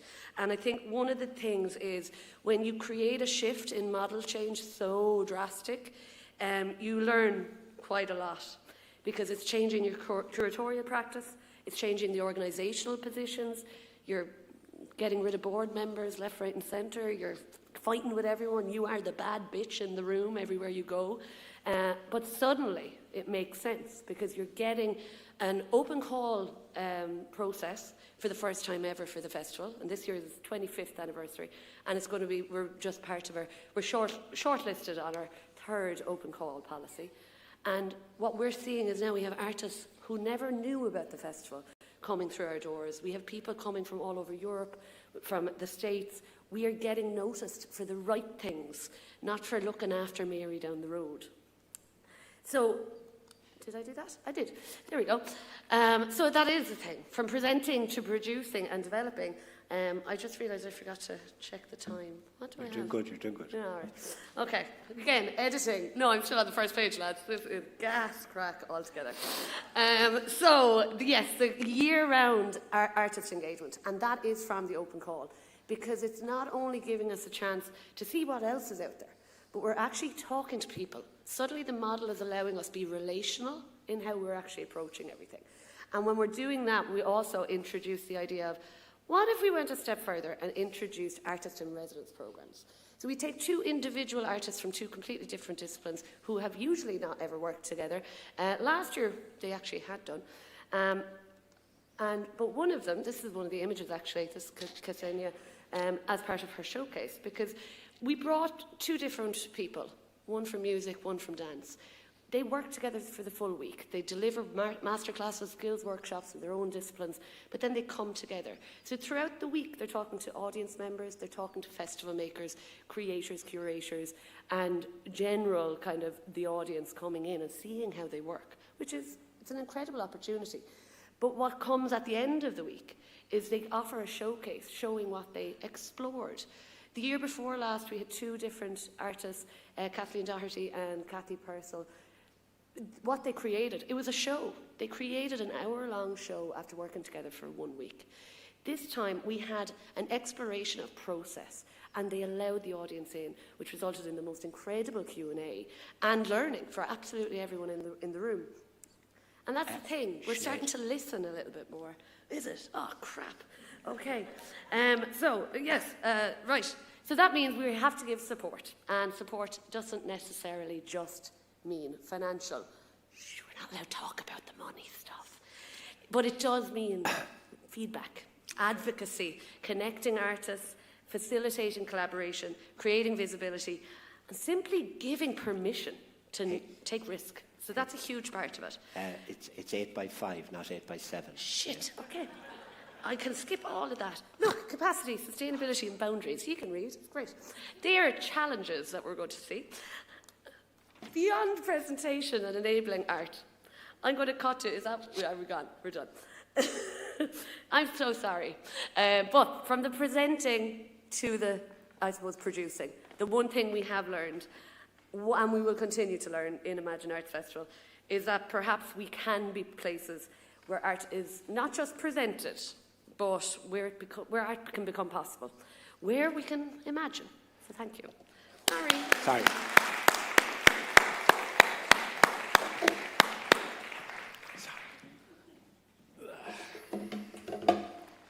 Okay. My name is Adam, and I've been working in various festivals in Belfast for more than 30 years now. Hit the North Street Art Festival was established by myself in 2013, and it ran for 6 years in parallel with Culture Night Belfast. Since 2019, it has run as a separate festival in its own right. We commission large-scale murals across the city in the week leading up to a massive free block party outside the Sunflower Bar. Over our history, we've commissioned over 700 murals and brought artists from all 6 continents to Belfast. The city now looks quite different as a result. Not just as a direct result of the festival, but because of the increased interest in the art form. Belfast is now considered a global leader in street art, with 30 to 40 artists making a living out of the art form in the city, and this has all been achieved from a grassroots and politically radical base. I could talk for hours about Hit the North, but this evening I want to talk about our current model, which has evolved over a number of years. In 2020, we amicably stopped working with our charitable delivery partner and stopped applying for charitable income. We were able to do this because of our model. Essentially, we're a not-for-profit business. We run like a business, we trade like a business, except we don't make any profit. Without our charity partner, we were unable to access a number of funding streams, but from a business standpoint, these streams weren't worth it. The Northern Ireland Arts Council didn't recognise street art as an art form, and the Tourist Board were more interested in the Titanic and fucking golf. We ended up in a community arts space. You're eating into my time with your class. Spending large chunks of this income doing community workshops and spending way too much time on the applications and reporting. It's what I like to call too much Shawshank and not enough redemption. We didn't want to do workshops. We wanted to make space for artists to show off, not to work to some other agenda. The art was the end in itself. That was the agenda. Anything else? Frankly, I couldn't be arsed. This was a very personal decision and one I recognise I'm very privileged to be able to make. I don't need to make money from the festival. I take a small fee if we do make enough money, which we usually do, but on the other hand, I don't need to make money from the festival because of the festival and what it does for my work throughout the rest of the year. Now, I realise not every art form can do this, and I do think it's worth talking about how this model has allowed us to stop doing what I call playing away from home. We stand or fall on the quality of our art, not on our ability to bring communities together or improve mental health or build tourism or the economy in general. I mean, we do all that, but I don't have to prove it to anyone. I know that we do it in my gut, and that's all the reporting I need to do. Then, in 2025, we made a decision to stop taking money from corporate sponsorship, which had been our tentpole income stream from day one. We'd be looking over the Irish Sea and seeing how the street art scene in the UK had been hollowed out by capitalists commissioning murals as advertisements. We wanted to poke that ideology in the eye. We wanted to stop taking money from those who wish to extract value from Belfast and seek to build partnerships with businesses and organisations who wanted to build value in Belfast. People said we were brave. But we just realised that we were spending huge amounts of time and resources servicing a relationship which maybe we didn't need. We were bending over backwards to accommodate a corporate agenda. If we had less money, then we could just do a smaller festival without the pressures of corporates or funders. Why couldn't we just be smaller? As it turned out, in 2025, we didn't get smaller. In fact, our income increased. And now, well, we didn't have to do any PR. We've got enough people who come. But when we had a sponsor, the PR was never about getting people to come. It was about making sure that people saw their brand beside our output. Nearly our entire marketing budget was just doing what they said we had to do, and it cost us about half of what they gave us. This year, we spent less than a tenth on marketing than we did in 2024, and yet we had more people than ever. This year's festival, the fundraising didn't go so well, so we were about 40% down on 2025, so we just ran a smaller festival. And in the end, we were looking at each other going, wait, what, that was easy? And more than anything, and not one single person would have even been at the festival and thought it was smaller, and part of that reason was because of the visit of the artist Flem, a rock star of street art, who hadn't painted a mural in 3 years, and he painted this. How did we get him? He looked us up. He loved what we stood for, and he painted this monster for a tiny sum of money. So essentially, our model isn't perfect, but it represents freedom. Freedom in particular from a pressure to grow. In fact, for the last few years, the constant conversation has been about how we can make it smaller, because smaller is better. Saying this in a context of street art, where going big is part of the culture, is particularly radical, but it's working. Without the pressure of funders or corporates or even employees, there's a creative freedom that allows us to follow our gut, to take risks, to reject growth dogma, and to put our creative community at the centre of decision making. Thank you. Yeah.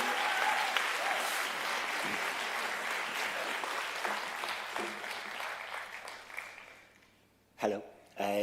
Tread Softly started about 15 years ago, and it's had 3 iterations. The first iteration is Lisa in the audience? I was chatting to her earlier on in the foyer. It was her idea, and the result of her idea was all the arts community, all the arts institutions, some business people, and funded by Fáilte Ireland for about 3 years, a festival that I suppose was influenced by poor old maligned Mr. Yeats. So there was all sorts of things that happened around Yeats, and after 3 or 4 years, the money dried up.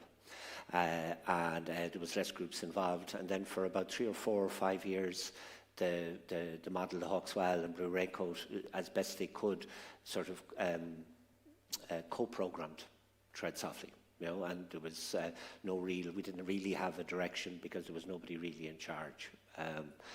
And about 6, 7 years into that, whatever money had dried up, the little bit was left, that dried up, and then there was no money, and the organisations reduced. And the photograph that you can see in front of you, I have to look around to take left or right. As you're looking at it, the woman fourth from the right, a woman called Una Mannion, did a talk in the factory, and she gave a talk on place, and it wasn't something I really understood then, and I'm not really sure I understand it any better now. But what was really remarkable was the place was packed with people that I hadn't seen go to an arts event in many, many years. And they were all what you'd consider part of the arts market. They were involved in setting up things, they were doing things, but you didn't see them at stuff anymore. And again, on the opposite side of that photograph, the girl with the white hair, Kate McDonough, came up with an idea. And the idea was that she wanted to gather a group of artists, which are the artists in this photo, musicians, writers, painters, and visual artists. And she wanted to get the guy second from the right with a hat, a local polyglot, Pádraig Meehan, amazing man. And he brought them up to, an archaeologist, he brought them up to the top of Sligo, and he talked to them about the kayak there and all things related to that. And she brought them down to the factory, and they worked together for a week, and then they presented a collaborative exhibition for one night only. I've broken the machine. Here we go. And it was amazing. And I come from a theatre background, and what really struck me about it was the time frame of what they did. They pushed everyone into sort of an environment of 1 week. People that were never worked really with each other. They were all visual artists and writers, and they came up with this collaborative exhibition that was very beautiful. And I found that very, very inspiring. And pretty much everything we've done since then have been based on Una and Kate's idea. Ostensibly it's a festival. In reality, it's an environmental festival in response to the environment in the broadest sense of the word. And it's just another picture from that. That's Alice. The following year, it's biennial now, but it wasn't at the time. Ciara O'Toole took up Kate's mantle and got a group of artists, and they went out to the Kesh Caves. I think that's Ciara's work there. In a minute, I'll go through different types. Someone's going to have to shout at me because I have 2 minutes. Okay, that's in. Well, there you go. That's a book. Okay, I'm going to skip through. Leonora here. Leonora Neary led 5 artists along the coastline of County Sligo, and they'd land art everywhere. There was no audience. Don't tell the Arts Council whatever you do. And we took photographs of that, and we put that up on blah, blah, blah, social media. But some beautiful, beautiful, beautiful, beautiful, beautiful work. This is another one of hers, and the same thing called Tide Lines, the monster from the deep. Look at it there. And she did 2 of these projects, and I'm just trying to give you a taste of the type of projects that we did. How am I doing, Shauna? Anybody that saw Monk, this was Fionn Rogers, one of the cinematographers in Monk, and Bettina Sides, Underwave. And these were sculptures underwater. This is the tidal zone. The tides would go out and do it. I do a little bit of sailing, and when I was little, so I know the water a bit, I used to get a pain in my tummy with fear. I was in such fear for the 10 days we did that project, expecting the diver not to come back up. It was just such an extraordinary experience, but a completely scary experience. That's it. Like there was 11 of them, and how am I doing? About a minute left? Yeah, that's 0. Okay, and that's photographs from Monk from later on. So this year we've got 8 projects. They're all commissions. Some of them are collaborations. Some of them are visual artists. I'm going on 6 minutes. I'm just going to keep talking. And that's Inishmurray where Monk was shot. Thank you very much. Sorry, that's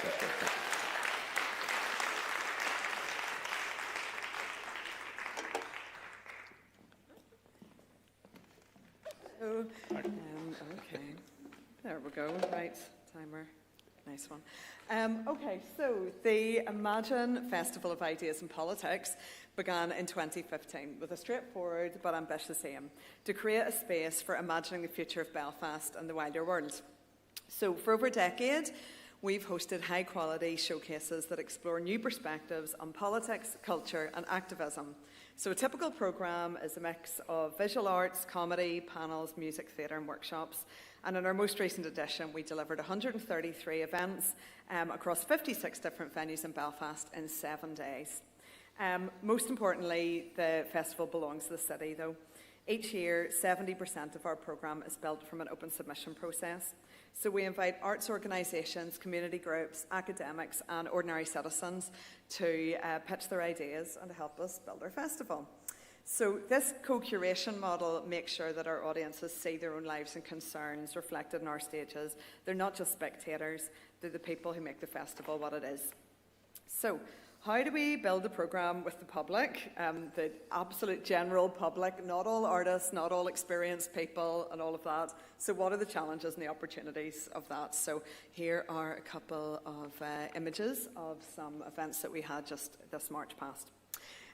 So every autumn we put out an open call for submissions with a few essential criteria. We just don't take any old rope like we do curate it somewhat.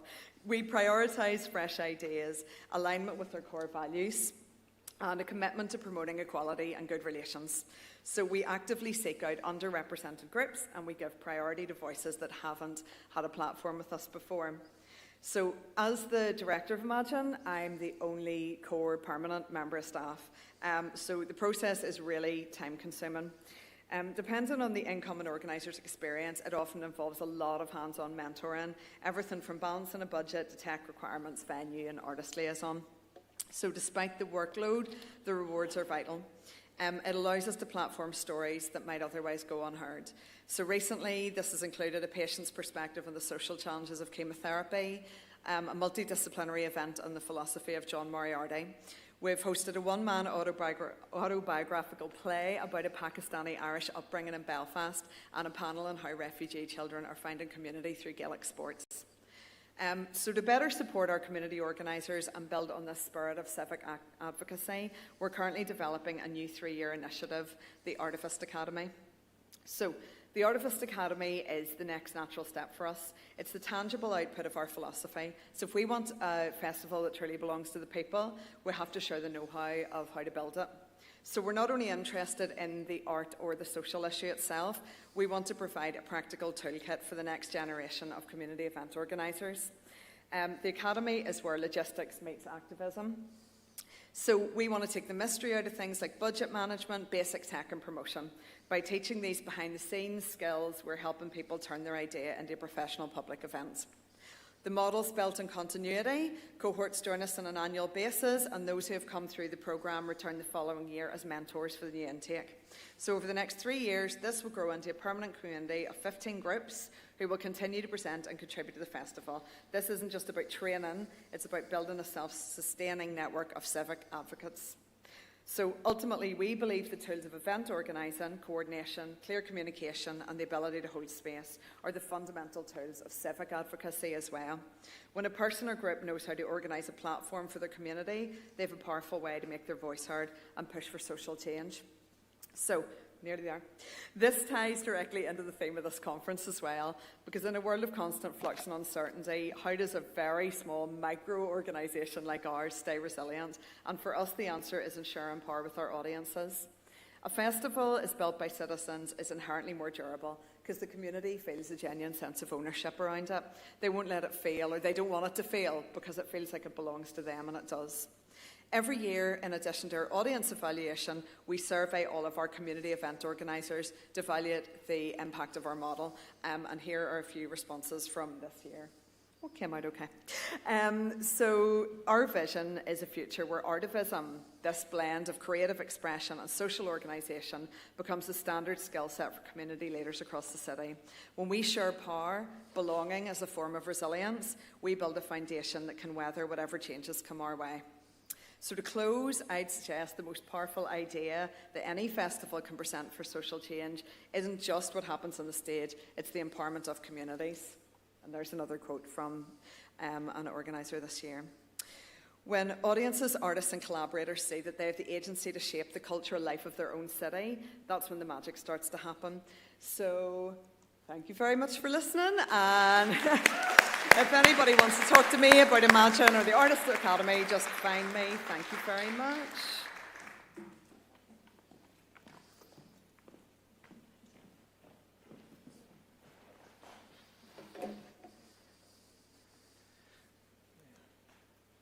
Hello there, I'm Diarmuid McIntyre with the Hearsay Audio Arts Festival. We only came back 2 weeks ago after a break of 5 years. We did the COVID edition. The COVID edition had a lot of grief associated with it. My co-organiser passed away, and we to really feel had our time gone. And the act of bringing back the festival was sort of an act of belief. And as my co-organiser this year said, her act of yearning met my act, or my feeling of fear. And in that, we built a trust to bring it back. And one of the things Carl asked me to talk about was the biennial model, because that's what we were doing before. I think that made it a quintennial model. for us to come back this year. But it was interesting. The phrase that kept on actually coming back to me was from the poem by Patrick Kavanagh from Advent. And just the very opening of it, I think, speaks to us all, perhaps as festival makers, that sense of the relentless cycle. And the line was always, through a chink too wide comes in no wonder. And I had that phrase going around in my head, and I had to look up the poem before I came here. And the opening goes, "We have tested and tasted too much, lover. Through a chink too wide, there comes in no wonder. But here in the Advent darkened room, where the dry black bread and the sugarless tea of penance will charm back the luxury of a child's soul, we'll return to doom the knowledge we stole but could not use, and the newness that was in every stale thing when we looked at it as children." So it was that bit of actually thinking all that stale thing, all that knowledge, and to bring back in the sense of wonder for ourselves. And we did the opposite. We sat initially and we talked about the 3-year plan. And day 1, we talked about where do we want to be in 3 years. Day 2, we said, well, what are all the different initiatives that get us there? And day 3, we sat there and said, okay, what's the culture, and what's the structure, and what's the organisation of this? And when we actually did that, on the last day we said we forgot about ourselves. We forgot about ourselves as the people. And so we actually went for a big long hike, and we said, can we just come up with 4 words that are going to guide us through this next process? And the 4 words, well, initially we thought 1 word. It was a long hike. And the first word was nourish. And the second was connect. And the third was play. And the 4th was breathe. And so what we did is when we brought back the festival, we said, can we, as the people, as my friend said, not just throw, she said, we've just thrown one of the best parties, and the party that we've always wanted to be at, and we're stuck in the kitchen making the fucking sandwiches.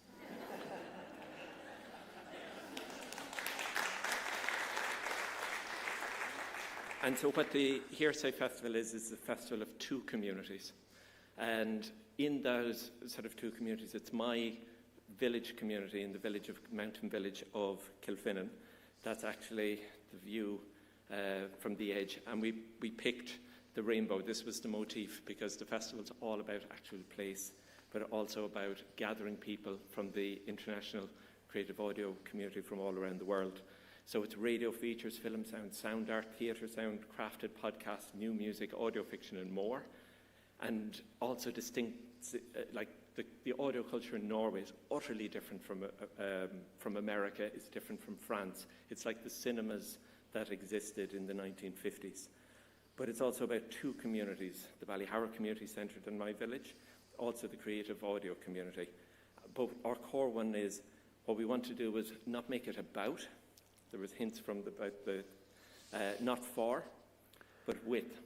And then asking, what if? What if for ourselves? What if for our community? What if for the creative audio? And my favourite moment of the whole festival starts 2 days before, which is when we said Tidy Towns is happening, as it does every Tuesday, and every international person who has already arrived has to come and help Tidy Towns. Because we didn't want our village making itself ready for the festival. We wanted both communities coming together. Time up, So one of the challenges is it's all the audio arts, and how do you actually turn that into a festival? Of the multi-day immerse passes that we do, 70% come from outside Ireland. There's 28 different countries came as attendees, not just sort of artists. We had to find beds in people's homes. Every bed that we found in people's homes was somebody who then came to an event because they built a relationship with somebody. But we have to arrange the transport, the tech, the food, the venues, the volunteers. But at least that also spreads the economic impact beyond just the pubs and fosters a sense of possibility. Time up, Dermot. Oh, sorry. Wrap. Okay. But what I just want to say is audio and festival making can happen absolutely everywhere. And the bit, I think that, which is what I was actually asked to talk about, which is the biennial model, the key one is to prevent our burnout, to create a hunger and an expectation, an anticipation, to actually say not just what we do as a festival, but the act of making a festival creates a space since we've started, there's a new drama group, there's a new community arts and crafts group, there's set dancing, a new branch of Keynote has come, there's a community choir, all because of the possibilities for how we use it. But the last bit is we also want to be advocates for the audio arts. So we only go every second year, and we have a recognition that everything at the festival has to be new. And when it's new, people create work for themselves, very much to be done in surprising ways. But what that does is it provides unique opportunities. And what we want to do, and this is my invitation, I was told it was a pitch, but we want to collaborate. So if you're in the room, what we'd love you to do is to think about co-commissioning something with Hearsay, or actually saying, commission Hearsay, so that we can bring what we've learned about how to bring audio in this rich, exciting medium that's highly underrepresented to shape an offering to you. You're going to get me into trouble. Thank you.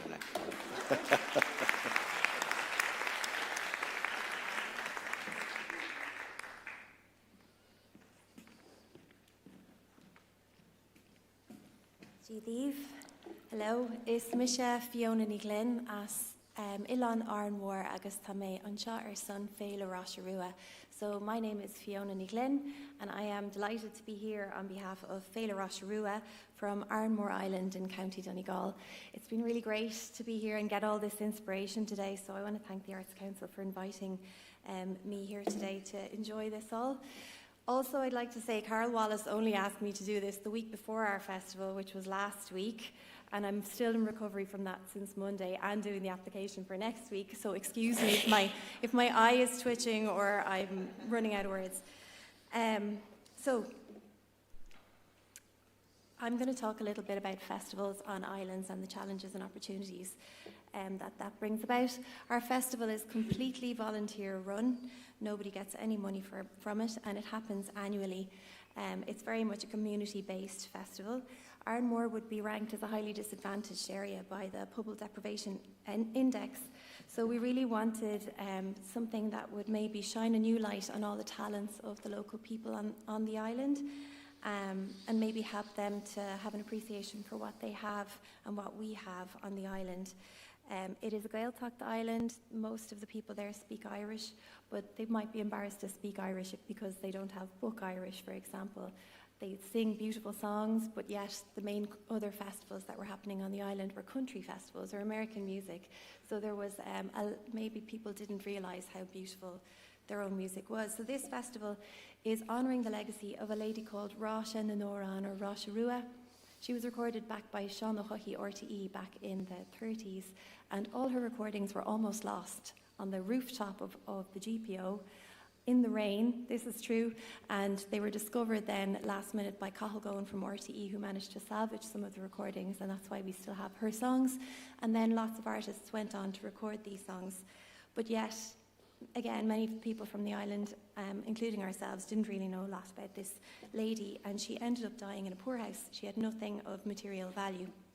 So this festival is celebrating the ordinary person and the music and the tradition and the heritage that exists already in places like Arnmór. The festival is mainly based on participatory activities. So we've loads of sessions, workshops. There's a dance on the first night that brings everybody together. We have concerts, we have island tours, we have artist residencies, and then we're starting to introduce more things. So in the beginning, people who would have thought that an arts festival wasn't for them are now realising this is all about them. So now we had this year a women's craft exhibition highlighting the women's art by these amazing craftswomen on the island who always knit without patterns. They could knit anything, and yet didn't realise maybe that how much people from the outside would think their work was so beautiful, and now they do. So we are introducing more arts in the form of what the people already have on the island.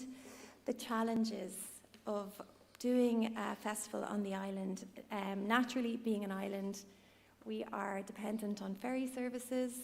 When the weather is bad, there's a risk that there won't be any ferries, and this year, as for example on Wednesday, there was nearly no boats, so obviously that's a big risk that the festival has to take. Inviting and attracting people from far away to the remote northwestern tip on the edge of Ireland was a challenge in the beginning. not anymore.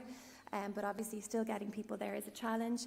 There is very limited accommodation, very little places to eat, very few venues, so we've really had to start from scratch with most of the things that we do as part of this festival. Also, in terms of the resources, the personnel, for example, one of our committee members, he runs the main community centre, he's on the lifeboat service, he helps with the football team. On an island, everybody has more than one role already, so then when they're taking part in being part of the festival committee, that's another role, and everybody is very, very busy. The pool of volunteers is small. I know that's probably the same in lots of festivals. Often it's the same people who do a lot of the jobs anyway, but maybe more so on an island. Time, Our Fiona. funding, okay, I'll go fast. I'll move on. Design was a big element in attracting people to the island, and we wanted to show a different perspective of Ironmore. So no lighthouses or boats or anything like that. We wanted to show all the other elements that are part of the culture, and I think this really worked. We also had Miles O'Reilly do some amazing film. We managed to, during the COVID years, do some other voices live streams, and so then Ironmore and all the talented people from Ironmore and other artists who were there was broadcast all around the world, and this really helped to raise the profile and attract people in. In fact, now our biggest problem is trying to find a way to sell tickets outside of the return customers, because it's the same people coming back every year, which is brilliant, but we need to make room for other people. Participation is the main part of our festival as well that keeps people coming back, I think. It has the small island feel. Once everybody is in there together, it's very intimate, it feels like a community, and people who are coming really value that. Just to, I put in some of the feedback that we got from our festivals for the last 3 years, and some of the things that came out, I put it into ChatGPT to give me a summary. It was saying that, I know, sorry, but I did. The most consistent theme across the years were the intimate and inclusive atmosphere, genuine human connection, intergenerational nature, belonging, participation, that it's deeply meaningful, authentic, and all of these things are very, very true. It's helped the community to bring more of an economic impact. It's helped people to have a stronger sense of place and pride for all the things that we already have, through the artist residencies, through the collaborations with other organisations, with radio. Rochereau was inducted into you're way over, like. Yeah. Thanks. Rochereau was inducted into the RTE Folk Hall of Fame. Last point. So some of the things, even though we can't assess all of the benefits, this is a little bit of proof of how well it has worked for the island. Thank you for listening.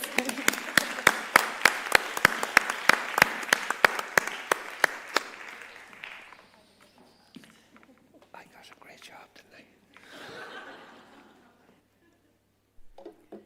Boa tarde, meu nome é Fernanda e eu vim aqui representar Mother Tongues Festival. So, good afternoon, my name is Fernanda and I'm here to talk about Mother Tongues Festival. I need to read because you're not going to understand my English if not. Mother Tongues is a no-profit organization that celebrates multilingualism and cultural diversity through the arts. Our festival takes place every February in Tala, South Dublin, one of the most culturally diverse areas in Ireland, where more than 72 languages are spoken. In Ireland today, you have 172. Mother Tongues is also Ireland's only multilingual festival for children and families. For us, diversity is at the heart of everything we do. It shapes how we create artistic experience, relationships, and space for people to come together.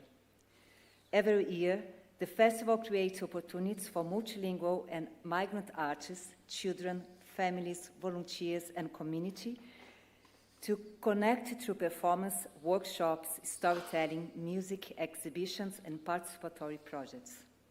Alongside this, we create space for artists and educators to grow through masterclass and shared learning, and we host international residents that support exchange, collaboration, and deeper connection between artists and communities. This year, our program includes 14 languages, including Irish, alongside many of languages spoken in Ireland today.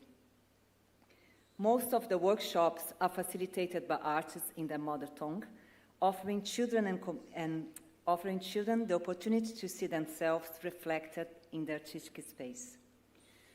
But what makes the festival special is not only the number of languages represented. It's about how people feel when they are there. Again and again and again, audience tell us, I feel welcome here, I feel safe here, I can be myself. One mother shared this reflection with us after attending this festival this year. It sounds like an important model to remove the fear and enjoy being together through creativity and play, and having your language heard and spoken, so you can feel secure and at home.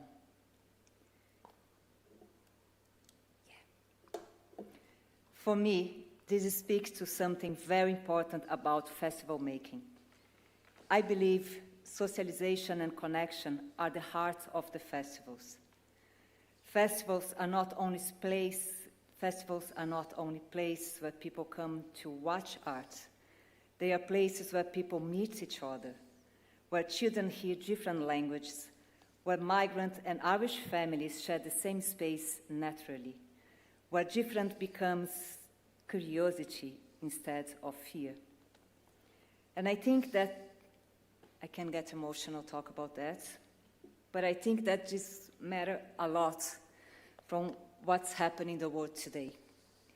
Because many communities are becoming more divided, while at the same time, our cities and schools are becoming more multilingual and multicultural every year. At Mother Tongues, we try to create space where people do not need to leave part of themselves at the door. A space where languages are not seen as a barriers, but as a bridge. A space where creativity helps people to connect before judgment or stereotypes arrive. 1 minute, Fernanda. 1 minute. And in this sense, I believe festivals can play a powerful role in promoting inclusion and challenging racism. Not through big political statements, but through human encounters that qualify or change the way we see each other. Through shared experience, through joy, through children play together, through hearing someone's languages with openness instead of suspicions. The work also happens through long-term relationships. At Mother Tongues, audience development is really community development. We work year-round with families through our Language Explorers program. We collaborate with schools, libraries, and communities and venues, and we invest in multilingual and migrant artists, not only inviting them to perform, but supporting them to lead, create, and shape cultural life in Ireland. This work takes time, trust takes time, belonging takes time. But when people feel genuinely welcome into artistic space, something powerful happens. People return, communities grow, and art becomes a place of connection, confidence, and shared humanity. As we prepare for our 10th anniversary next year, this continues to guide our work, not only celebrate language and cultures, but create space where people can truly feel we are here together.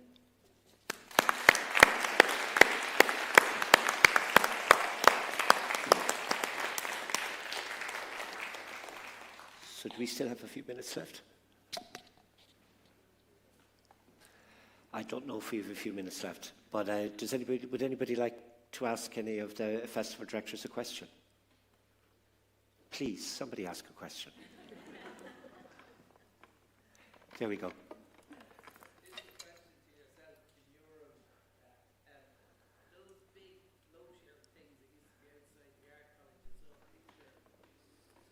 Up there of the big boys. Where are they? They're in Titanic. No. Not like in the actual Titanic. They're in the Titanic quarter, so they've been moved from where we. The reason why we got to paint them was because they were about to move them and repaint them. So I said, just let us paint them.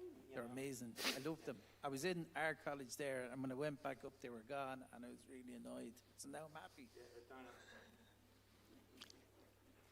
at Dominic?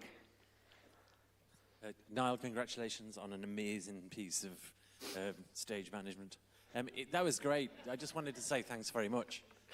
It was fantastic to see such a rich, varied and vibrant set of considerations. And you've made my day. Thank you very much, all of you.